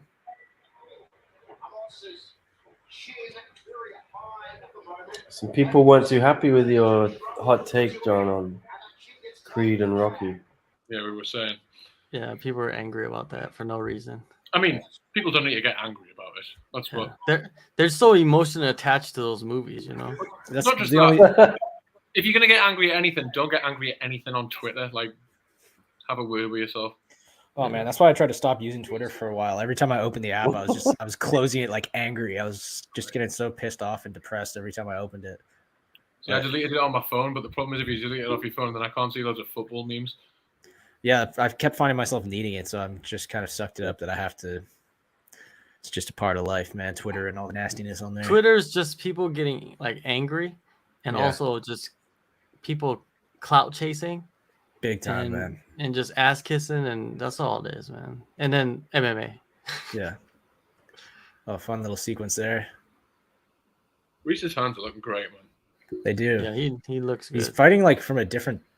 What is this, like karate style? He's fighting in all of a sudden. Yeah, but he's like fighting really well from Michael was saying, southpaw as well. Yeah, for sure, man. I'm pretty sure he did say that he was planning to keep it standing as well. Yeah. It's paid off. Well, he's winning this fight for sure. That was a nice little body shot he snuck in there. That was the thing. Well, it wasn't really his choice to keep it standing against Akhmatov, but he got lit up against Akhmatov. Man, his hands look great. I think he'd definitely outstrike Akhmatov if he looks like this.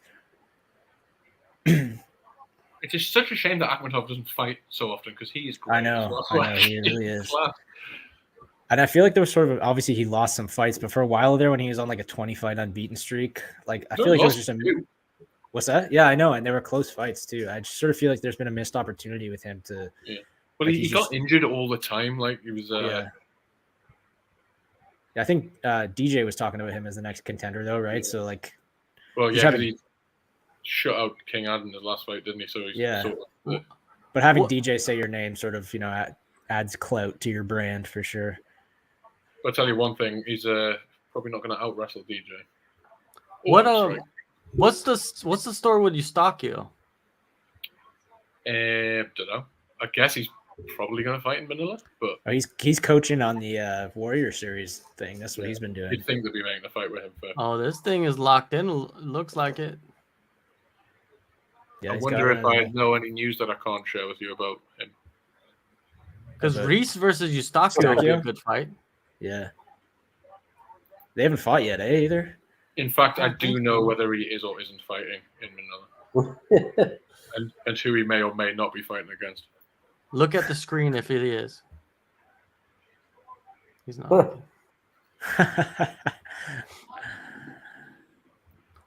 Yeah, I think Reese, if he wins this one, he should fight Eustaquio. And between like Reese and Gehe and Kairat Akhmatov and Adriano Moraes, these like 4 or 5 flyweights that have been with one forever, that have all fought each other a couple of times, I have such a hard time keeping track of who fought who and who beat who. There's a lot of split decisions in there. You know, the fights that Kairat had with Adriano. Man, I'm like, it's so hard to keep track of like where these guys stand in relation to each other after all these years. If you remember as well, that Reese was supposed to fight Moraes for the title as well. Yeah. And then he just got absolutely stiffed. It's like they made an interim title, and then so they had to follow through with that. Winston's getting pieced up, man. Ramos looks like look at him in the corner. He was just gonna say he looks dejected. What is he doing, man? Getting down? His legs jacked up. Oh, he's about to call it off. It's over. It's over, dude. Wow. I think they're about to call it off. Well, I mean, if he's not getting up off the sitting in ground, corner. He's it's, sitting you on, have to call it look now, at his man. foot. His foot's broken. Yeah. Oh, it's all swollen and nasty. Oh there's no- God! It looks Yeah. like the Marshmallow Man. Yeah. All right, that's fair. Ooh. Herb Dean's just like grabbing at it, swatting it. Does this hurt? Herb's like, you could hey, put in your mouthpiece. You could still fight. Poke it. If he dies, he dies, right? Yeah. That would suck, man. Kind of a disappointing way to win, but it's still a win, man. Reese looked really good in that one. Oh yeah, he's phenomenal. He's another guy who's been around for ages, and the fact that he's still getting better as well. Mm-hmm. Yeah, that's what I mean. Like him and Adriano and Kairat and Gehe and a couple others have just been like doing this in one for so long, you know, and getting better and better. And they've been getting better as the level of competition gets better. Like as one has been adding better and better fighters to the roster, these guys that have always been around are improving rather than getting forced out. It's just kind of cool to see. He's had 13 fights in one championship. Yeah, I mean that's got to be up there for most fights in one. Like obviously it's not the most, but like what's the most fights in one? It's got to be like no more than 20 or something, I'd guess, right? Yeah, Folayang's got like 21, I think. I think he's Yeah. the top. I mean, he fought Bibiana to a split decision at bantamweight as well. Mm-hmm. I can't remember how close that split decision was, whether it should have been. He's a beast, man. Reese is actually a guy that we've seen just actually get better and better Yeah, throughout the man. years. Yeah, Like that's what I'm saying. Remember, he was like a grappler only, right, for a long time. But like you see in other divisions, like the fighters that have been there all along and one signs a bunch of new fighters, and a lot of the older guys kind of start losing. You look at guys like Martin and who was it, Timofey last time. Yeah. You know, you see these older guys that have been around the block starting to get forced out by these newer guys. But at flyweight, for some reason, there's 4 or 5 guys who have they have like incredible staying power, and guys like Reese who are just getting better and better, you know, as the talent around them gets better. And that's divisions as well that are like young men's divisions as well. So for him to be That's true, yeah. still doing it. Yeah. I sort of suggested Like, that. have we had any bonuses so far? Yeah, Echo Ronnie Saputra got one. Oh yeah, that's right. Speaking of flyweight being a younger man's division, we see heavyweights all the time fighting into their 40s, but you don't see it that often, kind of below light heavyweight or middleweight for whatever reason. And I sort of mentioned that to Jared Brooks a little while ago that in the lighter weight classes you tend to not fight as old. And he did not agree with that, man. He didn't like that.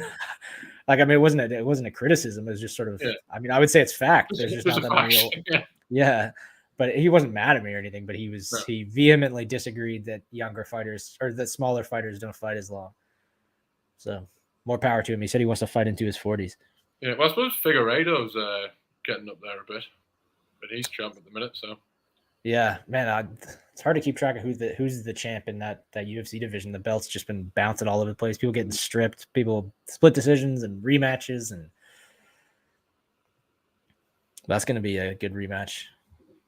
But you could have a bantamweight championship champion in the 30s as well tomorrow night. Oh yeah, right. How old is TJ? Say, I'm going to guess 32, 36.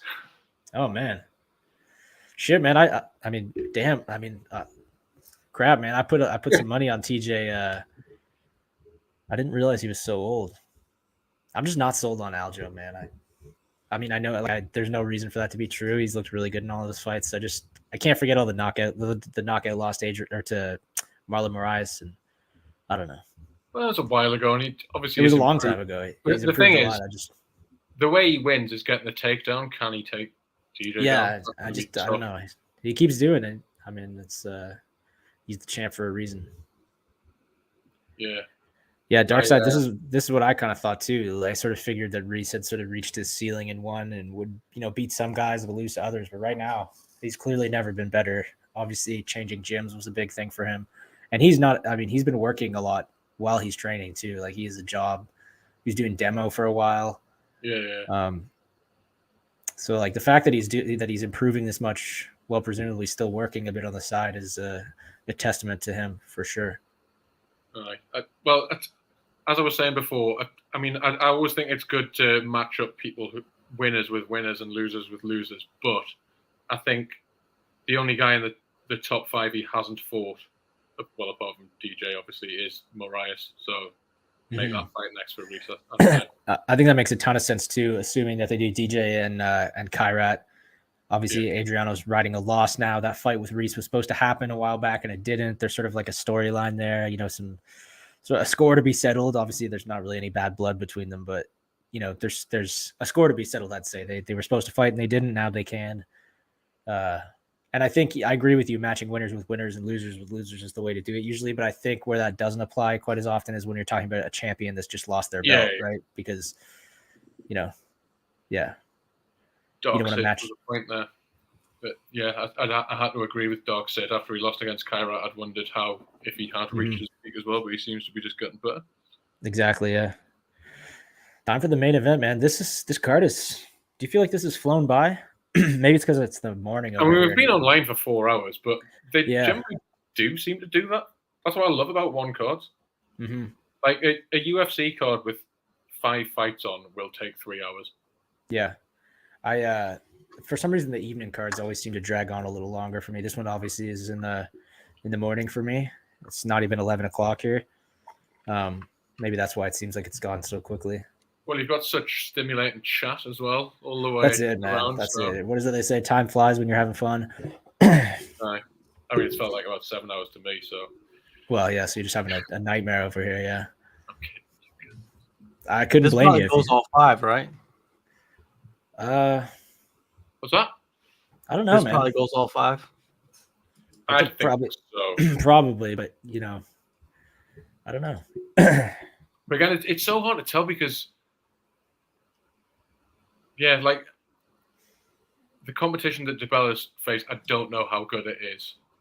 Exactly. But also, you don't generally see a lot of finishes at strawweight. Although that Zhang finished Josh Tonner, who is, if nothing else, tough, and he absolutely blew him away. So. Yeah. Excuse me for clearing my throat so much over here. I think I got what Nick has. He infected me virtually. The Boston COVID. Yeah, probably. This will be interesting, this Akimoto fight as well, because that Pechtanong, for a Thai guy, he is absolutely bricked. Like, you don't see, like the Thai guys of those kind of weights, like, so muscular. And he's getting on quite a bit for Thai. I think he's like 35. And he hasn't fought in, like a year or something? I think it's maybe. been since this time last year, maybe. Yeah, I think he was just kind of the best option available, though. I was sort of thinking maybe they would try to do the fight with Nango eventually or something, like another champion versus champion fight. I suppose that's the luxury of having like all the Thais like this who've got, especially ones that have got kickboxing experience as well. You can throw them into a fight like that, and they've got 200 fights or whatever it is. So, like, even if they haven't fought for a little while, yeah, it's true. they've got plenty of, they won't mind because it's just what they've been doing forever. It's not going to feel that unfamiliar to them. Yeah. Yeah. I mean, KL's a nice looking city, eh? I've only been at KL once. It was for 6 hours. Because I went to the one's first show in Shanghai. Like, PR were like desperate for us to go, and I was like it was like on about a week and a half, and I was like, "Do you want to come to Shanghai?" I was like, "Well, yes," but the wait at the Chinese embassy in the UK was like 4 weeks to get one. It's like, "Oh no, it's all right. You can get this transit visa as long as you like fly somewhere else afterwards."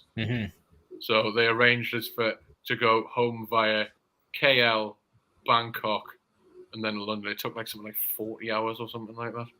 Yeah, I got one of those transit visas once in Beijing, of all places. So I got to leave the airport for, I think I had like an 18-hour layover or something, and it was overnight. So I just went and got a hotel room and found a bar and got tuned, and then got on my plane in the morning.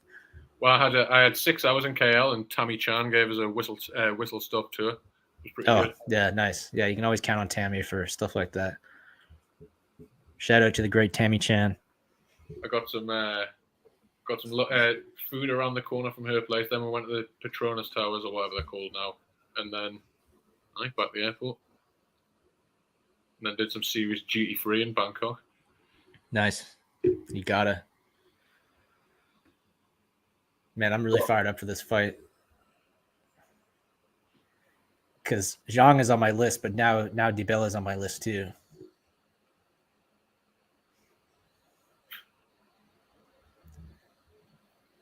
Yeah, this is going to be one of those things. If they can build out this division a bit, Mm-hmm. then it's going to be great because the amount of talent I'm sure they'll be able to get from Asia. I think this is if they can somehow make waves, because I know the kind of the J kick scene is pretty thriving. Mm-hmm. But if they want to make moves in Japan, if they can sign some good talent from Japan, yeah, for sure, man. That's a really good point. Because you look at the strawweight division in MMA now, how good it's gotten, right? Mm. I mean, there's presumably maybe even more fighters that size in kickboxing, and in China and Japan, get a bunch of these guys. Because that's the thing as well. Because obviously, I know they were making moves about signing Tenshin a while ago, and it never happened. Mm-hmm. And I guess they would never get Takeru or anything because K1 are pretty stern with their contracts, but he probably hasn't got that much longer left. So the two big stars from Japan are sort of Aging out a bit. out at the minute. So Mm-hmm. that's going to be wide open for them to make a big star. So why not strawweight kickboxer, I guess?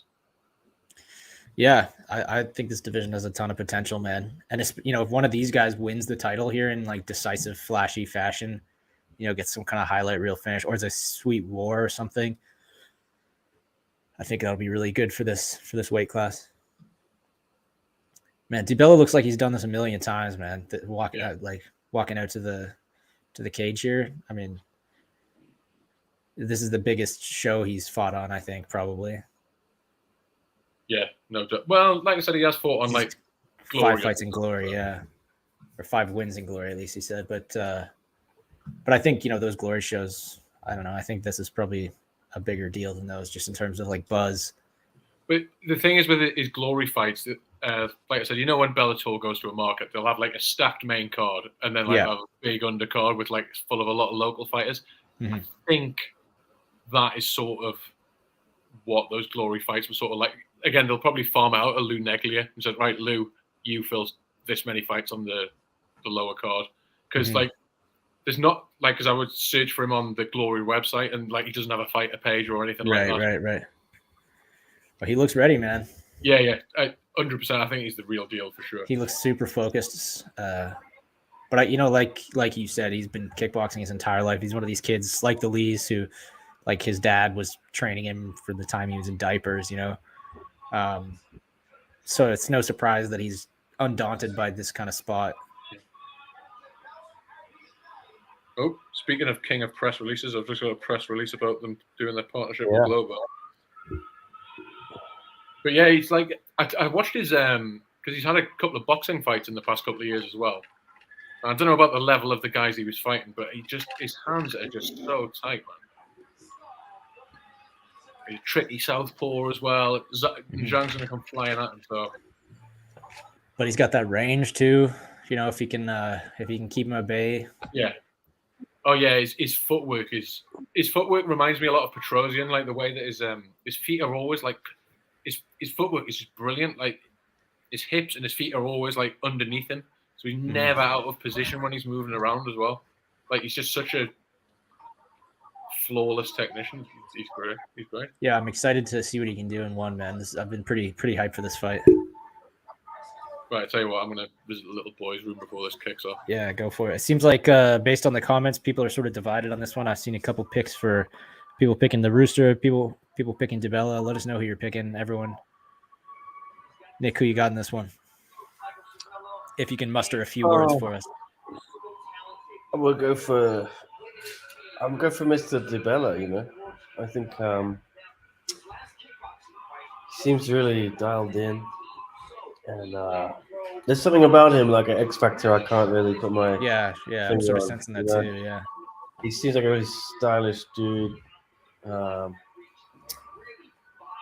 I've never seen him fight though. I've seen the Rooster a couple of times, and he's very good. So yeah, I have no educated opinion, so do not listen to what I say. But Yeah, it's a good pick, I man. would My say- educated opinion is just based on the two Zhang fights that you've seen, and then just a couple clips of Dubella that I was able to find. So I don't know a ton more either, but he definitely seems to have that factor, like you were saying. Like just the confidence, the look, like the swagger or something. I don't know what it is. You know, you come out to Pavarotti, you got to back that up. That's what I said. Yeah. Yeah, it's gonna be a good one, I think.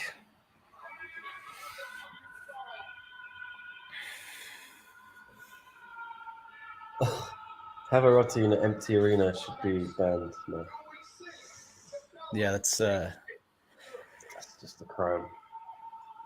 this empty arena thing, man. Yeah, Frustrating. All that production, you know? this is not cheap as well. Yeah. Look at that. But I guess you rent an arena for a week or something because you have to set all that rig up. Yeah. Mm-hmm.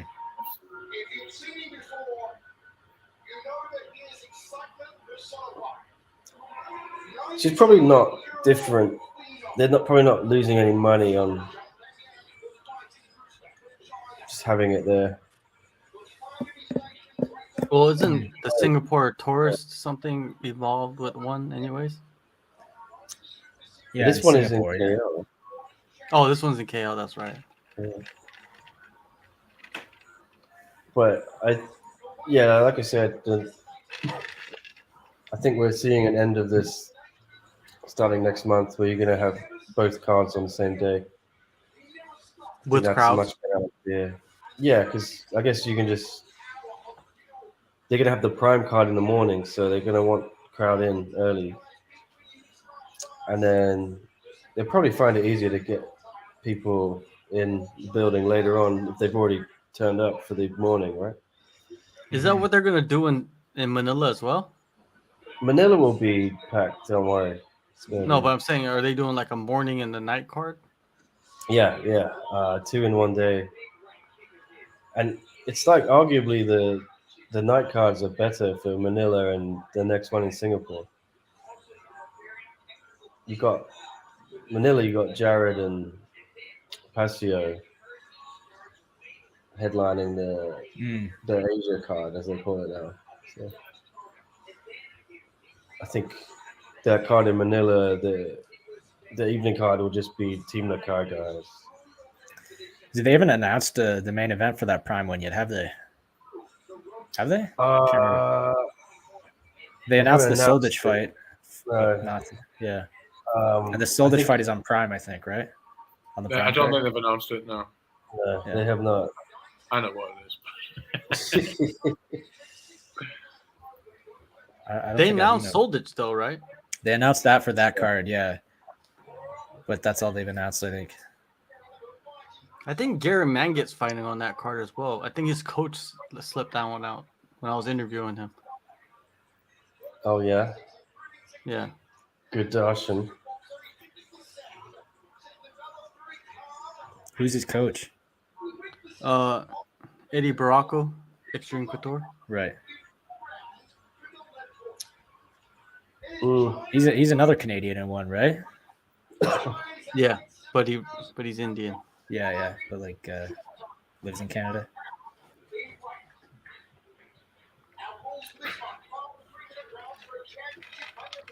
Look at this production for Dom.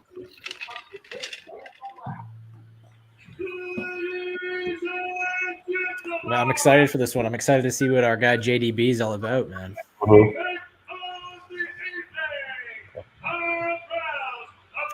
If I had known that he was boxing this summer in Montreal, I would have gone and seen his fights, because one let him box a couple times over the summer to stay busy. And yeah, they were like an hour and a half from me. I could have gone and seen those. That would have been cool. He signed a while ago, right? But he's just been on the sidelines. Yeah, he waiting signed for- before the pandemic. And then I think just being so far away from Singapore, it was really hard to get him over for a fight. All right, so he probably would have been lined up to fight Sam, I suppose, if they got him in. I don't know what their plan was. Yeah.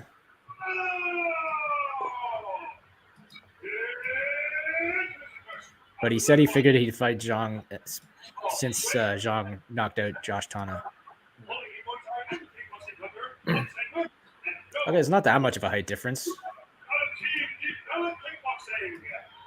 Yeah. It looked a lot more pronounced at the weigh-ins.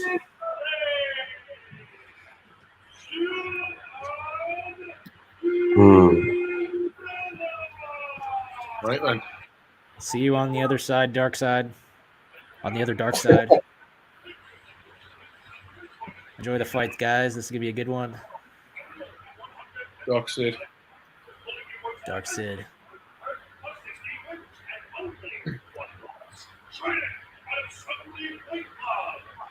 Nice tight guard from DiBella. Oh man, never mind. Whoa. Already. He was slick. Whoa, he got nailed though. Okay, no. Yeah. Yeah, he got That caught again there. that left hook is connecting. Yeah. He's throwing back though, man. What's mad about Zhang's left hook is he can throw that left hook about 5 times in about a second to about like 5 different targets as well. It's crazy. Yeah, both these guys are so fast, man.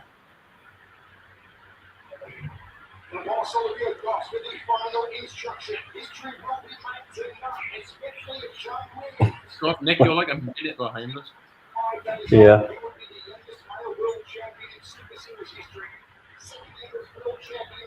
Nice little combo there from DiBella. Zhang's not biting on his feints at all. Oh, the left. He keeps landing I'm that left telling you, hand. Yeah, yeah. Zhang's left that left hand and Oh, then he's inside landing leg it. kick. He's countering with it too. Yeah. Yeah. That's it. He doesn't bite on the feint, so he just nails him. Yeah, exactly. Yeah. But DB, he's fighting back though. He is, man. I mean, he's clearly a gamer. Like he's the right hand came that time there. Johnny, you about 130? Yeah. You, Michael? Yeah, I'm 135 now. Nice, yeah. 230. Oh man. Oh, Oh, head That's kick that, there. that's that Hong Kong internet. Mr. gets praised by Ariel Helvani. Oh man. Green up on JDB's that. just landed like a couple of nice left hands. Straight lefts. Those are man, he's found a home for that one. Oh, it's a really, like, the range he gets on that straight left as well is really good. Yeah. These guys are so fast that it's incredible that they're able to dodge each other's strikes at all. Like the reflexes you have to have in this division is ridiculous. Oh, we got him again.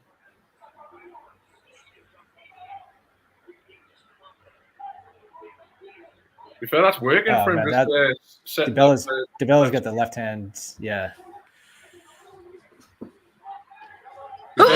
if something's working, that's all you need to do. Yeah.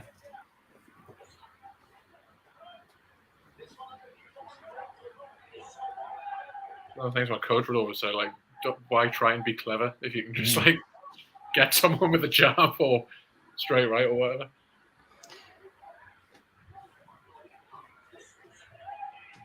Man, they're throwing. I like this fight already, man. That was good. Close round, I'd say. I think I'd give it to DiBella. You give it to DiBella, you think?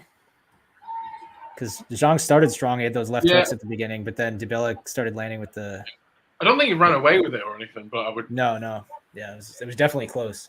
DiBella had those nice straight left hands at the end, though. Yeah. And he was definitely the He must have aggressor. landed like 5 or 6 of them, so... I would... Yeah, that's fair. DiBella, if he gets his range a little bit better in this round, he might start just taking over. Yeah, it seemed like he was kind of getting the hang of it at the end of that round there. Yeah. Because he was getting caught a little bit early as well when like he was slipping strikes from Zhang, and then Zhang would come back with like 2 or 3 more after that as well. So Yeah, but I think Zhang got close enough to where it's like DiBella's reach was just he was in too tight. Yeah. Let's see what he does here. That first round was tight, man. That was a close. It was, round. man. That was a good round too. It was fun. Let's see what adjustments these kids make. it's such a shame this isn't in front of a crowd. Yeah. Because, you know, those everything that was landing good in that round would be getting a good reaction.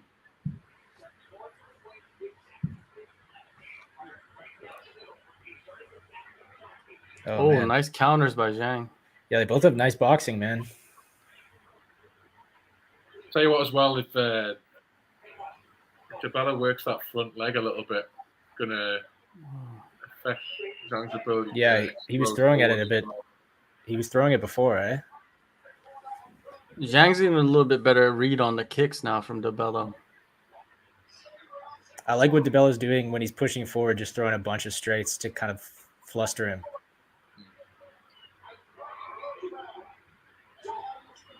Oh. This is not a pretty evenly matched fight so far, man. This is cool.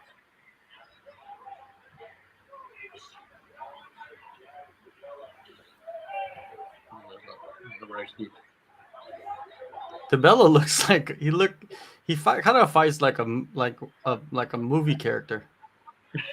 How do you mean? He just looks like a movie character for some reason. Like he's like a Jean-Claude Van Damme type. Yeah. Because there's like nothing wild to him. He's just like he's so upright and so like technically perfect. His leg's looking a little marked up. His lead leg there. Oh, he just landed again on it. Yeah, something to keep an eye on. Yeah. He needs to throw that straight jab a little bit more when he comes in, when Zhang comes in. Yeah. Zhang's getting on the outside a little bit.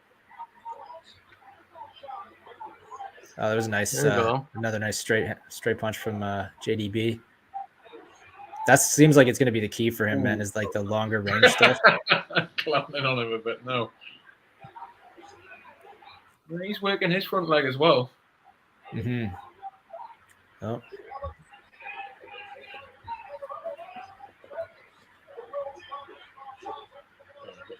Man, if this fight continues like this, the scoring is going to be ridiculous. Oh.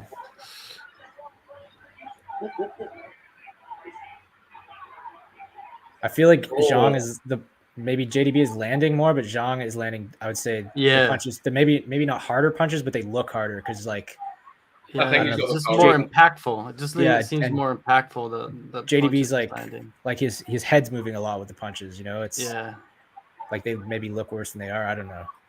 He's also just swinging so hard as well. Yeah, exactly. I'm sure they're hard punches, but like they definitely look harder. I don't know if they actually are. Good round. Great fight. Nice right hand for JDB there. Oh man, that his cross is a piston, man.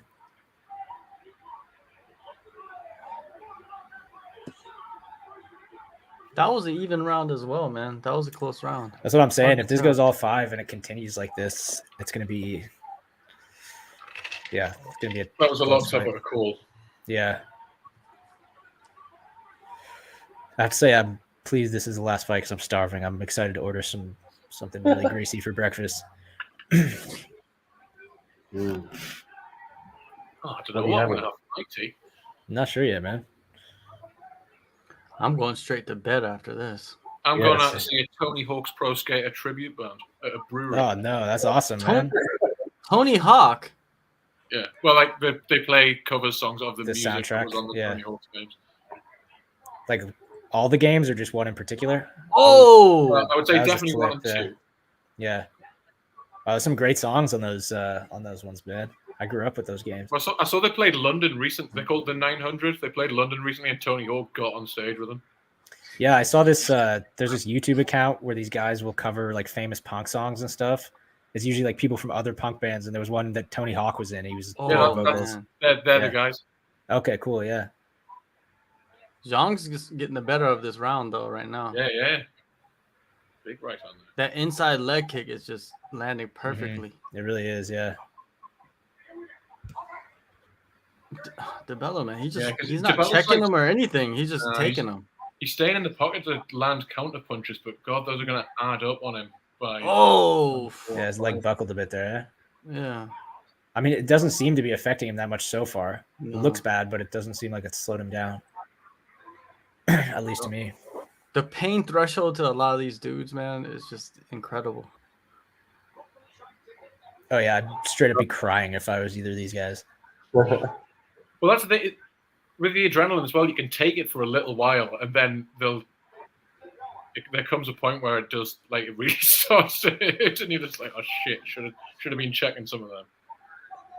I was talking with Chris Dawkins, and he was telling me that one of his fights, he landed some like calf kicks, but like a couple of them were checked, and his foot ballooned up so bad that when he went to Disneyland or Disney World with his family, like the week after, he had to ride around in one of those, like, what are those carts? Those like wheelchair carts throughout Disney World, like with his family. He had to walk because he couldn't walk, and I was like, damn.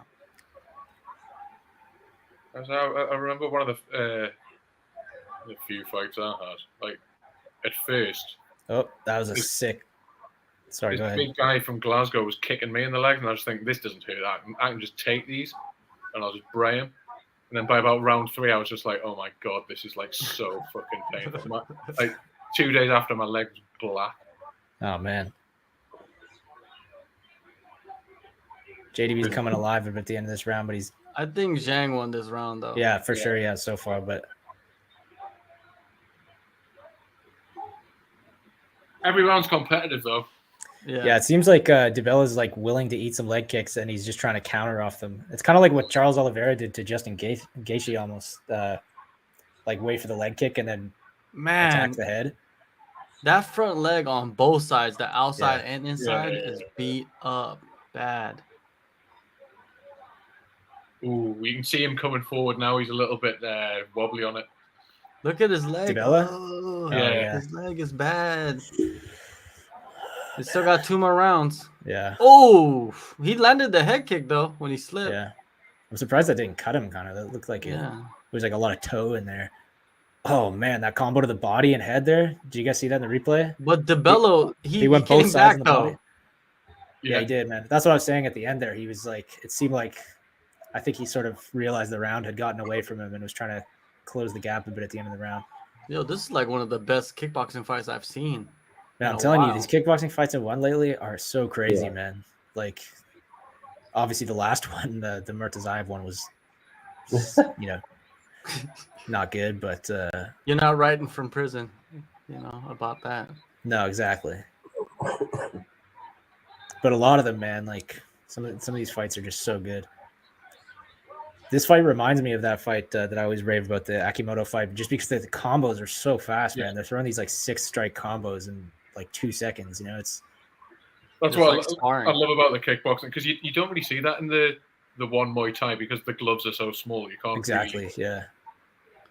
Oh man, like, seeing the guys like Ozchan and Gregorian and all those kind of guys get in the pocket and start throwing. That's like crazy, man. Yeah, 8-shot combinations and stuff is so. Well, they'll start with they'll start high and work low, or the other way around. Like it's just nuts. They'll hit you in like 6 different places. It's the accuracy of Zhang with the inside leg kick, because he hasn't even hit him in the nuts once. You know what I mean? Usually, you kick him in the inside leg, you at least hit him in the nuts once, right? Yeah. It just happens.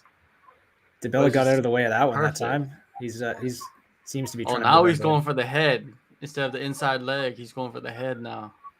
Fake the bottom, go to the top. Yeah. But I think DeBella would be the more likely one to get a head kick knockout. Oh, for sure, land something really heavy with the He's head. been throwing the head kick too.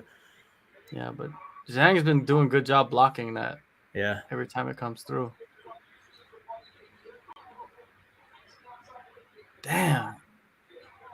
Yeah, this is crazy, man. Has anybody thrown an uppercut this entire fight? I don't think so, eh? Imagine if this was in MMA gloves. Oh yeah, it'd be crazy. But it probably wouldn't be the same, man. Like we said, you know, with the smaller gloves, you gotta be a little more careful. Yeah, you don't have as much, you know, like surface to block. Yeah, strikes, block kicks, block punches. Yeah. Man, DeBella's throwing though, man, on these punches. He seems to be moving a bit better now as well. To be fair, he really seems to be like slowing down a little bit towards the end of the third. But he caught him right there. Yeah, that's what I noticed. Like sparring, right? Like when I spar with the 14-ounce big gloves compared to like the MMA gloves, I feel a little bit more like free with the bigger gloves. Yeah. to like play around and throw things and practice things. You know what I mean? That I would And, like, normally not. I find parrying punches is so much easier with big Yeah. gloves because you just kind of swat it into the way. Like, Yeah. Carrying punches. I'm very much on the Leandro Issa vibe of not moving my head and putting my hands. you parry face. punches with your face. No, I put my gloves up, but like, Okay. Yeah. Man, parrying punches is easier said than done, man. Let's just put it that way. no, my defense is usually be tall and Lean back. no, I just put my gloves up and keep a jab out, maybe.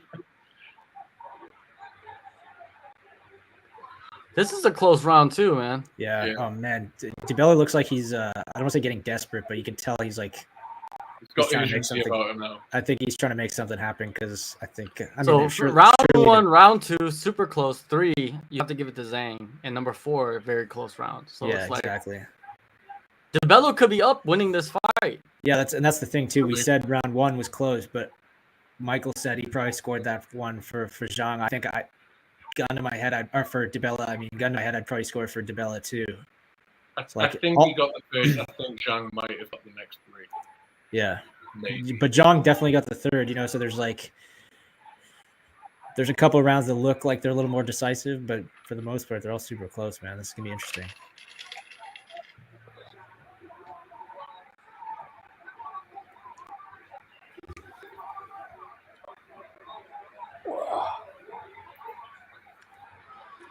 Yeah, I gotta start training. I think next week again. Man, I haven't trained in like almost a month, maybe 3 weeks. Jesus.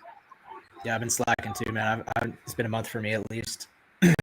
I got spinal stenosis, which is like pinched nerves in the neck. So my arm, there's like tingling and numbness all the way down to my fingers and stuff.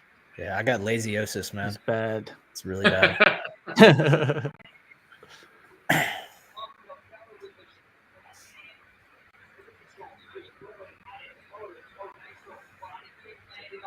I think DiBella, he probably needs to go for it right here. Yeah, right? for sure, man. He's got to know that too. I mean, I feel like they both do. And I think Zhang is probably thinking the same thing. Like, this fight is way too close. We got to win this round. Yeah.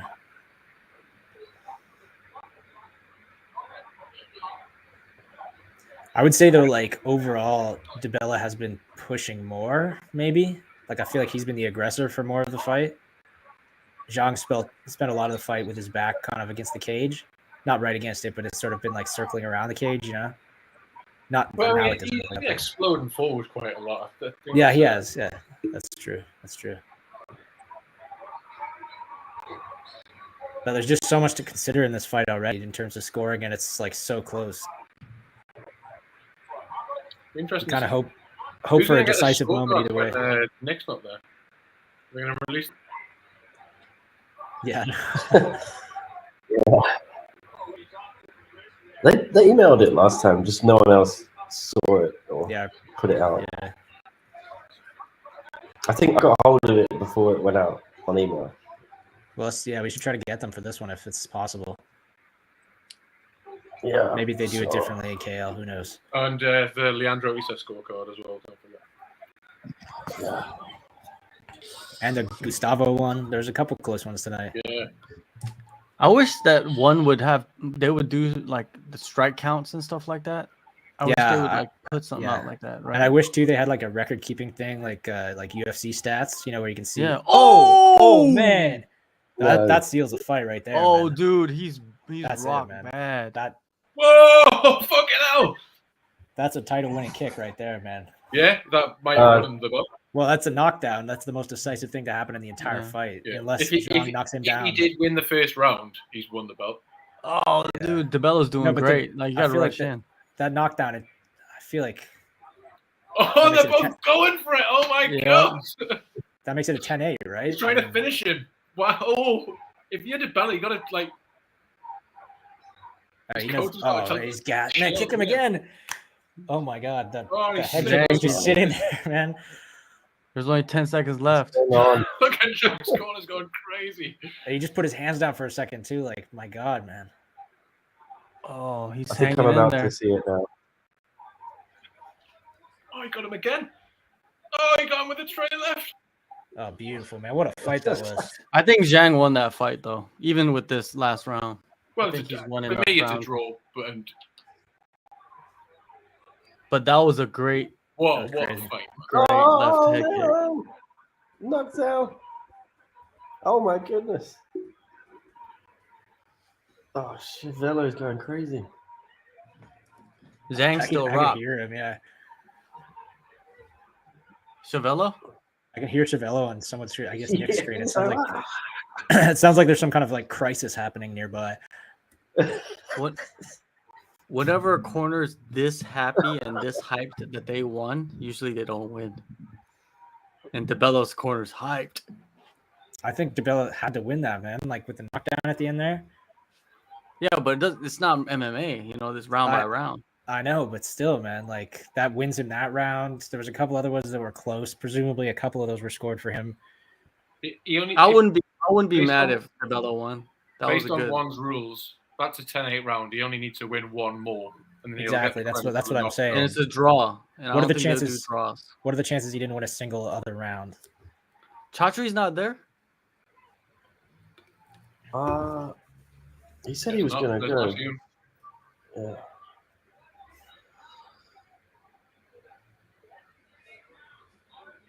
It's a 10-8 round automatically. Does anyone else have sound on? Oh, yes. JDB. Yes. Why does he seem not happy? That was weird. Did you see that? Hey, that was a great fight. Hey, It's like I he had would- his hand raised and didn't know that many won or something. Hey, you know what I say? Jean goes and wins one fight. He should fight him again. He Let didn't look someone else happy fight him. because he didn't look happy because Cost raised his arm before his name had been announced. So that Okay, could I have see. been a bit. Right. Yeah, he looked confused. Because he probably said from England or wherever he's from. Canada, No, 'cause man. He my said, neighbor. He said, and the new, but obviously it's a vacant belt. Oh, okay, I So, see, I like, see. and then he Yeah. lifted to Bella's arm. Right. Isn't he? Does he represent Italy or? Italy and Canada, yeah. Yeah, Italy. So he probably said from Italy. No, again, he said, and the new. And then they were both like looking at each other. And then he just lifted his arms anyway. Because he always goes in the blue red corner, right? That's what he does. I bet you he's I've gonna always get a- said, like, That's one of a the things bonus I've tried winner, to say is, like, stop saying from the blue and the red corner, just say their names. Because, like, especially the Yeah. guys that don't speak English sometimes don't know they've won. And also for Well- fans, like for a casual fan, most of them are paying attention to the blue and the red corner. It's just like the Yeah. guy with brown hair and the guy with black hair. You know what I mean? Like, Yeah. it's like I think it's confusing for people that aren't paying attention to things like that. I mean, you got to give both of them 50 grand. Yeah, that was a crazy Yeah, fight, yeah. man. Well, there was 2 fights that you could have gave 50 grand to, right? hmm Did you know that the UFC was giving out $40,000 bonuses in 2012? They were giving out higher bonuses than that as well. Yeah, they were giving out 75, but Yeah. that was like the average was 40,000 at that time, right? But that's crazy. It's 50,000 only now. Lame. Anyways, are you guys doing the companion for tomorrow as well? Bet your ass, man. What time is that? I think it 8 starts at, hours. yeah. Huh? Yeah, and it starts at 8, I think. 8 At 8? a.m. All right. I'll see you guys later. I'm gonna go to sleep. Yeah, get some sleep, man. All right, man. Later. See you. Man. Cheers. Well, we can probably wrap this up so you can get some sleep too, Nick. I'm gonna take down his quotes. Yeah. Yeah. I can talk a bit about the I'll come back in. Just wait for Yeah. Oh, the cat's up now, are you? nice shirt there, Michael. Oh, cheers. White pony. Did I see a white pony on there? You did. Oh, there it is. Yeah. Nice. Classic. Well, that was ridiculous. That was good, man. I Well, saw main someone event. say, who was it in the comments saying, yeah, we need a rematch. It was Dark Side. Yeah, I mean, I feel like it makes perfect sense to do a rematch because it was a crazy fight and a close fight.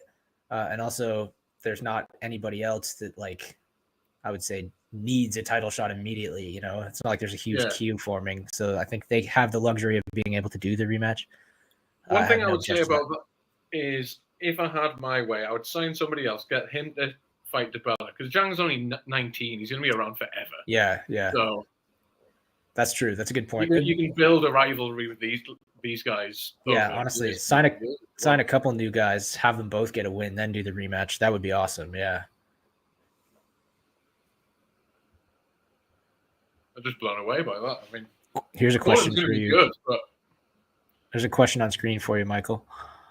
What types of books are those, Michael? Are they martial arts history books? No, they're just all kinds of different books.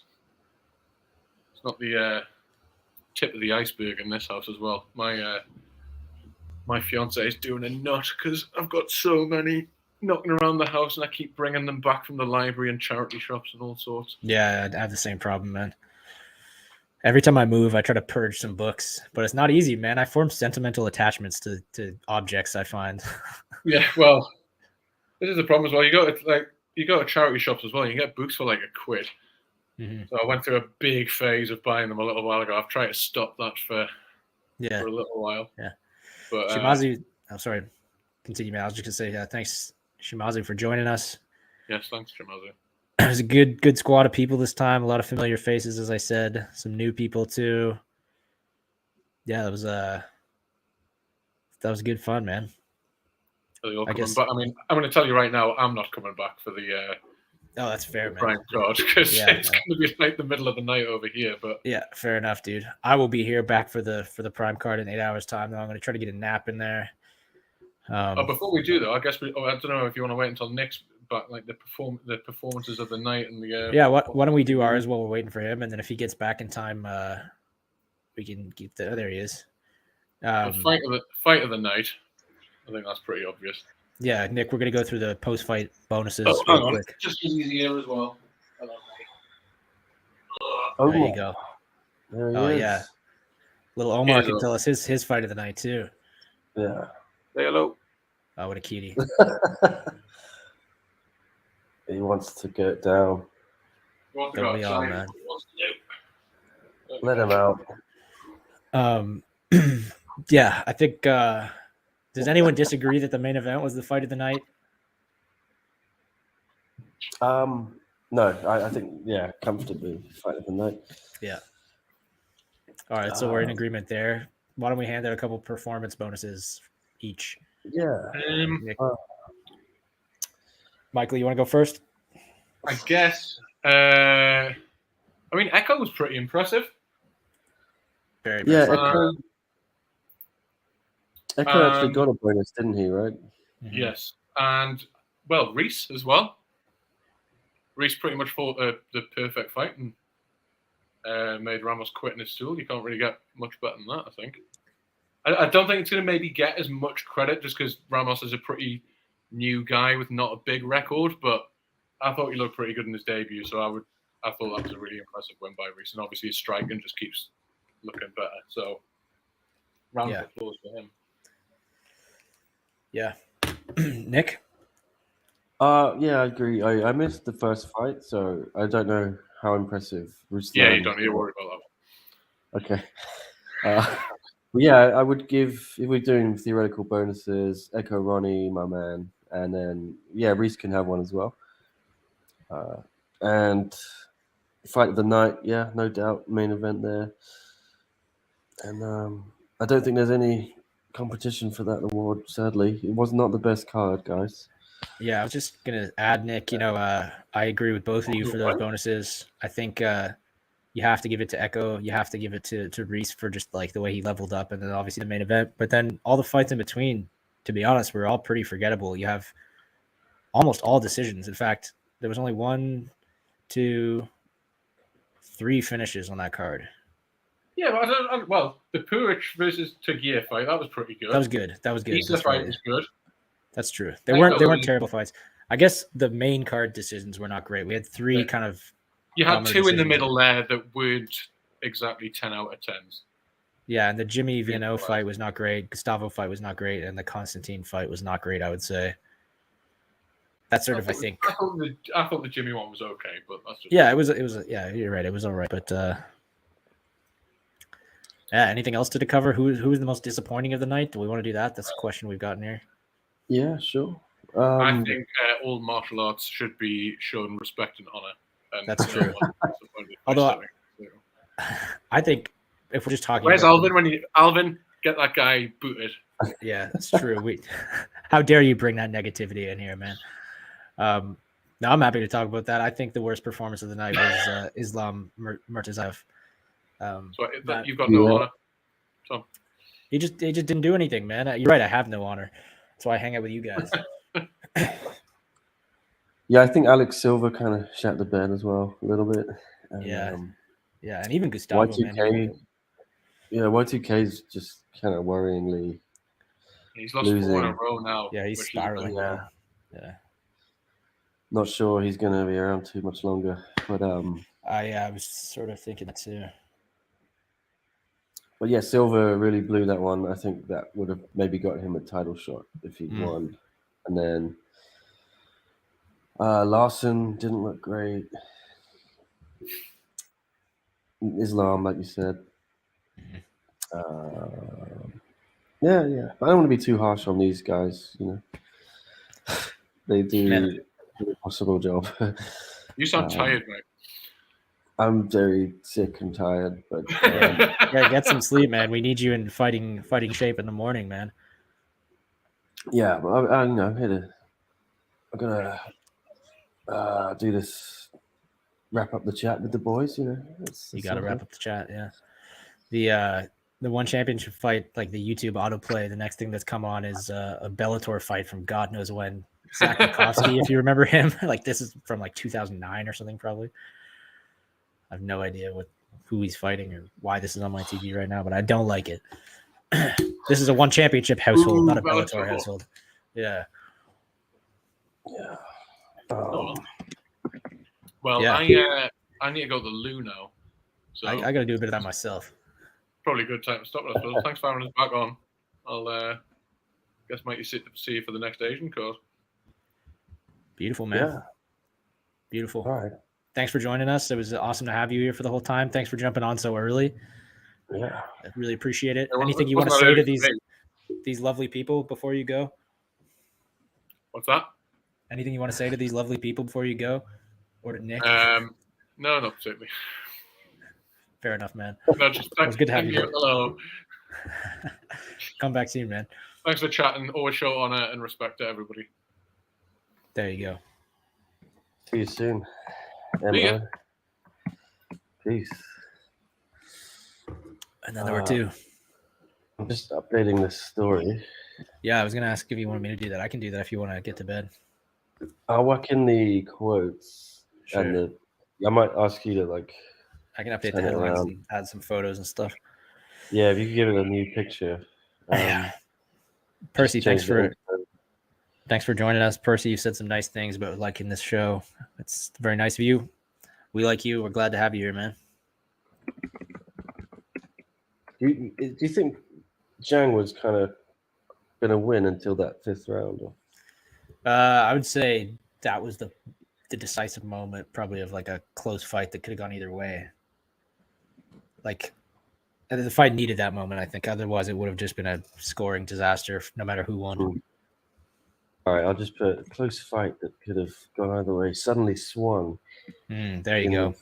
Round into the Canadian Italian. Is that it?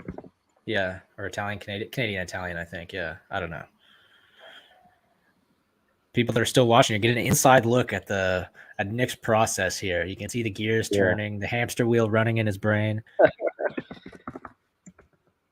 With a head kick. Peter, the positivity rule was slightly in jest. We were just saying that because Alvin, who I'm sure you know, Alvin Yakitori, who's a regular commenter here too, is ceaselessly positive in these chats, never has anything negative to say, and we all just love it. So, and he's the moderator of this chat now, and so we were just kind of joking that with Alvin around, no place for negativity. But of course, criticizing fighters' performances is absolutely allowed, man. It happens.